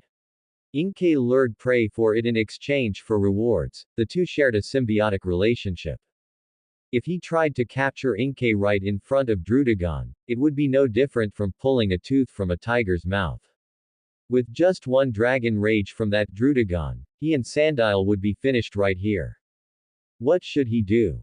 Zhang Han suppressed the excitement in his heart and forced himself to calm down, blending into the darkness like a rock as he continued to observe silently. Inkei cautiously crawled out of the water onto the platform, the light organs on its body flickering as if it were reporting its success to Drudagon. It used its tentacles to tentatively touch a white stone beneath Drudagon. The stone was about the size of a fist and emitted a soft white glow. This was likely the reward for its labor this time. However, Drudagon's massive claw suddenly slammed down, pinning the stone, and it let out a low growl. It scraped out a pebble the size of a fingernail from beneath itself and tossed it in front of Inkei. The meaning was clear: this is all you're worth. Inkei's entire body stiffened for a moment, but it quickly recovered. It curled its tentacles around that pitifully small stone and swayed its body repeatedly toward Drudagon, appearing full of gratitude and fawning servility. But the moment it turned its back to Drudagon, the two fins on its head flicked back sharply, and its small eyes flashed with undisguised malice and resentment. That look seemed to say, "You piece of trash, just you wait." Zhang Han took in the entire scene, the corner of his mouth twitching upward imperceptibly. Interesting. This little fellow was very much like him. Both knew how to endure and how to bow before an absolute gap in strength, yet their hearts burned with the flames of unwilling defiance. This kind of partner was exactly to his taste. Inkay didn't return to the water immediately. Instead, clutching the tiny white stone, it sneakily swam to a remote corner of the cave, which happened to be a blind spot from Zhang Han's hiding place. Zhang Han didn't move. He knew it wasn't time yet. Holding his breath, he moved his body noiselessly to continue peeking through the crack of another rock. He saw Inkay look around warily, and after confirming that Drudagon wasn't paying attention, it impatiently stuffed the white stone into its mouth. A magical scene occurred. After the white stone entered its body, it wasn't digested. Instead, it turned into a stream of pure energy that surged upward through its body. Finally, it gathered in its hat-shaped head. Immediately afterward, the light organs on its head began to emit a glow several times brighter than before, pulsing rhythmically like breathing. So that's it. This kind of white stone can replenish or even enhance the energy of psychic-type Pokémon. Zhang Han understood. This was no longer an ordinary Pokémon item, this was practically a brand new type of energy ore. The value of this deserted island far exceeded his imagination. But for now, none of that was the most important thing. The most important thing was that Inkay was alone. It had left the underground current that served as its natural barrier and was staying on a patch of open ground, enjoying the pleasure brought by the energy replenishment. This was a once-in-a-lifetime opportunity. Once it returned to the water, trying to find it again in these intricate underground channels would be like looking for a needle in a haystack.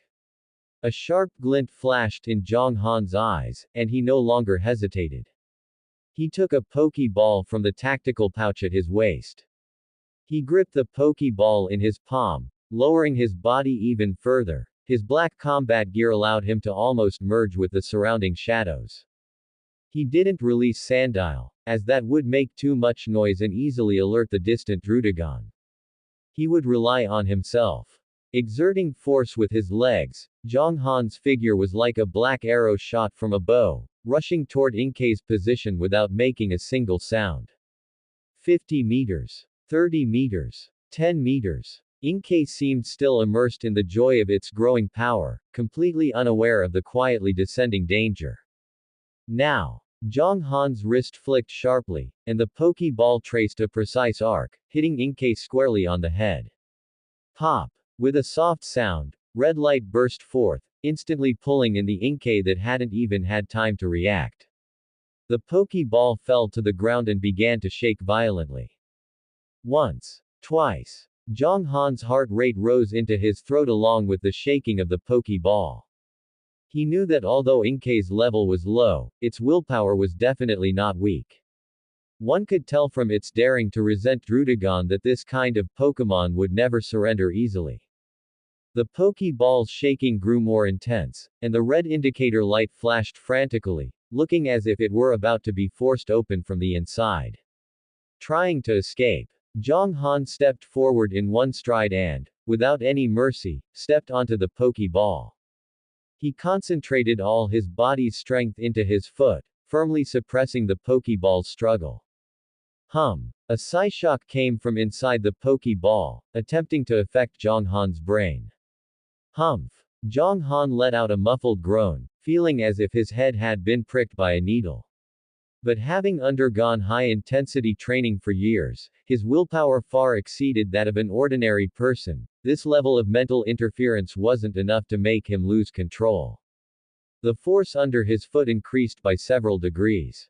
The Pokeball's shaking gradually weakened, and the flashing frequency of the red light slowed down.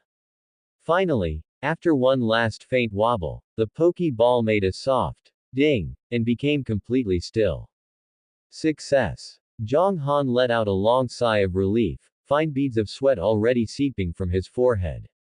He bent down to pick up the Pokeball, feeling the faint aura of life coming from within. A sense of immense satisfaction welled up in his heart. A gym-level potential Inkay, obtained.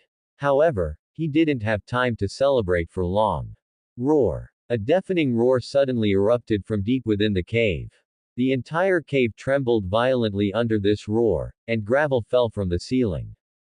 Zhang Han's expression changed, and he snapped his head around to look. In the center of the spring, that Drudagon had already stood up. Its single eye was fixed on Zhang Han, burning with a raging fire. It had noticed. Its subordinate had been snatched away. This underground overlord was completely enraged. Drudagon's single eye was deathly locked onto Zhang Han, and the look in its eye was a churning, primal rage from its nest being violated. Roar. A deafening roar exploded throughout the underground cavern. Gravel fell from the ceiling, splashing into the water and creating circles of ripples. The air seemed to solidify under the pressure of this angry roar.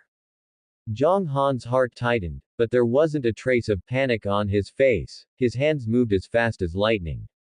A flash of red light appeared, and Sandile's figure materialized between him and Drudagon. Facing a Drudagon several times its size, Sandile's small body looked somewhat comical, but there wasn't a hint of retreat in its black eyes. Its front claws dug deep into the hard rock ground to steady its lower body, and it let out a low growl at the behemoth in front of it, declaring its presence. Sand attack. Zhang Han's command was concise and cold. A turbid current mixed with sand and gravel suddenly sprayed out, accurately plastering itself against Drudagon's huge single eye. Drudagon instinctively closed its eye and tilted its head. The moment its vision was obscured, Zhang Han moved. He had no intention of lingering for a fight, turning and sprinting wildly toward the cave entrance. The path beneath his feet was uneven and the cave walls were slippery, but every step he took was extremely steady, with only one thought in his mind: increase the distance. This was a level 33 wild Pokemon. Going head to head was just asking for death. Drudagon shook its head to clear the sand from its eye. When it opened its eye again, it only saw Zhang Han's fleeing back and the Sandile still blocking its path provocatively. The humiliation of being toyed with by a tiny tot caused its anger to burn even brighter. It raised its hideous giant claws and, with a whistling sound that tore through the air, slammed them down toward the top of Sandile's head. If this claw strike landed solidly, Sandile would likely lose its ability to battle on the spot. Zhang Han didn't look back, as if he had eyes in the back of his head. Just as the sharp claws were about to touch Sandile, he pressed the switch on the Pokeball. Return. A beam of red light shot out accurately, recalling Sandile an instant before the giant claw fell. Bang! Drudagon's claws slammed heavily onto the empty rock, causing the entire cave to tremble. Realizing it had been fooled again, Drudagon fell into a complete frenzy. It let out a series of hysterical roars to the sky and, without any more hesitation, took heavy strides to chase in the direction Zhang Han had fled. The cave passage seemed somewhat narrow for its massive body. As it ran, rocks were constantly smashed by its body, making loud rumbling noises. Zhang Han could clearly feel the violent vibrations coming from behind him and that killing intent that almost wanted to swallow him whole.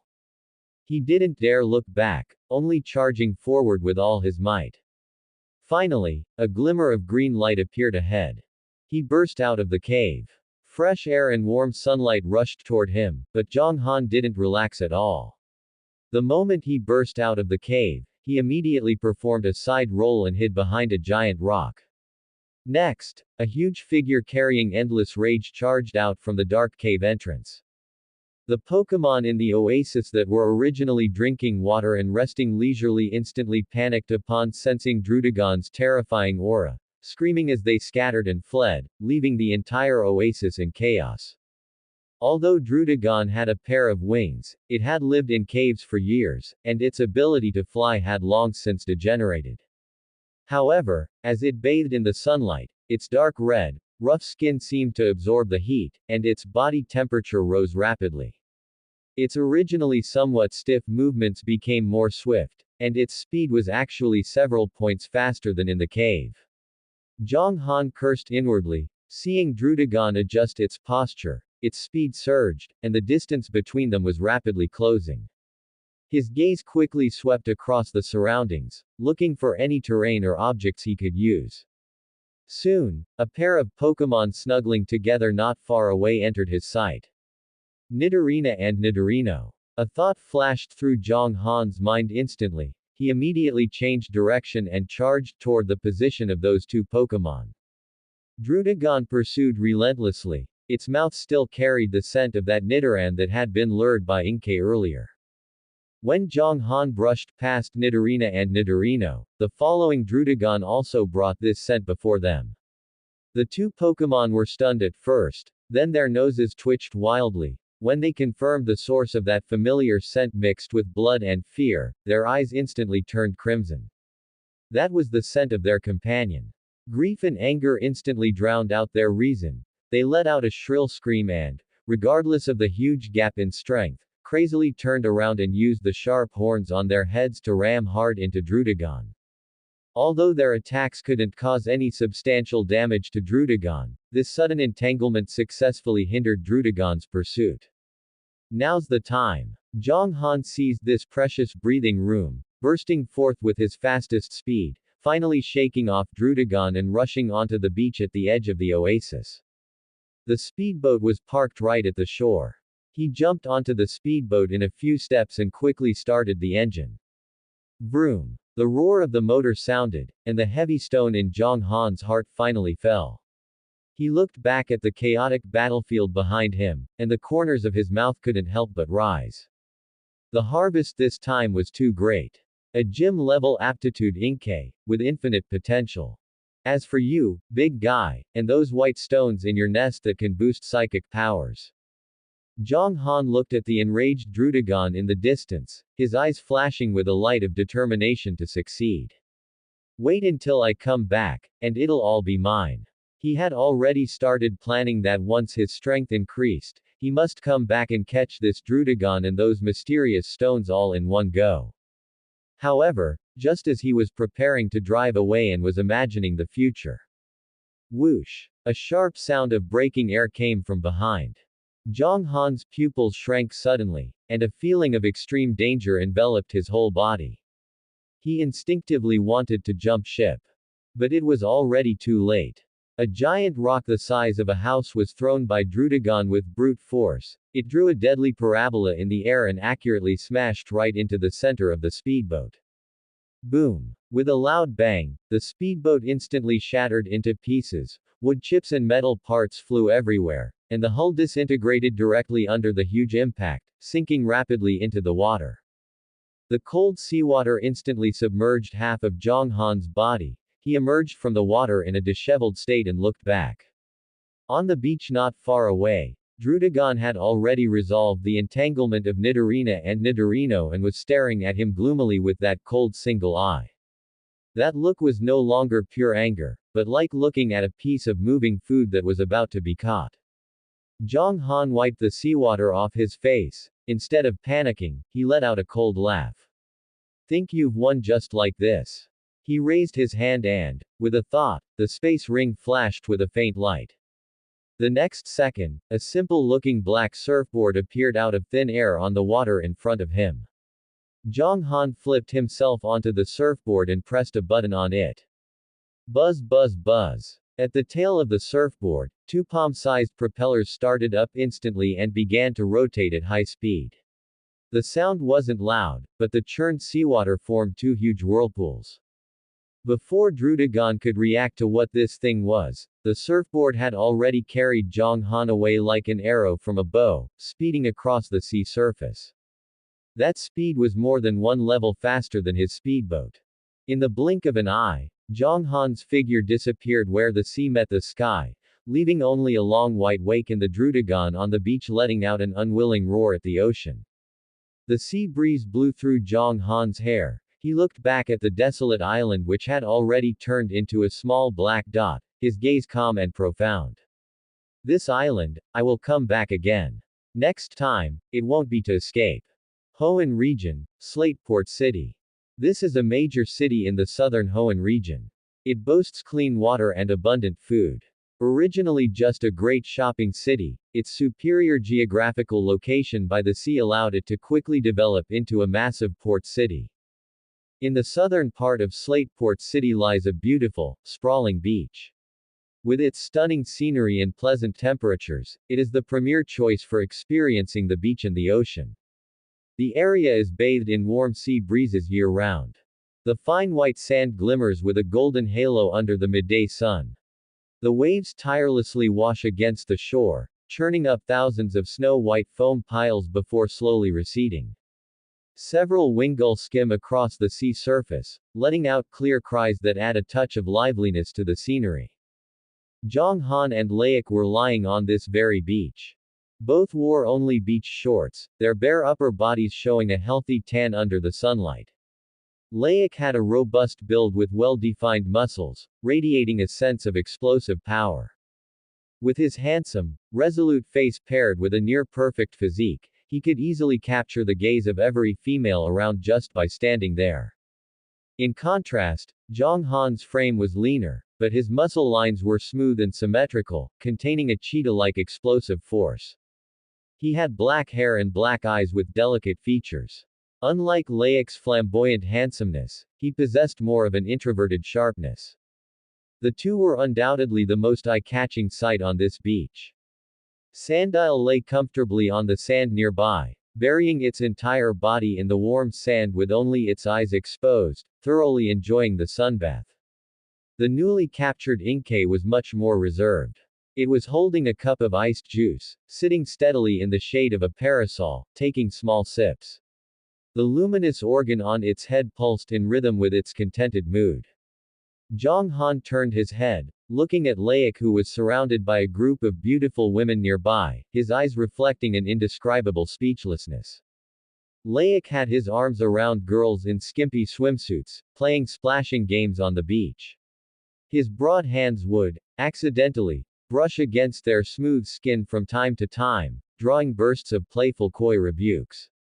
That look of pure enjoyment made the corner of Zhang Han's eye twitch. Is this guy really reliable? Just then, a blonde girl with a hot figure wearing a bikini approached with 2 drinks, her steps swaying as she aimed directly for Zhang Han. Hi, handsome. Are you alone? Can I buy you a drink? The girl's voice was sickeningly sweet, but Zhang Han only gave her a cold glance. That look was calm, yet it was like a blade quenched in ice, making the girl's heart skip a beat and freezing the smile on her face. She seemed to see a flash of cold ferocity and indifference in those black pupils, the eyes of a predator. The girl shuddered in fear, nearly dropping the drinks. She stammered out sorry to bother you, before fleeing in a panic. I say, brother Zhang Han, that's where you're wrong. Laik had walked over at some point, shaking his wet short hair.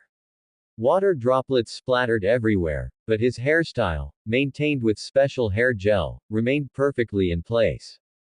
He had his arms around 2 beauties he had been playing with earlier, winking at Zhang Han. You're young, this is the time to enjoy your youth. Don't keep such a stiff face all day. Zhang Han didn't bother with his lecherous expression. He sat up straight and asked, why exactly did you call me here?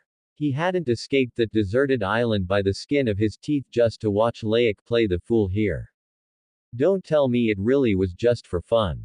A hint of impatience had entered Zhang Han's tone. If that's the case, I'm leaving. Seeing Zhang Han make a move to get up, the smile on Laik's face vanished. He quickly waved for the 2 beauties to go wait for him in the car. Don't be in such a hurry, don't be in a hurry. Laik sat down on the lounge chair next to Zhang Han, his gaze falling on the Inkay under the parasol. Oh, isn't this an Inkay? That's a very rare Pokemon. He looked the little fellow over with interest. At this moment, Inkay was staring with wide, watery eyes, looking innocent and cute. Anyone who saw it would feel a sense of affection. Only Zhang Han knew that this little thing was a natural-born actor. Looking at the frequency of the flashing light organ on its head, Zhonghan knew this little liar was likely preparing to make a move on Laik. Sure enough, the moment a faint blue light appeared in Inkei's eyes, Zhonghan reached out like lightning, delivering a moderately firm chop to its soft head. Thump. This is my superior. Behave yourself. Inkei cried out in pain, the light on its head instantly dimming. It clutched its head pitifully, looking at Zhonghan with resentment, as if accusing him of being heartless. Laik coughed twice to hide his embarrassment, then his expression turned serious. All right, no more jokes. I called you here to notify you that your second mission has arrived. He pulled a waterproof sealed bag from his beach shorts pocket and handed it to Zhonghan. Zhonghan took it and opened the bag. Inside was a brand new Pokédex, a model much more advanced than the one he was currently using, and a black gold metal card. This card was his ID card. Although it was also a League Trainer ID, this one was clearly more advanced and prestigious than his original one. On it was written, Zhonghan, League Core Lineage Trainer. Zhonghan examined the card carefully. He hadn't expected the core lineage status to be settled so quickly. As expected of Team Rockets, their efficiency was very reassuring.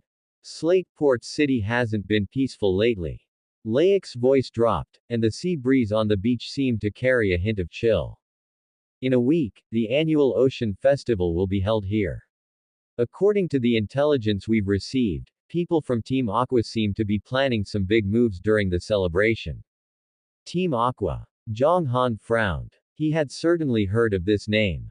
It was one of the two major extremist organizations in the Hoenn region, dedicated to expanding the ocean's surface area. Their style of action was always radical and unscrupulous. Exactly. Laik nodded. Their specific target is unknown. Your mission is to blend into Slateport City as a tourist, secretly investigate Team Aqua's movements, and report back to the organization in a timely manner. The evil organizations of the Hoenn region can only be dominated by us, Team Rockets. If Team Aqua and Magma Team are allowed to grow, it will be impossible for Team Rockets to rise in the Hoenn region in the future. Just me? Zhonghan asked. It's the two of us. Laik explained. Our manpower is limited, and most are deployed elsewhere. I will serve as your support. If you encounter danger, contact me directly. The new Pokédex has an encrypted communication function, so we can stay in touch at all times. Zhonghan rubbed the cold metal card, his thoughts racing. Investigating Team Aqua, the danger of this mission was self-evident. But similarly, risk meant opportunity. If he could successfully resolve this incident, the rewards he would receive would definitely allow his strength to reach a new level.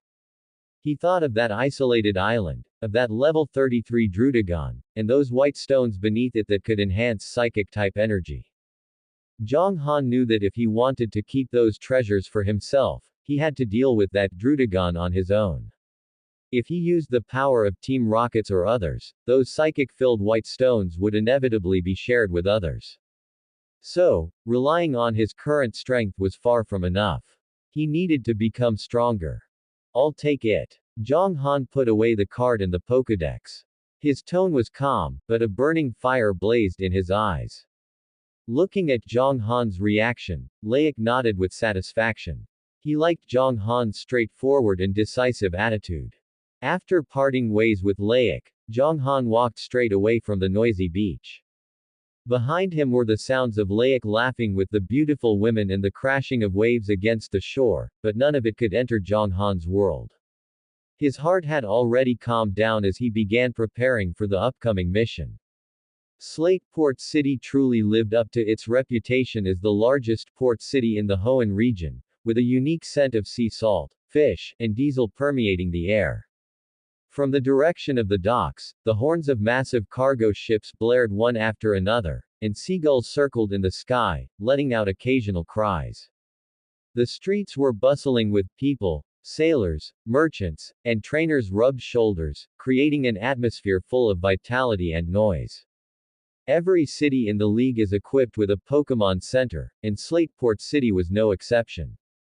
The iconic red roof was particularly eye-catching under the sunlight, like an eternal lighthouse providing sanctuary for weary trainers.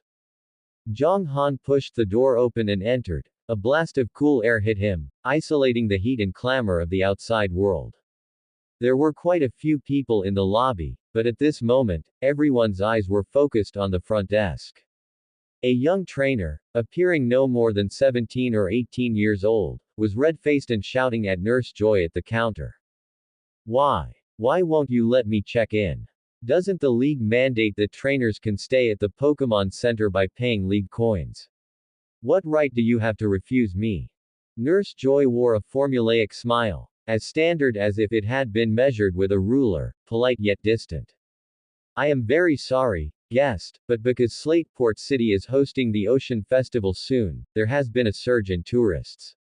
All rooms must be reserved at least 1 week in advance. If you do not have a reservation, we cannot provide accommodation. I don't care. I've been traveling for 3 days, my legs are about to break, and my Pokemon need treatment and rest. The trainer was emotional and slammed a fist onto the service counter with a dull thud. I must stay here today. Nurse Joy's smile remained unshaken, but a hint of impatience had already appeared in her eyes. The surrounding trainers whispered among themselves, most of them casting sympathetic glances. It was normal for rooms to be hard to find during the Ocean Festival. This young man was clearly suffering from a lack of experience. Zhang Han didn't want to waste time. He walked straight through the crowd to the other side of the front desk. I'd like a room. His voice wasn't loud, yet it clearly suppressed the noisy shouting of the other trainer. Nurse Joy turned her head formulaically, about to give the same explanation, but the moment she saw Zhang Han, she swallowed her words. Zhang Han didn't waste words. He took a card from his pocket and placed it gently on the counter. It was a card made entirely of black gold, cold to the touch. The league emblem on the edges and center of the card was a flowing dark gold, reflecting a low-key yet majestic luster under the soft lighting of the Pokemon Center. A direct lineage identity card. Nurse Joy's standard smile froze for an instant, and then, like melting snow, it transformed into a genuine, heartfelt warmth. Her back straightened instinctively as she respectfully took the card with both hands and swiped it through the machine. Beep. Sir, your room is ready. Nurse Joy presented the room key with both hands, her smile sweet. A luxury single room on the top floor, equipped with a full set of basic training facilities. Your Pokemon can enjoy advanced level care at any time, and all 3 meals will be delivered to your room by dedicated staff. I wish you a pleasant journey. The entire process was seamless, taking no more than 10 seconds. Zhang Han took the room key, nodded expressionlessly, and turned toward the elevator on the 2nd floor. From beginning to end, he didn't spare a single glance at the noisy trainer beside him. This kind of disregard was more lethal than any mockery. On what basis? The trainer completely exploded, his eyes bloodshot as he stared fixedly at Zhang Han's back before turning to roar at Joy again. On what basis can he do it? He didn't even have a reservation. Just because of some stupid card. This is discrimination. He looked as if he might jump over the counter and start a fight at any second. To his surprise, seeing the trainer's violent behavior, the smile on Nurse Joy's face vanished without a trace, replaced by a cold indifference. She didn't bother to explain another word, she simply picked up the internal intercom on the desk and said calmly, "Front desk. Someone is causing trouble here and needs to be cleared out." As soon as she finished speaking, the door to a nearby treatment room slid open automatically. A plump Blissey stepped out with small steps, its expression as gentle as ever, but following behind it was a Machamp over 2 meters tall with bulging muscles. Machamp crossed its 4 thick arms over its chest. Just by standing there, it brought a powerful sense of pressure. It didn't even give the trainer time to react. Its 4 hands reached out simultaneously, easily picking up the still shouting trainer like a small chick. Let me go. What are you doing? I'm going to complain to the league about you. Machamp turned a deaf ear. With a flick of its arms, the trainer drew a perfect parabola and was accurately tossed out of the Pokemon Center's main doors, landing squarely in a flower bed outside. He wasn't hurt, but his posture was pathetic in the extreme. Having done all this, Machamp even patted its four large hands as if dusting off non-existent dirt, then turned and followed Blissey back into the treatment room. The entire lobby fell instantly silent. Everyone was stunned by this swift and decisive scene. On the second floor, Zhang Han had already swiped his card and entered his room. Hearing the commotion from downstairs and the fading scream, Zhang Han shook his head. Idiot. The Team Rocket's influence spread across Kanto and Johto, yet even they couldn't infiltrate every corner of this world. But the Joy family could. As long as it was within the League's sphere of influence, any town would have a Joy at the Pokemon Center and a Jenny at the police station. They were the most inconspicuous yet most deeply rooted existences within the League system. Daring to cause trouble here was purely seeking one's own death. Zhang Han tossed his backpack onto the floor and let himself sink into the large, soft, luxury bed. The comfort of the bed provided great relief from the exhaustion of several days of travel. He took out the black gold identity card and toyed with it between his fingers. This card was a League identity processed for him by Team Rockets through special channels. Its function was far more than just waiving the room fees at the Pokemon Center. Using the League's own identity system to investigate the League's people was, in itself, a wonderful irony.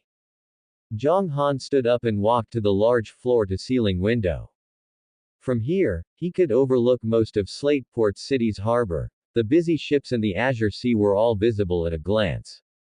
He released his Pokemon. As soon as Sandile came out, it skillfully found a spot on the carpet by the window with the best sunlight, lay down comfortably, and closed its eyes to enjoy a sunbath. Inkay, on the other hand, floated curiously in midair, looking around the novel room. Its two large eyes darted around, finally settling on the smart control panel on the wall. The little fellow extended a tentacle and curiously poked it. Instantly, the room's lighting began to switch wildly between a colorful disco mode and a dim midnight mode, and a rousing march began to play from the speakers. A vein throbbed on Zhang Han's temple. He appeared beside Inkay in a flash and delivered another light hand chop to its head. Behave yourself. Inkay clutched its head and looked at Zhang Han pitifully, its large eyes watery as if accusing him of being rough. Zhang Han didn't bother with the little drama queen and directly turned off the control panel. Since being forcibly captured by Zhang Han, Inkay had not only shown no signs of maladjustment but had instead become quite familiar with him. It acted as if it had been Zhang Han's Pokemon all along. If it were any other trainer, they would surely think this Inkay was incredibly well behaved. But Zhang Han knew this little thing had many schemes. It knew that being captured was inevitable and also knew that following Zhang Han wasn't a bad thing. That was why it put on such a harmless, silly, and cute appearance. However, Zhang Han didn't care either way, he only needed Inkay's strength. Since it had become his Pokemon, Zhang Han naturally wouldn't mistreat it. Zhang Han would use every means to help it grow into the strongest. As for what Inkay actually thought, that wasn't important. It only needed to know that by following Zhang Han, it could become stronger, that was enough. This was Zhang Han's way of nurturing. For his partners, there was no emotional persuasion or friendship, only mutual symbiosis of interests and shared progress in strength. As long as the other party had a heart that desired to become stronger, that would naturally become the strongest and firmest bond. He took a hot bath, changed into dry clothes, and then turned on the computer in the room to start gathering all public information regarding the Ocean Festival and Team Aqua. A week's time was neither too long nor too short. He needed to use this time to thoroughly investigate Team Aqua's background in Slateport City. As night deepened, the harbor outside was brightly lit, resembling a river of stars. Early the next morning, sunlight streamed through the floor-to-ceiling windows of the luxury single room, casting dappled shadows on the wooden floor. The rhythmic crashing of waves against the beach drifted in, sounding like an endless lullaby. Zhang Han opened his eyes. There was no trace of sleepiness in them, only clarity and alertness. Knock. Knock, knock. A soft knocking sounded at the door. Zhang Han sat up instantly, his muscles tensing subconsciously. His ears twitched slightly as he tried to distinguish the breathing outside the door. It was very light and seemed somewhat unsteady. He slid out of bed silently and moved to the side of the door. A dagger flashed out from his space ring, and Zhang Han habitually hid it behind his back. He couldn't help it. His time in the rookie training camp had forged a cautious personality. Any unknown, strange person could potentially bring danger. Who is it? His voice was cold, devoid of any warmth. A timid female voice came from outside. Mr. Zhang. Zhang Han. I'm a staff member from the Pokemon Center. I'm sorry to disturb your rest. Zhang Han didn't open the door immediately, instead, he looked out through the peephole. Standing at the door was a girl about his age, wearing a Pokemon Center uniform. Her hands were nervously clutching the hem of her clothes, her cheeks were flushed with an unnatural redness, and her eyes darted around, not daring to look directly at the door. Confirming there was only one person and that she didn't look like a threat, Zhang Han opened the door just a crack. His body still blocked the entrance, and his eyes were filled with scrutiny. The moment the girl saw Zhang Han, her face turned even redder. She had noticed this young core lineage trainer yesterday. His cold temperament and handsome appearance had left her restless all night. Today, she had summoned all the courage she could muster to come and talk to him. Something the matter? Zhang Han's tone made the air turn several degrees colder. The girl felt panicked under his gaze and stammered. That, on the beach outside the Pokemon Center, there's a rookie Pokemon battle today. I wanted to ask if you're interested in going to see it. A rookie battle. Zhang Han's eyes suddenly narrowed. What does she mean? Does she think I'm a rookie? Or is she implying my strength is so weak that I'm only fit to watch rookie battles? Is this a probe from the Alliance, or some kind of crude provocation? In an instant, countless thoughts flashed through his mind. He looked at the girl's eyes, which seemed exceptionally sincere due to her nervousness, and ultimately it only turned into a cold retort. Do I look like a rookie? Huh. The girl was dazed by this nonsensical question and subconsciously shook her head, and no, I just. Or rather, do you think I'm very weak? Zhang Han's voice wasn't loud, but it carried an invisible pressure. Now, the girl was completely stunned. She just wanted to find an excuse to talk to the boy she liked. How did it turn into questioning his strength? Looking at Zhang Han's expressionless, handsome face, a surge of grievance and embarrassment welled up in her heart. You have no sense of romance. She stomped her foot, cursed at him, her eyes reddened, and she turned around and ran away crying. Zhang Han tilted his head, watching the girls retreating back with a slight frown.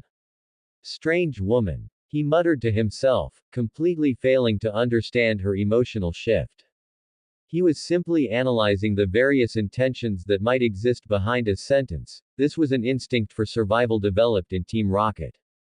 He closed the door, and only then did his right hand hidden behind his back relax. The cold, glinting dagger was silently returned to his space ring. A Pokemon battle, huh? Zhang Han sat back on the edge of the bed, actually developing a bit of interest in the suggestion. The mission to investigate Team Aqua's movements wouldn't start for a week, so these few days were indeed a bit boring. Going to see the level of local trainers wouldn't be a bad way to pass the time. He took Inkei's Pokeball out of his backpack, along with a TM. Protect. This was the reward he had received along with the Brick Break TM when he participated in the Surfing Day event in Dewford Town. Brick Break had already been given to Sandile, enhancing its coverage. However, Sandile had learned too many moves in a short time, Sand Tomb and Brick Break, and Zhang Han was worried about biting off more than it could chew, so he had kept Protect. He had thought about finding time to learn it later. But now that he had an Inkei, Zhang Han felt that the Protect TM was more suitable for it. His gaze fell on Inkei, who was floating in midair, curiously poking the TM with its tentacles. This little guy's level wasn't high. currently only level 10, and the moves it knew were only Hypnosis, Wrap, and Psybeam. But its advantage lay in being flexible enough, always floating in the air. If it learned Protect, it should be able to help Zhang Han deal with attacks from various angles. Zhang Han's thinking was very clear. When training Pokemon, besides making them stronger, an even more important role was for them to protect him at critical moments. This little thing is a good choice. He pressed the Protect TM against Inkay's forehead. The disc turned into a white light and instantly surged into Inkay's body. The little guy wobbled comfortably, seemingly grasping something. A thin energy shield flickered around its body for a brief moment. Preparations complete, Zhang Han arrived at the beach the girl had mentioned. As expected, quite a few people had gathered here, mostly tourists visiting Slateport City and some young trainers. A simple battle arena had been cordoned off with ropes in the center of the beach. At this moment, two Pokemon were engaged in a fierce battle. A Zigzagoon was moving in a Z pattern, quickly dodging attacks from the sky. Its opponent was a Wingull, circling at a low altitude and continuously spitting out small water guns. Both Pokemon were low level, likely around level 10 or so. The battle had no strategy to speak of. It was basically just trading blows, acting entirely on instinct and the shouts of their trainers. Zhang Han didn't approach the crowd. He just stood in the shadow of a coconut tree, hands in his pockets, watching coldly from the sidelines. Too crude, he evaluated in his mind. The use of energy, the timing, the move combinations, it's a total mess. Just as he was losing interest and preparing to turn and leave, a discordant voice suddenly sounded beside him. Hey, you over there with the black hair. Looking at you, you don't seem like some kind of rookie, do you? Zhang Han turned his head and saw a young trainer wearing a floral shirt and sunglasses, looking like he thought he was very cool, with his arms crossed and his chin pointed at him. What, do you look down on us rookie trainers, or are you afraid to take the field? The young trainer's lip curled, his tone full of provocation. The salty sea breeze blew across the beach, carrying the warmth of the sun. The young trainer's voice wasn't loud, but it was just enough for the small circle of people around him to hear. Zhang Han's face remained expressionless, his eyes as calm as an ancient well, as if he wasn't the one being provoked. He glanced indifferently at the person, his voice betraying no emotion. You want to have a go? This rhetorical question was more powerful than any insult. Like a cat whose tail had been stepped on, the young trainer immediately bristled. Let's do it then. I'll show you what a real trainer is. He flicked his wrist and threw a pokeball. In a flash of red light, a short, stout sandshrew appeared on the sand, curling its body and looking around warily. Sandshrew, use defense curl. The young trainer shouted impatiently. The surrounding onlookers broke into low murmurs. Although sandshrew were common, a well-trained one could be quite troublesome, especially with its hard shell. Zhang Han felt no ripples in his heart. A novice trainer with a peak strength of no more than level 10 or so was no different from a delivery of experience points in his eyes. He didn't even take out a pokeball, merely patting his pant leg lightly. The sand surged, and a sandile burrowed out from beneath, revealing only its eyes as it stared coldly at the sandshrew. Oh, a sandile. The young trainer nodded with feigned sophistication. Ground type against ground type, you won't have any elemental advantage. Zhang Han didn't care for small talk. Dig. With those two simple words, Sandile instantly submerged into the sand and vanished without a trace. Thinking of a sneak attack. How naive. The young trainer yelled. Sandshrew, watch your feet. Use sand attack. Sandshrew immediately used its claws to rapidly kick up sand. For a moment, dust filled the air in an attempt to interfere with Sandile's judgment. But in the next second, the sand beneath Sandshrew's feet collapsed violently. Sandile burst through the sand and bit down hard on Sandshrew's soft belly. Scree. Sandshrew let out a scream as its body was flung into the air by Sandile, landing heavily on the beach with its eyes swirled into circles. A one-hit knockout. The entire process took no more than 10 seconds. The surroundings instantly fell silent. Everyone looked at the cold sandile on the field, then back at the expressionless Zhang Han. It was too fast, and too decisive. The young trainer's face flushed between red and white, even his sunglasses couldn't hide his embarrassment. He gritted his teeth hard and recalled his sandshrew. Consider yourself lucky. I haven't shown my true strength yet. Refusing to accept defeat, he pulled out a second pokeball and slammed it onto the ground. Come out, Machop. A muscular Machop appeared, striking a bodybuilding pose toward Sandile, brimming with fighting spirit. The fighting-type Machop had a type advantage over the ground and dark-type Sandile. Let's see how you win this time. The young trainer roared. Zhang Han glanced at the Machop and recalled Sandile. To deal with this simple-minded fighting-type Pokemon, he had a better candidate. Inkay. The small squid-like Pokemon floated in midair, the light organs on its head flashing, looking completely harmless. Seeing Inkay, the young trainer was stunned for a moment before bursting into laughter. Ha ha ha. You're sending out a squid to face my Machop. Are you trying to be funny? The people around also started whispering, clearly not favoring this matchup.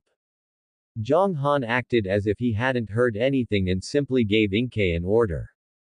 Psybeam. Machop. Rush in and use Karate Chop.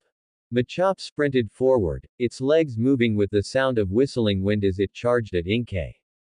But before it could get close, the organs on Inkay's head erupted with a brilliant, seven-colored light, enveloping Machop like a rainbow. Machop's footsteps faltered, and its eyes became dazed. It stopped in its tracks, staring blankly at its own fist, before uncontrollably punching itself in the head. Thump. With a dull sound, Machop clutched its head, its movements becoming even more chaotic. Machop. What are you doing? The young trainer was hopping mad with anxiety. Zhang Han didn't give him any chance. Rap. Inkay's two long tentacles extended like flexible whips, lashing out like lightning. Seizing the gap in Machop's confusion, it bound the Pokemon tightly from head to toe. Machop struggled continuously, but the more it exerted force, the tighter the tentacles wound. Under the effects of confusion and the binding, its brute strength had nowhere to be applied. Eventually, its stamina gave out, and it lost the ability to battle. The entire area was silent. If the first match was a crushing defeat, the second was a complete mockery. A seemingly weak squid had dispatched a muscular Machop without shedding a drop of blood. The young trainer was utterly dumbfounded. He stared blankly at the Machop tied up like a dumpling on the field, then at the innocent-looking Inkay floating in the air, and finally turned his gaze toward Zhang Han. Zhang Han's expression remained calm, as if he had only done something insignificant. This disregard was more hurtful than any taunt. The young trainer's face turned pale. Trembling, he recalled Machop and, without saying a word, pushed through the crowd and ran away in disgrace. Zhang Han's two battles were like a stone thrown into a calm lake, instantly stirring up 1,000 waves. That Inkay is so strong. His Sandile too, it took out Sandshrew in one move. Who is this guy? I've never seen him before. Soon, an indignant rookie trainer stepped forward. I challenge you. Zhang Han looked at these eager young faces before him, his heart untroubled. Experienced babies coming right to his door, it would be a waste not to take them. Fine. For the next hour, this patch of the beach's battlefield practically became Zhang Han's personal show. One trainer after another took the field, and one after another, they were defeated. Whether it was a flying Pidgey, a swimming Magikarp, or the common Raticate found in the grass, none could last more than a few rounds against Zhang Han's Sandile and Inkay. Zhang Han's commands were precise and efficient, always seizing the smallest opening in his opponents to claim victory in one strike. Whether it was the gap in Pokemon strength, potential, or commanding ability, Zhang Han was far superior to this group of trainers. Sandile's dig was elusive, and its brick break was heavy and powerful. Inkay's Psybeam was bizarre and hard to defend against, and its newly learned Protect allowed it to block opponents' attacks several times without a scratch. After a series of gauntlet matches, Zhang Han showed no signs of fatigue. Instead, he seemed to grow stronger with each fight. After the battles ended, he could clearly feel the energy within Sandile and Inkay grow a bit stronger. Sandile, level 13. Inkay, level 11. The surrounding challengers were finally completely cowed. No one dared to step forward anymore. Their gaze toward Zhang Han had shifted from initial provocation and disdain to awe and admiration. Zhang Han didn't care about this at all. He recalled his Pokemon and turned to leave. Just then, a small hand grabbed the corner of his clothes. Zhang Han's footsteps paused. He instinctively frowned and looked back, a hint of alertness in his eyes. The one holding him was a little boy who looked only 7 or 8 years old. The boy wore clean short sleeves and shorts, his large eyes sparkling as he looked up at him with full admiration. "Big brother, you're so amazing." The little boy's voice was crisp and loud. "My name is Xiao Mu. Can you teach me how to have Pokemon battles?" More trouble. A flash of impatience crossed Zhang Han's mind. He really wanted to just pick this kid up and toss him into the sea. He had a mission to complete. He didn't have time to play house with a child. Just as he was about to coldly refuse, a name suddenly flashed through his mind. Xiao Mu. Zhang Han's pupils constricted slightly. He remembered now. Last night at the Pokemon Center, while investigating intelligence on Team Aqua, he had incidentally browsed through the profiles of all the famous figures in Slateport City. The curator of the Slateport City Museum, a big boss who was famous even throughout the Hoenn region, Mr. Namu. The records mentioned that curator Nan Mu had an only son whom he cherished as a precious treasure. His name was Xiao Mu. Zhang Han looked at the innocent little boy before him whose eyes were full of stars. The impatience in his heart was instantly replaced by a cold calculation. This wasn't just some brat. This was clearly a key that could knock open the doors to Slateport City's high society.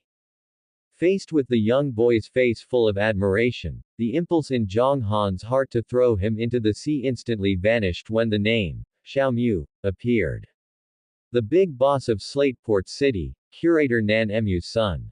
The information he had investigated last night flashed through his mind, and the keep away coldness on Zhang Han's face softened slightly.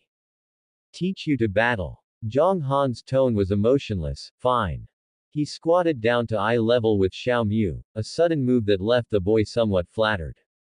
Bring out your Pokemon. Xiao Mu hurriedly pulled out a Pokeball from his pocket, and with a flash of light, a small Ralts appeared on the beach. It hid timidly behind Xiao Mu, its white body and short green hair looking exceptionally fragile under the sunlight. Zhang Han's eyes narrowed slightly. Ralts, a rare psychic-type Pokemon, known for its powerful mental strength and ability to sense emotions. Since the fairy type had not yet awakened, Ralts was still just a pure psychic type. Good potential. Zhang Han's evaluation was concise. Without any redundant words, he pointed directly at a trainer nearby who was also looking for an opponent. Go, challenge him. Xiao Mu hesitated, but, my Ralts was just caught, it only knows confusion. If I tell you to go, go. Zhang Han's voice carried no warmth, yet it possessed an unquestionable authority. Xiao Mu gritted his teeth and walked over holding Ralts. The opponent was a boy who looked a few years older than Xiao Mu, and his Pokemon was an energetic Phanpy. Phanpy, use defense curl, then roll out. The boy had a lot of battle experience and chose a classic tactic right from the start. Phanpy curled its body into a hard ball and immediately spun at high speed, crashing toward Ralts. Quick, dodge it. Xiao Mu shouted nervously. Don't move. Zhang Han's voice came from behind him, clear and calm. Have it use confusion on that raised patch of sand right in front of Phanpy's path. Although Xiao Mu was puzzled, he immediately gave the command out of trust in Zhang Han. Blue light flared in Ralts's eyes as an invisible mental force acted upon the sand in front of Phanpy, causing that patch of sand to sink by half an inch instantly. The high-speed rollout of the Phanpy crashed into this soft sand pit, its momentum stalled, its rotation speed slowed abruptly, and it even began to wobble unsteadily.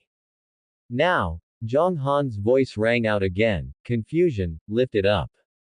The blue light in Raltz's eyes intensified as its powerful confusion seized the wobbling Fanpi, hoisting it forcefully from the ground into midair.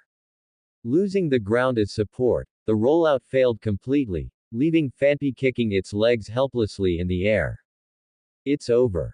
Zhang Han said flatly. The boy opposite was dumbfounded. He had never imagined his invincible rollout tactic would be broken in such a way.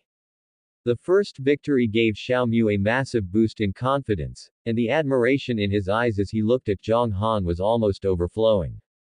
Big brother, you're amazing. How did you know that would work? The battlefield isn't just for decoration, Zhang Han said concisely. Utilizing every factor available is what battling is about. Next, under Zhang Han's guidance, Xiaomu's Raltz defeated another trainer using a skitty. Zhang Han simply used basic commands to have Raltz use confusion to kick up sand, blinding Skitty's eyes and securing an easy victory. Looking at that Raltz, Zhang Han couldn't help but sigh inwardly. Although its level wasn't high, its mental strength and control precision far exceeded those of the same level. The potential of this Raltz could be called superb. Giving it to a child who knew nothing as a starter Pokemon was truly a waste. Curator Nan Emu's wealth certainly lived up to its reputation. Big brother Zhang Han. You're so strong. Come play at my house. My family's ocean museum is really fun. There are so many powerful Pokemon fossils inside. Xiaomu excitedly pulled at Zhang Han's sleeve, refusing to let go. Lead the way. Zhang Han's objective had been achieved, so naturally, he wouldn't refuse. The Namu Ocean Science Museum was situated on the coastline of Slateport City, a magnificent ship-shaped building with massive glass curtain walls reflecting the shimmering waves under the sun, blending with the azure sea. As soon as they entered, a wave of cool air greeted them.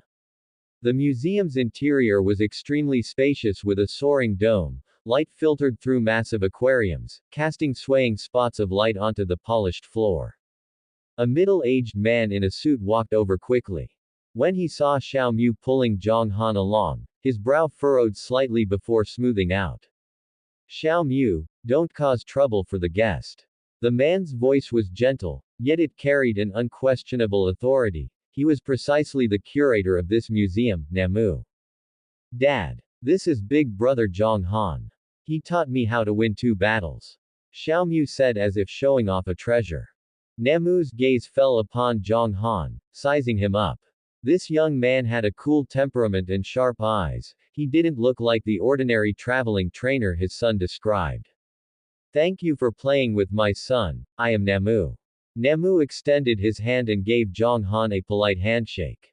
His palm was warm and dry, but Zhang Han could sense the scrutiny and vigilance hidden beneath that politeness. Zhang Han. Zhang Han's reply was as brief as always. I still have some matters to handle, so I'll have my assistant show you around. After Namu finished speaking, he nodded to a woman in a work uniform nearby. Show Mr. Zhang around properly. This was a polite distancing. Zhang Han was well aware that the other party hadn't truly considered him an honored guest just because he'd given his son a few pointers. The assistant led Zhang Han and began the tour of the museum. This place truly lived up to its reputation as the largest ocean museum in the Hoenn region. From ancient undersea fossils to massive ecological tanks simulating deep-sea environments housing Chinchou and Lantern, everything showcased its immense resources. As they rounded a corner, a busy sound came from ahead. A group of staff members wearing gloves were using precision levitation equipment to carefully transport various rocks. The area was cordoned off, and 2 security guards were patrolling nearby with their growlith.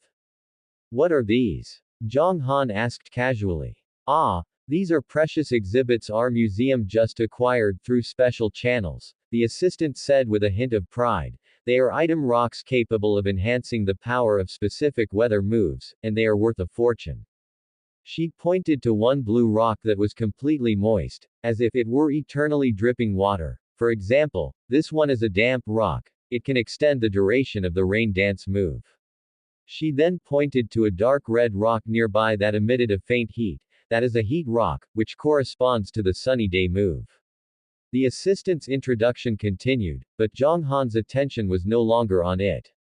Weather moves. These two words were like a bolt of lightning, splitting open Zhang Han's thoughts. He knew that theoretically, many Pokemon had the potential to learn weather moves, but in reality, those who could comprehend them on their own were as rare as phoenix feathers and unicorn horns. The vast majority required extremely expensive technical machines that were often unavailable even if one had the money. And a Pokemon that could learn weather skills would have its value multiplied many times over. The prices of these rocks that could enhance weather moves were even more ridiculous, far beyond what ordinary trainers could even dream of.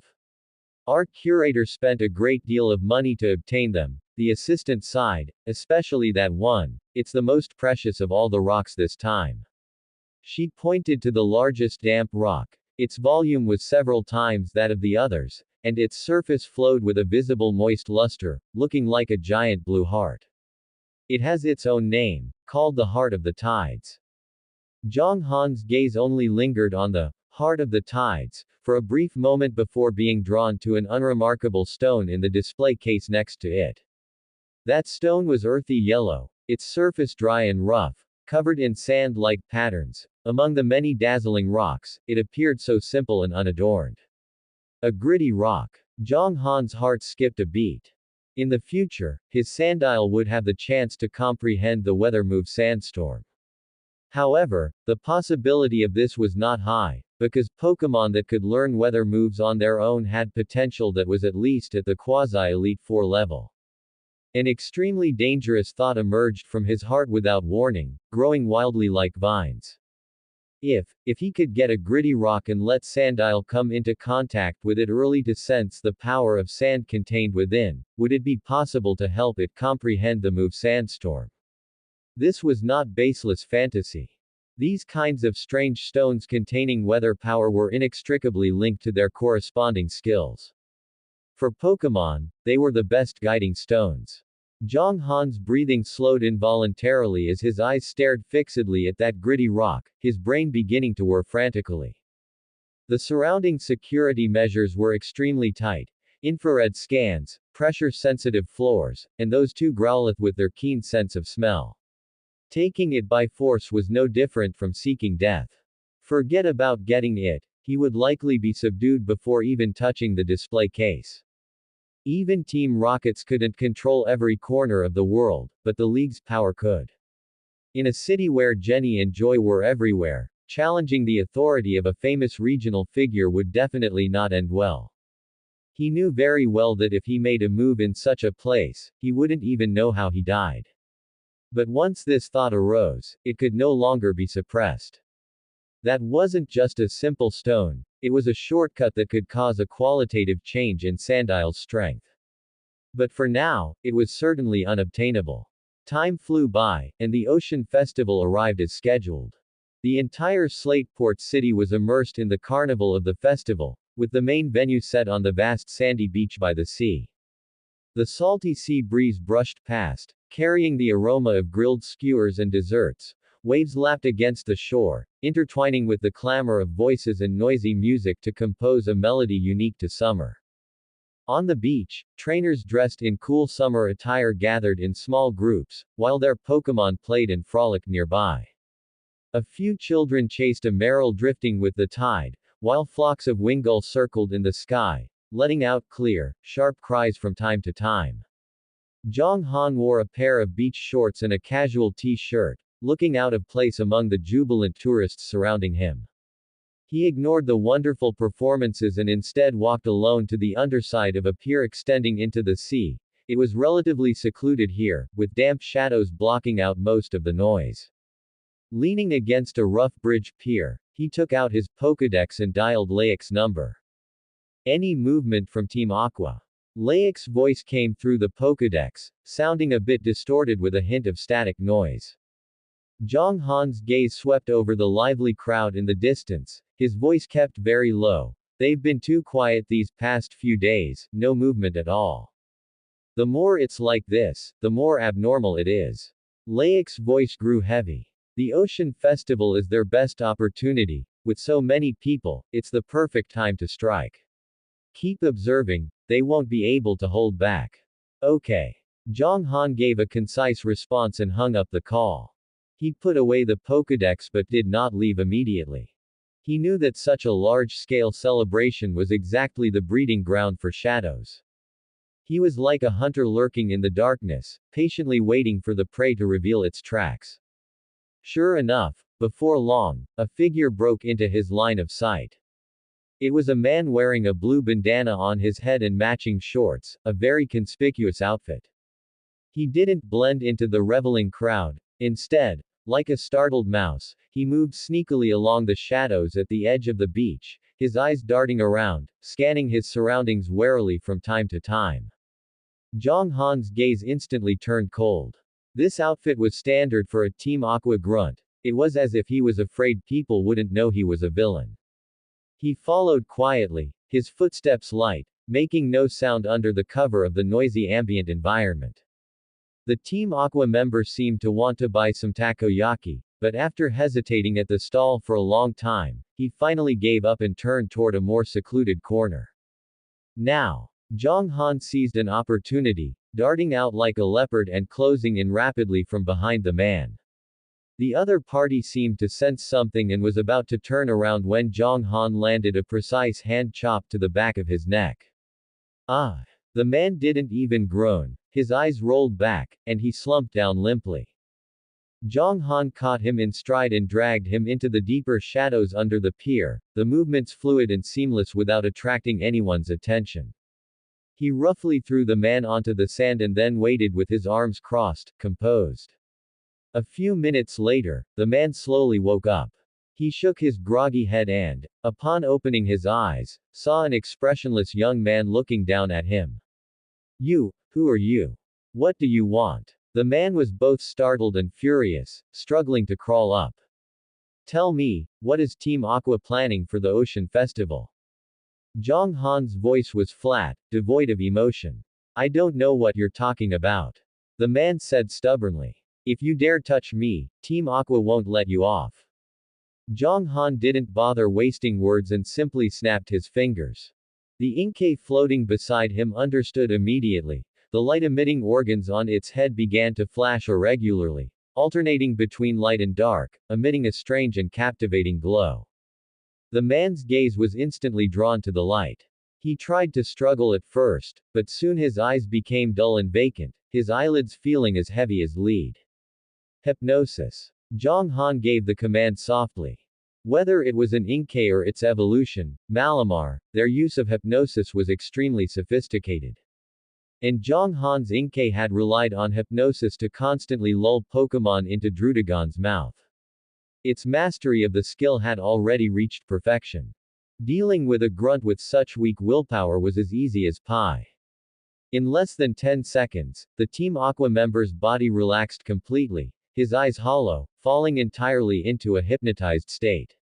Now, you can speak, Zhang Han spoke again, his tone still flat. What is your mission? The man's lips moved, and in an emotionless, mechanical tone, he replied, create chaos at the Ocean Festival. How specifically? What is the target? I don't know, the superiors only told us to cause a riot where the crowd is thickest to attract everyone's attention. And after that, where is the meeting point after the mission is complete? Zhang Han pressed further, this was the key. Route 103, the waterfall, there's a direct path to the sea. The waterfall on Route 103. Zhang Han's mind began to race. Creating chaos at the Ocean Festival to attract everyone's attention, then retreating through a hidden waterway, a feint. Their target wasn't the Ocean Festival itself at all. A bold idea instantly took shape in Zhang Han's mind. The chaos was a facade to cover their true actions. What was there in Slateport City recently that was worth such a major effort from an evil organization? There was only one answer. Those weather rocks in the Ocean Science Museum.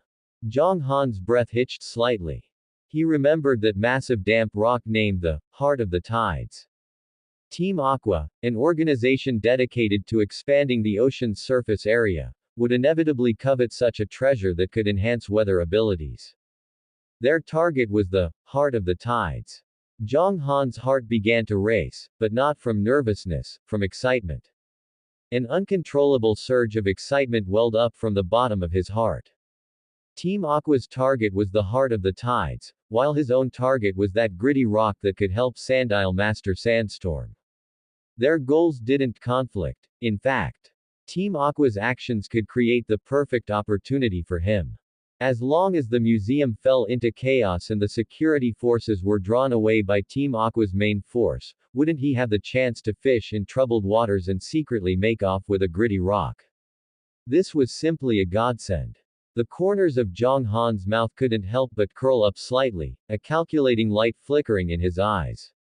He glanced at the unlucky fellow still in a hypnotic state on the ground, a plan already formed in his mind. In a dim corner, the Team Aqua member lay limp on the ground, completely silent. Zhang Han expressionlessly plucked two pokey balls from the man's waist, his movements practiced and efficient, without the slightest hesitation. He opened his Pokédex and aimed it at one of them. Carvana, the savage Pokémon. Ability. Rough skin. When hit by an attack, its rough skin may damage the opponent making contact. Its teeth are hard and sharp, and its body is relatively small. Aptitude assessment. Novice. With such mediocre talent, it could only be sold on the black market for some simple league coins. The Pokédex emitted a cold, electronic voice. Zhang Han's gaze didn't flicker as he scanned the second one. Voltorb, the sphere Pokémon. Ability. Aftermath. When it faints, it causes an explosion upon contact with the opponent. Its electric-type energy is weak. Aptitude assessment. Novice. A Voltorb. With the Aftermath ability. In an instant, Zhang Han connected all the clues in his mind. He could almost picture the scene. In the most crowded area of the festival, this Voltorb would suddenly appear. And then, boom. Using the life of a Pokémon to create chaos and panic was truly in line with the operating style of those lunatics. Cheap, but effective. Zhang Han put away his Pokédex and glanced at the unconscious fellow on the ground. He lightly patted the Sandile that had been lurking in the shadows. Clean it up. As those two cold words fell, a glint of excitement flashed in Sandile's eyes. It approached noiselessly, opened its large mouth to bite the man's pant leg, and dragged him like a tattered sack into the deeper, more neglected darkness. Soon, only the faint sound of dragging remained in the corner before everything returned to silence. Zhang Han acted as if he had done nothing, simply leaning against the wall as he took out his Pokédex and dialed Laic's frequency. The Pokédex screen lit up, reflecting his calm and unruffled face. The cheers and music coming from the distant beach felt like sounds from another world. Beep. Beep. Hello. Zhang Han. Laic's voice carried a hint of urgency. He had clearly been waiting for news. Zhang Han was concise, laying out the entire situation. I caught one of the Team Aqua members. Their plan is to detonate a Voltorb at the festival to create chaos, while their main force takes the opportunity to infiltrate the Ocean Science Museum. Their target is the damp rock inside, specifically a very large piece of damp rock, which should be their primary objective. Is there any more news? Laic's voice immediately became excited. I have their retreat route. The waterfall on Route 103, which leads directly to the sea. Laic's irrepressible laughter came from the other end of the line, his voice full of greed and excitement. Ha ha. Good. Excellent. Zhang Han, you've performed a great service for the organization this time. Those idiots will work hard to steal it, and we'll just wait halfway to collect the goods. Laic could clearly already see the image of returning with a full load. I'll take people to set up a defense on Route 103 immediately to ensure they can't even take a single hair away. What about you? What do you plan to do next? Zhang Han didn't answer immediately. He looked up, his gaze passing through the gaps in the buildings toward the brightly lit festival beach in the distance. At this moment, the atmosphere of the entire ocean festival had reached its climax. Under the night sky, 5 massive Gyarados churned the sea's surface, kicking up a giant wave over 10 meters high. The waves roared, yet were controlled by an invisible force, not crashing onto the shore but forming a spectacular wall of water on the sea. A vigorous figure was standing on a surfboard, soaring freely atop that giant wave. He dived and then would splash up, his movements elegant and free, drawing mountain-shaking cheers from the tens of thousands of spectators on the beach. Fujiki! Fujiki! The shouts rose and fell, one after another, deafening to the ears. The man dancing on the giant waves was none other than the gym leader of Duford Town in the Hoenn region, the martial artist Fujiki. Looking at this heroic scene filled with positive energy and public attention, the corners of Zhonghan's mouth twitched. He spoke into the Pokédex in a flat tone, as if merely stating a fact. Me. Naturally, as a righteous core lineage trainer of the league, I am going to stop Team Aqua's evil plan. There was a second of silence on the other end of the line. Immediately after, Laik burst into earth-shattering wild laughter. Ha ha ha ha. Good. Good. Good. Good. He laughed so hard he doubled over, his voice changing pitch. A righteous trainer. Go then. I guarantee that in the entire league, from top to bottom, they won't find a second core lineage trainer with more proper roots than you. Ha ha ha ha. Zhonghan silently hung up the communication. Laik's laughter stopped abruptly, and the Pokédex screen went dark. The sea breeze blew in, carrying a salty, damp scent in the festive clamor. Zhonghan adjusted his beach shorts, his expression devoid of joy or sorrow. A righteous trainer. In his heart, whether it was righteousness or evil, it didn't matter. Or rather, the boundary between the two was inherently blurred. In the eyes of the world, Zhonghan's behavior was simply that of a villain who committed every evil imaginable, a hypocritical fraud.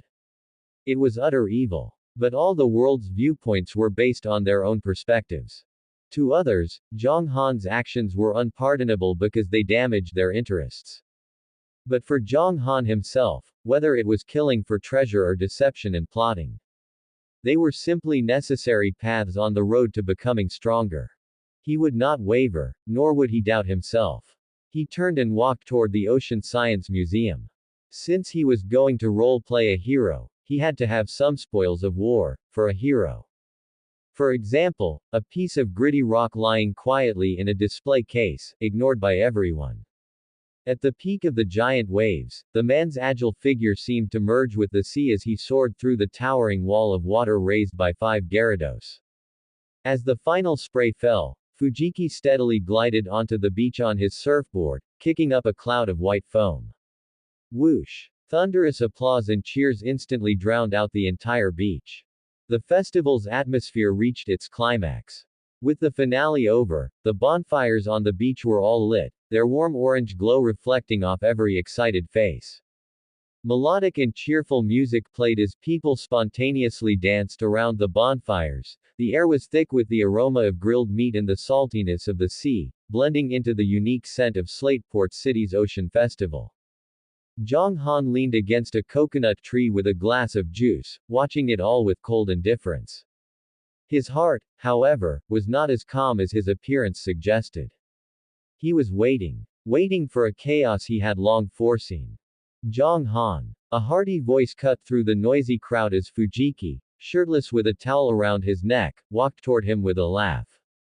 He still carried the dampness of the sea, his bronze skin glistening with a healthy sheen under the firelight.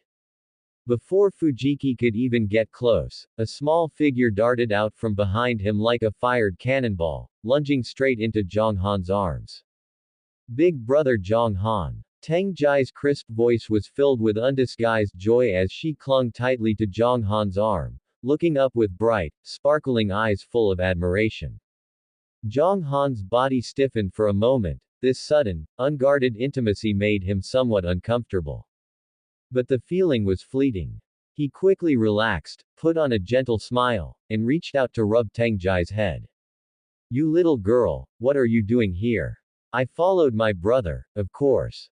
Teng Jai said with a giggle. Big brother Zhonghan, you have no idea how cool my brother looked up there just now. Fujiki walked over and playfully punched Zhang Han. You kid, you didn't even tell me you were coming to Slateport City. Are you here for the Ocean Festival? Just passing through, taking in the festival atmosphere, Zhang Han answered succinctly, then added, and to prepare for my upcoming gym challenges. He naturally glossed over his experiences of killing, looting, and mingling with dark organizations, leaving only the image of a positive, hardworking trainer traveling for his dreams. Oh. Got a target in mind. Fujiki became interested. Not yet. The Hoenn region's gyms are all very unique, so I want to explore a bit more, Zhang Han replied flawlessly. Fujiki nodded in agreement. He was here not only as a special guest but also to promote Duford Town. As a small island in southwest Hoenn, Duford Town already had countless ties to Slateport City, the largest port city in the south, in terms of shipping and trade. Just then, a well-dressed middle-aged man walked over with a glass of red wine. Gym leader Teng Shu, tonight's performance was truly magnificent and eye-opening. The newcomer was none other than curator Nan Mu. Zhang Han glanced at him from the corner of his eye, his heart unmoved. Curator Nan Mu was not just the curator of the Ocean Science Museum. He was also the owner of Slateport City's largest shipyard, Namu Shipyard, a powerful entrepreneur in the business world whose company often collaborated with large conglomerates like the Devon Corporation. At this moment, he wore a businessman's characteristic warm smile as he raised his glass to Fujiki. Curator Nan Mu, you flatter me. It was just a few tricks to liven up the atmosphere, Fujiki replied modestly, also raising his drink. Namu's gaze swept between Fujiki and Zhang Han.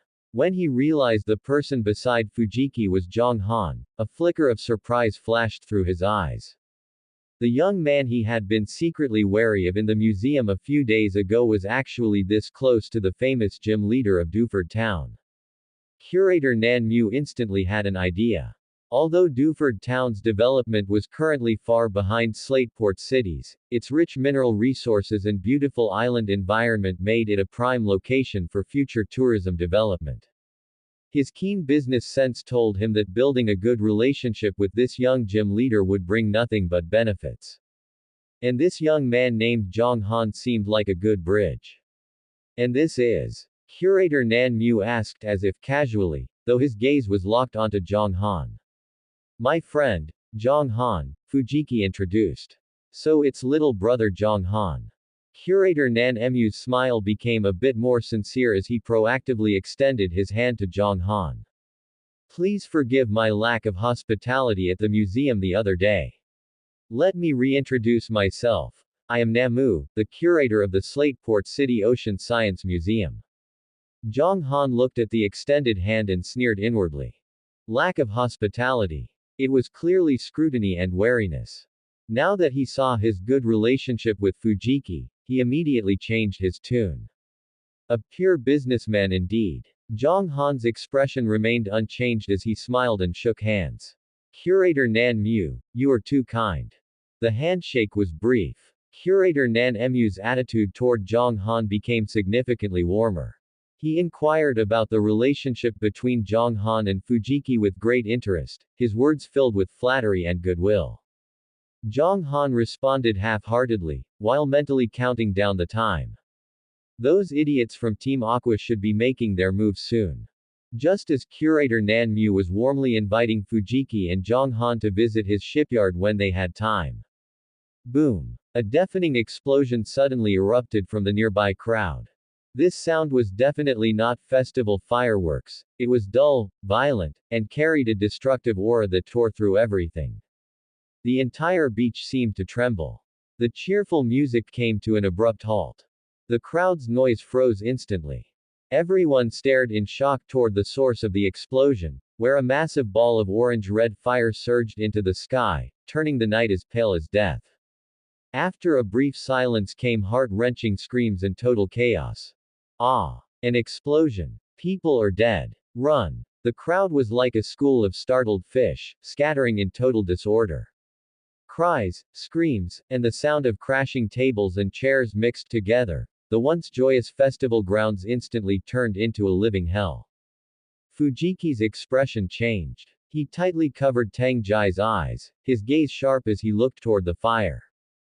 The wine glass in curator Nan Emu's hand fell to the sand with a clink, spilling red wine everywhere. His face was deathly pale, clearly terrified by the sudden turn of events. Zhang Han also wore an expression of being frightened by the sudden scene.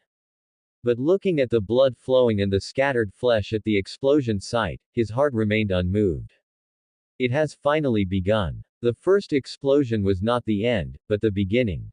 Boom. Rumble. Before the crowd's screams could reach their peak, they were completely torn apart by a succession of loud bangs. In an instant, Slateport City's proud festival beach was filled with fire and billowing thick smoke. The joyful music was drowned out by the sounds of explosions and crying, and a pungent smell, a mix of burning and panic, filled the air. Curator Namu, who had been elegantly holding a wine glass moments ago, was now pale, his fingers trembling uncontrollably as they gripped the stem of the glass. He was a businessman after all, not a trainer who lived on the edge of a blade. The scene before him was beyond his capacity to handle. Tang Jai, close your eyes. Fujiki reacted extremely quickly. Taking a step forward, he released his Pokemon, Machamp, with a flick of his wrist. The robust forearms steadily shielded him from behind. Machamp, take Tang Jai to the Pokemon Center, hurry. Tang Jai was clearly stunned by fear.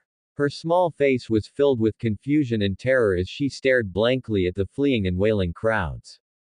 This sight was too horrifying for a sheltered young girl. Fujiki didn't dare let her look a second longer, fearing it would leave an indelible psychological shadow. Machamp understood immediately. It scooped up the little girl, using its mountain-like, thick chest to block out all the blood and chaos of the outside world. It strode forward, charging toward the city, easily knocking aside any debris in its path. After dealing with his sister's safety, Fujiki's eyes instantly turned cold, losing all the easygoing nature he had during the festival. Hariyama, prepare for battle. A Pokemon with an even sturdier build and palms as thick as iron plates appeared by his side, its eyes full of fighting spirit. Zhang Han's movements were just as fast. One could even say he had been waiting for this moment. Sandile, Inkay. Two flashes of red light passed, and Sandile and Inkay appeared to his left and right. Without wasting words, his gaze accurately locked onto several suspicious figures in blue shorts within the chaotic crowd. Officer Jenny is over there. Cooperate with them and get these guys under control. Zhang Han's voice wasn't loud, but it was highly piercing, reaching Fujiki's ears clearly. Fujiki glanced at Zhang Han, a flicker of approval showing in his eyes. In this moment of crisis, this young man hadn't panicked. Instead, his thinking was clear, and his commands were decisive. Good. With the addition of the gym leader and Zhang Han, the pressure on the Jennies at the scene was greatly reduced. Hariyama used Knock Off, directly sending a Pokeball flying from a Team Aqua member's hand, followed by a vital throw that neatly subdued the person. Things were also going smoothly on Zhang Han's side. A Team Aqua member was just about to release his Pokemon when blue light flashed in Inkay's eyes. The person's body went limp, and he collapsed straight down, while his Zubat, which had just poked its head out, also fell into a deep sleep. Sandile was even more ferocious. Following Zhang Han's instructions, it didn't use lethal force, but instead used the dig move to create traps on the beach or used bite to precisely disable the opponent's ability to resist. Zhang Han knew that these Team Aqua members generally weren't very strong. Those with real strength were all over at the museum. The chaos was quickly suppressed. Just then, the phone in Curator Namu's pocket began to ring like crazy. He answered it in a scramble, and a terrified, wailing voice came from the other end. Curator. It's bad. The museum is under attack. It's Team Aqua. They've blown open the main gates. What? Curator Namu's voice instantly changed pitch, and the color drained completely from his face. The Ocean Science Museum. The loss of any single collectible inside was more than he could bear. not to mention the heart of the tides that had just entered the museum. That mysterious damp rock was of a value that couldn't be measured in money. It was the treasure of all Slateport City. Curator Namu was sweating profusely from anxiety, his lips trembling so much that he couldn't speak a complete sentence for a moment. Zhang Han's ears caught the keywords, museum, and Team Aqua, and he understood everything instantly. As expected, everything was just as he had predicted. The explosion on the beach was merely a feint. The real target was the heart of the tides in the museum. He looked at the panicked curator Namu, then at Fujiki, whose sense of justice was bursting forth with a face full of rage, and knew his opportunity had come. Curator Namu, Gym Leader Fujiki. Zhang Han stepped forward, his voice loud and filled with an unquestionable sense of righteousness. This scum from Team Aqua actually dares to create chaos and attack public facilities in broad daylight. As a trainer of the league, I absolutely cannot allow them to commit such evil. He paused, his gaze sweeping over the other trainers around him who were equally filled with righteous indignation, and raised his arm in a call to action. Now, I propose that we head to the Ocean Science Museum immediately to crusade against Team Aqua and let them know that the power of justice is invincible. These words were spoken with passion and resonance. However, Zhang Han was sneering in his heart. Justice. It was nothing more than the most useful cloak to achieve one's goals. He needed a legitimate reason to intervene in this matter, a reason that would allow him to get close to the gritty rock. Now, he had created that reason himself. Fujiki was already fuming with rage, and hearing Zhang Han's words, his blood boiled even more, and his admiration for the youth reached its peak. Well said, Zhang Han. Fujiki responded loudly. Trainers, Slateport City is our home. Now that our home is being destroyed, how can we sit idly by? Anyone willing to join me in protecting Slateport City, follow me. Yeah. Down with Team Aqua. Protect the museum. The trainers present were infected by the emotions of Fujiki and Zhang Han, responding one after another, and for a moment, the crowd was stirred up. Curator Namu felt like he had grabbed a lifeline and nodded repeatedly. Yes, yes, yes. Everyone, I'm counting on you.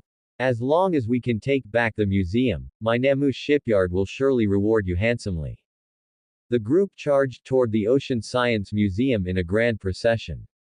The streets along the way were a mess, with festival streamers mixed with broken debris, and the faint smell of gunpowder still lingered in the air.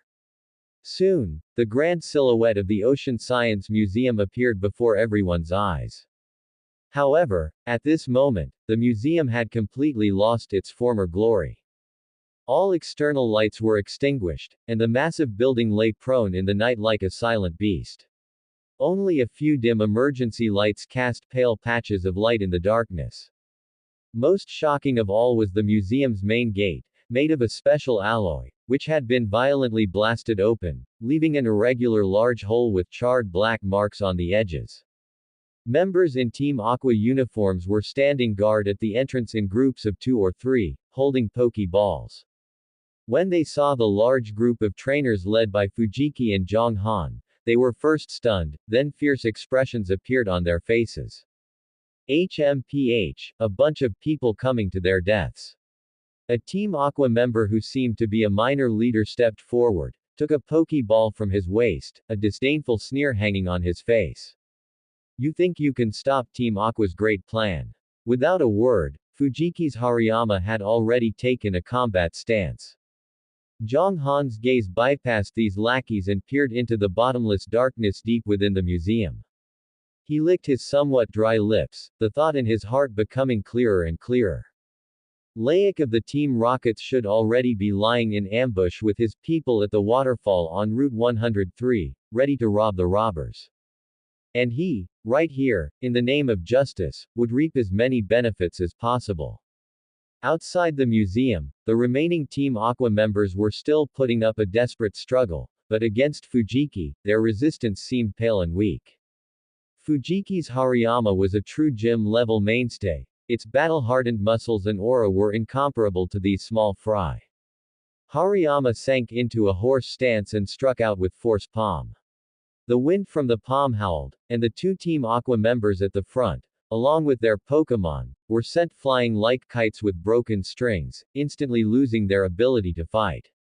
One move, just one move, cleared the obstacles at the entrance. Let's go. Fujiki let out a low shout and was the first to charge through the wide-open doors of the museum. Zhang Han followed closely behind, with Sandile and Inkei guarding him on either side, their eyes alertly scanning the surroundings.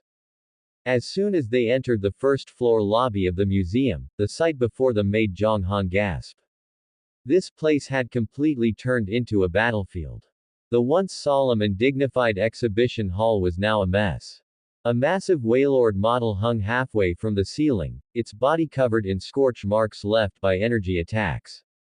The glass display cases around them were shattered on the floor, with various precious fossils and marine specimens scattered everywhere. A pungent smell permeated the air, mixed with the salty moisture brought by Pokémon moves. Over a dozen trainers were immediately engaged in a fierce melee with the Team Aqua members. The light from skills flickered continuously in the dim hall, illuminating the terrified or grimacing faces of the people. Gym leader Tang Shu, I've visited this place before. Zhang Han leaned in close to Fujiki and lowered his voice, though his tone sounded unusually urgent. Team Aqua's target is likely that giant damp rock in the top-floor exhibition hall known as the Heart of the Tides. Of course, this was the truth, but not the whole truth. Zhang Han's real goal was to have Fujiki, a top-tier fighter, safely escort him to the top floor. Because he clearly remembered that next to the Heart of the Tides, several other equally precious weather rocks were on display, including the one he had been longing for, the Gritty Rock. This item was priceless and unavailable on the market, a true strategic grade resource. Breaking in on his own would be too risky. But now, with a partner of justice like Fujiki around, the situation was completely different. All right. Zhang Han, you're familiar with this place, lead the way. As expected, Fujiki didn't doubt him. He glanced at the chaotic scene and immediately made a judgment. Leave this to them, we'll head straight for the objective. Understood. Zhang Han was delighted and immediately agreed. With Zhang Han leading the way, the two of them moved one after the other, avoiding the entanglement of the main battlefield and speeding up the side emergency exit stairs. The shouts and explosions from downstairs gradually faded away, leaving only the sound of their hurried footsteps and heavy breathing in the narrow stairwell, making the atmosphere even more tense. Finally, they reached the top floor. Kicking open the door to the exhibition hall, the sight before them caused Fujiki's expression to darken instantly. The core exhibition hall on the top floor was in an even more wretched state than the floor below. In the center of the hall, the massive pedestal that once held the Heart of the Tides was now empty, with only a few violently severed energy cables still fruitlessly sparking. A man wearing a Team Aqua senior cadre uniform stood before a row of smashed display cases, a greedy and sinister smile on his face. Behind him, a massive Swampert was swinging its thick arms, smashing repeatedly against the last intact reinforced glass protective cover. Stop! Fujiki shouted angrily, his voice like a booming bell. The executive was startled. Seeing Fujiki and Zhang Han, he was momentarily stunned before breaking into a disdainful sneer. I wondered who it was. So it's that muscle-brained brute from Dewford Town. He patted Swampert's body and spoke arrogantly. Fujiki, the Heart of the Tides has already been taken by Team Aqua, you're too late. But that's fine. Once I take these treasures and finish you off while I'm at it, it'll be a great achievement. Zhang Han's gaze, however, was fixed intently on the smashed display cases. His heart pounded wildly. Among the shattered glass shards, several rocks emitting strange energy fluctuations were scattered on the floor. One was icy blue all over, emitting a faint chill. It was clearly an icy rock that could extend the duration of hail. Another was crimson in color, as if fire was burning inside, causing the surrounding air to distort slightly. It was a heat rock that could extend the duration of a sunny day. There was also a damp rock, similar in origin to the stolen Heart of the Tides, but much smaller. And one that looked unremarkable, earthy yellow with a rough surface covered in sand, but it made Zhang Han's breath catch, the gritty rock. I've hit the jackpot. I've really hit the jackpot this time. These are all top-tier items that money can't buy. Zhang Han's eyes were practically glued to them. He could even feel a hint of longing coming from Sandile. He forcibly suppressed the wild joy and greed in his heart, maintaining an indignant expression on the surface as he glared at the executive. Enough talk. Fujiki was already fuming. He directly opened his Pokédex and scanned the opponent's Swampert. Swampert, level 55, ability Torrent, powers up water-type moves when HP is low. His Hariyama was level 58 and a carefully nurtured gym ace. Hariyama, bulk up. Following Fujiki's command, Hariyama's muscles instantly bulged, and a powerful aura erupted, significantly increasing its attack and defense. Courting death. Swampert, muddy water. The Team Aqua executive sneered. Swampert opened its large mouth, and a wave of murky water instantly swept through the entire exhibition hall. Brick break. Fujiki didn't dodge or evade. Hariyama's legs exerted sudden force, ignoring the impact of the muddy water. Its massive body actually leapt high into the air, delivering a powerful hand chop to Swampert. Bang! With a thud, Swampert's massive body was knocked backward, crashing heavily onto the ground. The aftershocks of the battle kicked up a massive air current, sending shattered glass and debris flying in all directions. Zhang Han's pupils constricted suddenly. An opportunity. He saw the gritty rock he had been longing for being swept up by a gust of air and flying towards him. Zhang Han didn't even need to speak. He gave Inkei a look. Inkei returned a look that said, "I got you." Its small body floated up silently. Under the cover of the chaotic debris, it precisely extended its tentacles and steadily caught the gritty rock in midair. Then, it silently floated back into the shadow at Zhang Han's feet and tucked the rock into his pocket. The entire process was seamless and lightning fast. Against the backdrop of the intense battle between Hariyama and Swampert, no one noticed at all. Zhang Han pressed his hand against his pocket. Feeling the rough and solid texture of the rock, his heart finally settled back into his chest. Sweet. This is just too good. On the other side, the battle was nearing its end. Fujiki's Hariyama was simply too strong. After one bulk up, it crushed the opponent in both power and endurance. After several powerful close combat strikes, the level 55 Swampert was covered in wounds and collapsed on the ground, losing its ability to fight. The Team Aqua executive turned pale. Before he could release a second Pokémon, he was lifted by the neck by one of Hariyama's large hands. The battle ended too quickly. Looking at the other scattered rocks on the ground, Zhang Han couldn't help but feel a small twinge of regret. What a pity. This Fujiki guy is too fierce. He finished the job in no time. If they had fought a bit longer and the situation had been a bit more chaotic, maybe he could have swiped that damp rock too, but one shouldn't be too greedy. Being able to get the most crucial gritty rock was already a massive windfall. Zhang Han composed himself, put on a relieved expression as if the battle was over and the situation settled, and walked toward Fujiki. Under the cover of night on Route 103, continuous streams of water fell from the waterfall, washing repeatedly over the rugged reefs and stirring up bursts of white foam. The figures of several Team Aqua members were stretched long by the moonlight. They hurried along the rugged path, rushing toward the distant waterfall. The leading member tightly clutched a specially made metal box, which emitted a faint blue light, the energy fluctuation of the heart of the tides. Hurry up, Lord A. Quan is still waiting for our news. A member urged in a low voice, his excitement palpable. Hee, this operation was perfect. With the heart of the tides in hand, that old man Namu must be green in the face. Another followed with a snicker, his steps becoming lighter. Once Lord A. Quan's reward comes through, I can also trade up for a stronger Pokemon. Immersed in the joy of their successful mission, the group failed to notice a figure silently emerging from the shadow of the cliff face behind them. The person wore a well-tailored black suit, completely out of place on this wild beach. Not a speck of sand or dust stained his leather shoes.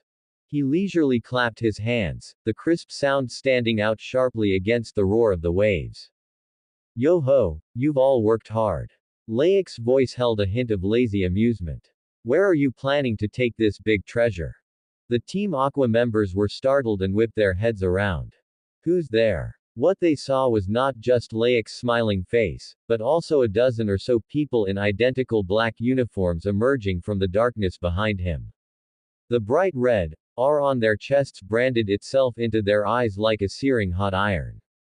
Team Rockets. The leading member exclaimed in shock. What are you doing here? Layek did not reply, he simply snapped his fingers. A purple afterimage shot out from behind him, fast as lightning. The Team Aqua member's vision blurred, and his arms instantly felt empty, the heavy metal box was gone. A huge crowbat hung upside down in the air behind Layek, gripping the box tightly with its sharp claws, its crimson eyes staring at them indifferently. Move out. Finish this quickly. Layek's voice turned cold. The Team Aqua members finally reacted, roaring as they released their Pokémon. Several Carvana and one Sharpedo rushed forward, howling. However, it was too late. Team Rockets had been waiting here for a long time. The Pokémon they released completely overwhelmed this small Team Aqua squad in both level and aura. Cunning Ekans, chilling Haunter, the offensive surged like a tide. In just a few breaths, accompanied by several cries of despair, the battle was over. The Team Aqua members and their Pokémon all lay on the ground, having lost the ability to fight. Layek walked up to the leading member, took the communicator from him, glanced at the flashing caller ID, Aquan, and then, under the man's despairing gaze, clenched his fingers and crushed the device into pieces. Hoenn is a piece of cake that not only Team Aqua wants a bite of. Having said that, he turned, waved his hand, and, along with the Team Rockets members and the heart of the tides, quickly vanished into the night, as if he had never been there. Meanwhile, Slateport City's celebration plaza was devoid of any festive atmosphere. Broken fairy lights and food scraps were mixed on the scorched ground. The air was filled with the pungent smell of gunpowder smoke and a faint hint of blood. The sirens of the Jennies traveled from far to near, and then from near to far, moving through the ravaged streets, maintaining order after the disaster. Zhang Han stood before the ruins of the Ocean Science Museum, watching staff members moving in and out, displaying an appropriate look of solemnity and regret on his face. Yet, his mind was perfectly clear. He quietly felt the gritty rock lying peacefully in his space ring. It was smooth to the touch, and its energy was contained. This was the most valuable resource he had acquired so far, a treasure that money couldn't buy. This operation was perfect. Team Aqua was responsible for drawing all the league's attention, while he appeared as a righteous trainer, not only establishing his presence before Fujiki and curator Nan Mu but also conveniently snatching the item he needed most. And the biggest prize, the Heart of the Tides, was precisely intercepted by Team Rockets, led by Layek. A perfect double cross, and he, Zhang Han, was one of the chief directors of this play. He refused to be a pawn manipulated by others. He wanted to be the hand that held the pieces. Zhang Han, thank you so much for this time. Fujiki walked over with his younger sister, Teng Jai, interrupting Zhang Han's thoughts. The Duford Town gym leader's face was filled with sincere gratitude. I truly admire your sense of justice and your ability to rally people. Next time you come to Duford Town, I'll make sure you experience the best surf. Teng Jai was clearly still shaken, hiding behind her brother and quietly saying to Zhang Han, thank you, big brother. Zhang Han immediately composed himself and put on a humble smile. Gym leader Fujiki, you flatter me. As a member of the League, fighting evil organizations is my bounden duty. Looking at Fujiki's trusting face, Zhang Han felt no emotional ripple. If this righteous gym leader knew that the person he was praising had just stolen a precious item amidst the chaos, what would he think? After seeing off Fujiki and his sister, curator Nan Mu also walked over, dragging his weary body. This celebrity of Slateport City looked much older now. The museum's losses caused him immense distress. Young friend Zhang Han. Curator Nan Mu handed over a business card, the gilded font highlighting the owner's identity. Words cannot express my gratitude. If you hadn't promptly rallied the trainers to intercept them, those fools would have likely emptied the entire museum. Curator Nan Mu's voice was a little hoarse. I owe you this favor. In the future, anywhere in the Hoenn region, if you ever need Namu's help, just call this number. As long as I can do it, I won't refuse. Zhang Han solemnly accepted the business card. The weight of this thin card far surpassed the ordinary. The boss of Namu Shipyard, a partner of Devon Corporation, the significance of this favor was extraordinary. Curator Nan Mu, you are too kind. Protecting Slateport City's property is the responsibility of every citizen. While Zhang Han spoke grandly, he was already calculating when this favor card could be played for maximum future value. As curator Nan Mu also turned to dedicate himself to the museum's cleanup work, Zhang Han gradually became the only one left in the noisy area. He looked at the devastated city behind him, the red and blue lights of the police sirens flickering on and off across his face. The curtain had fallen on the Slateport City script, and he had profited greatly. It was time to head to the next stage. That's the end of part 2. Part 3 is coming soon. Thanks for watching. Please subscribe and support our channel for more stories.